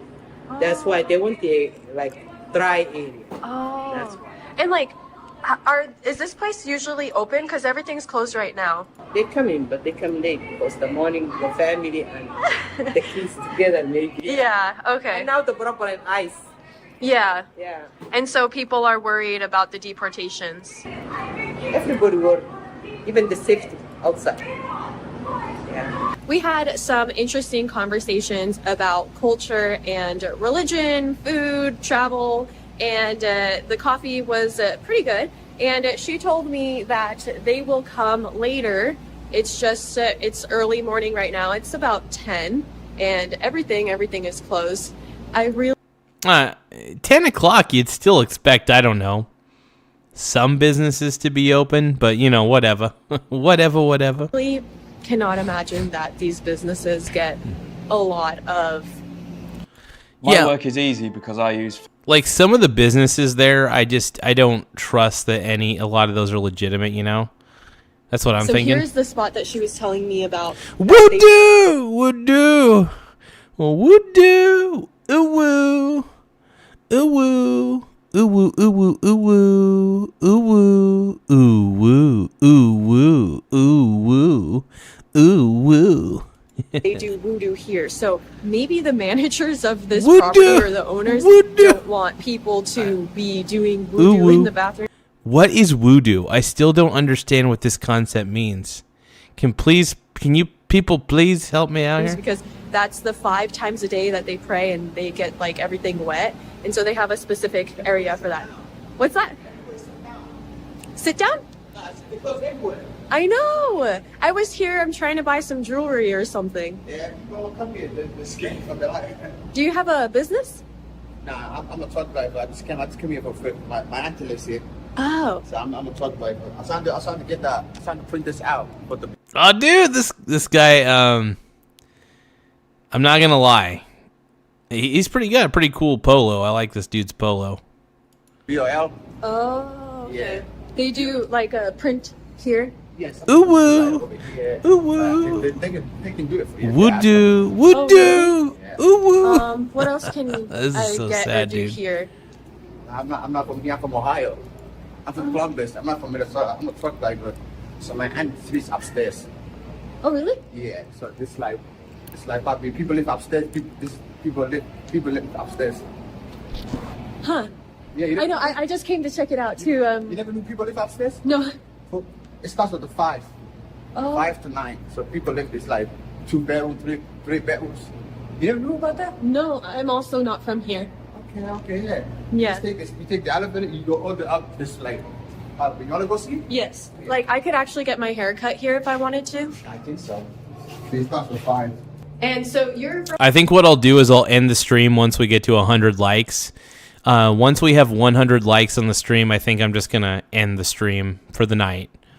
But we got 94 likes, so you guys make sure you tap the like button. It really does help the channel grow. Tap the subscribe button as well. It helps the channel get noticed. So we're looking for any way we can to get noticed. We're currently sitting pretty at 7,013. I repeat, we're currently at 7,013 subscribers. I didn't think we'd make it this far. I mean, I knew we'd eventually make it this far, but I didn't think we would get here so quickly. So I appreciate everybody who's taken the time to tap the subscribe button. So we're at 7,013. Let's go. From Ohio? I'm from Ohio. So my aunt lives over here. I just came to see her. Yeah. Oh, that's nice that you came to see your aunt. You have like a tad, a little bit of an accent. Like, where are you originally? I'm Somalia. Somalia? Yeah. Oh, okay. So all these are punks. They look nice. Wow. Oh, they have a laundry too. Right here. Oh, It's wow. a nice neighborhood. I like this. I like this view. You can watch that over here. Let's see the view. Oh, wow. They got a little playground. Yeah. Wow, that's a nice playground. That's massive. Yeah, they got a basketball court. It's a nice place. Oh, they got a ball court? I'll be the judge of that. They got a good ball court? No, we'll see. And you see that long thing right there? People put the trash in it and it goes hold it down. What? You know that thing right there? You put your trash in it. Like when people dump the trash, right there. You know? Oh, it's a trash chute. Yeah. Oh, hell yeah. Hold it down. That's kind of dope. Cool, right? Man. You just go. You want to see it? Yeah, let's. All right, you guys, tap the like button if you can. More likes we get, the better. I will admit, I mean, once we get to around 100 likes, I mean, I'm probably going to end the stream regardless in the next, 15 minutes. But once we get to 100 likes, though, I'll feel pretty comfortable ending the stream. Trash chute tour. What percentage of the people in this complex are Somali, would you say? I think it's different people that live like Somalians.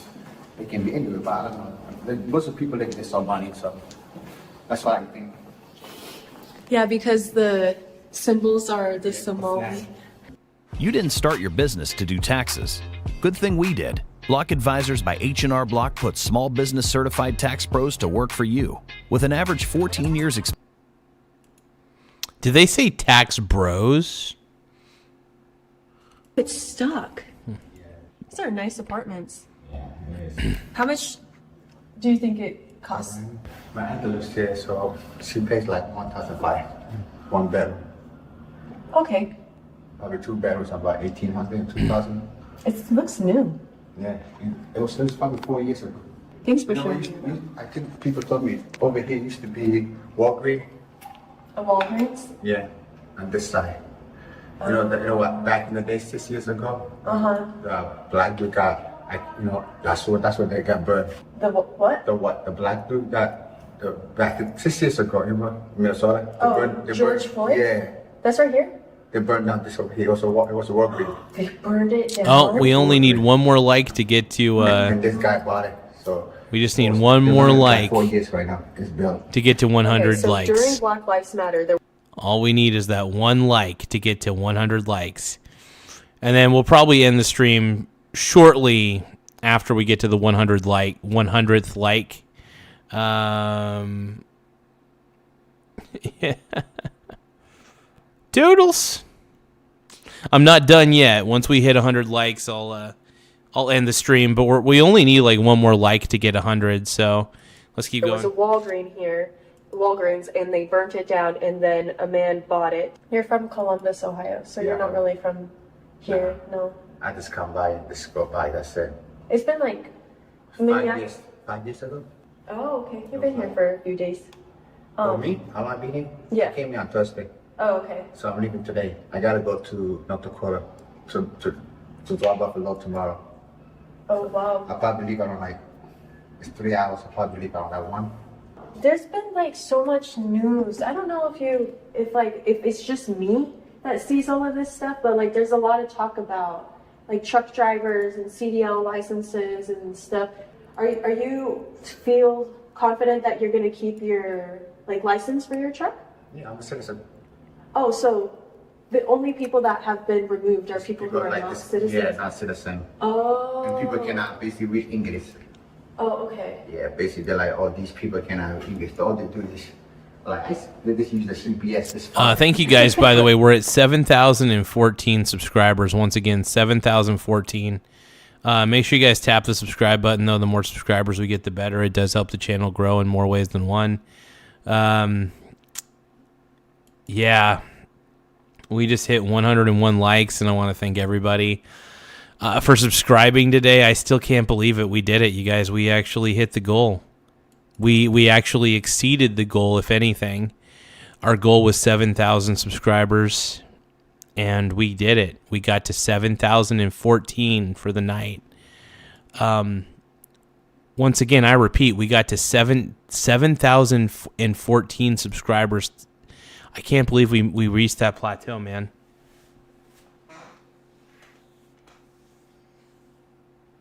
I got a little bit emotional earlier, and I want to thank you guys for hearing me out when I got emotional because, you know, like I said, I've been doubted my whole life, and it sucks. Everybody's been doubted, you know, to some degree, but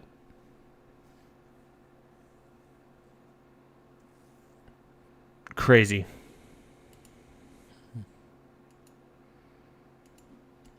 Yeah. And they have to speak on, tell them right. That's what they do. And even like, when they go to the warehouse. They're like going to the McDonald's drive-thru. Yeah, like when they go to the warehouse, they can't speak English. Be like, I'm looking for this. Yeah. Yeah, that's why. Those kind of. Oh, okay. Yeah. I see. They want people to read the signs, you know. Of course. Yeah. Yeah. And what is it like being Somali in America right now with the deportations and just like? Well, me, I don't give a fuck. Yeah. I don't care what.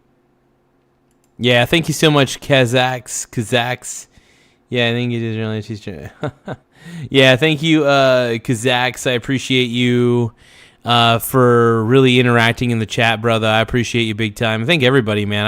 I know I've been kind of ignoring the chat a little bit.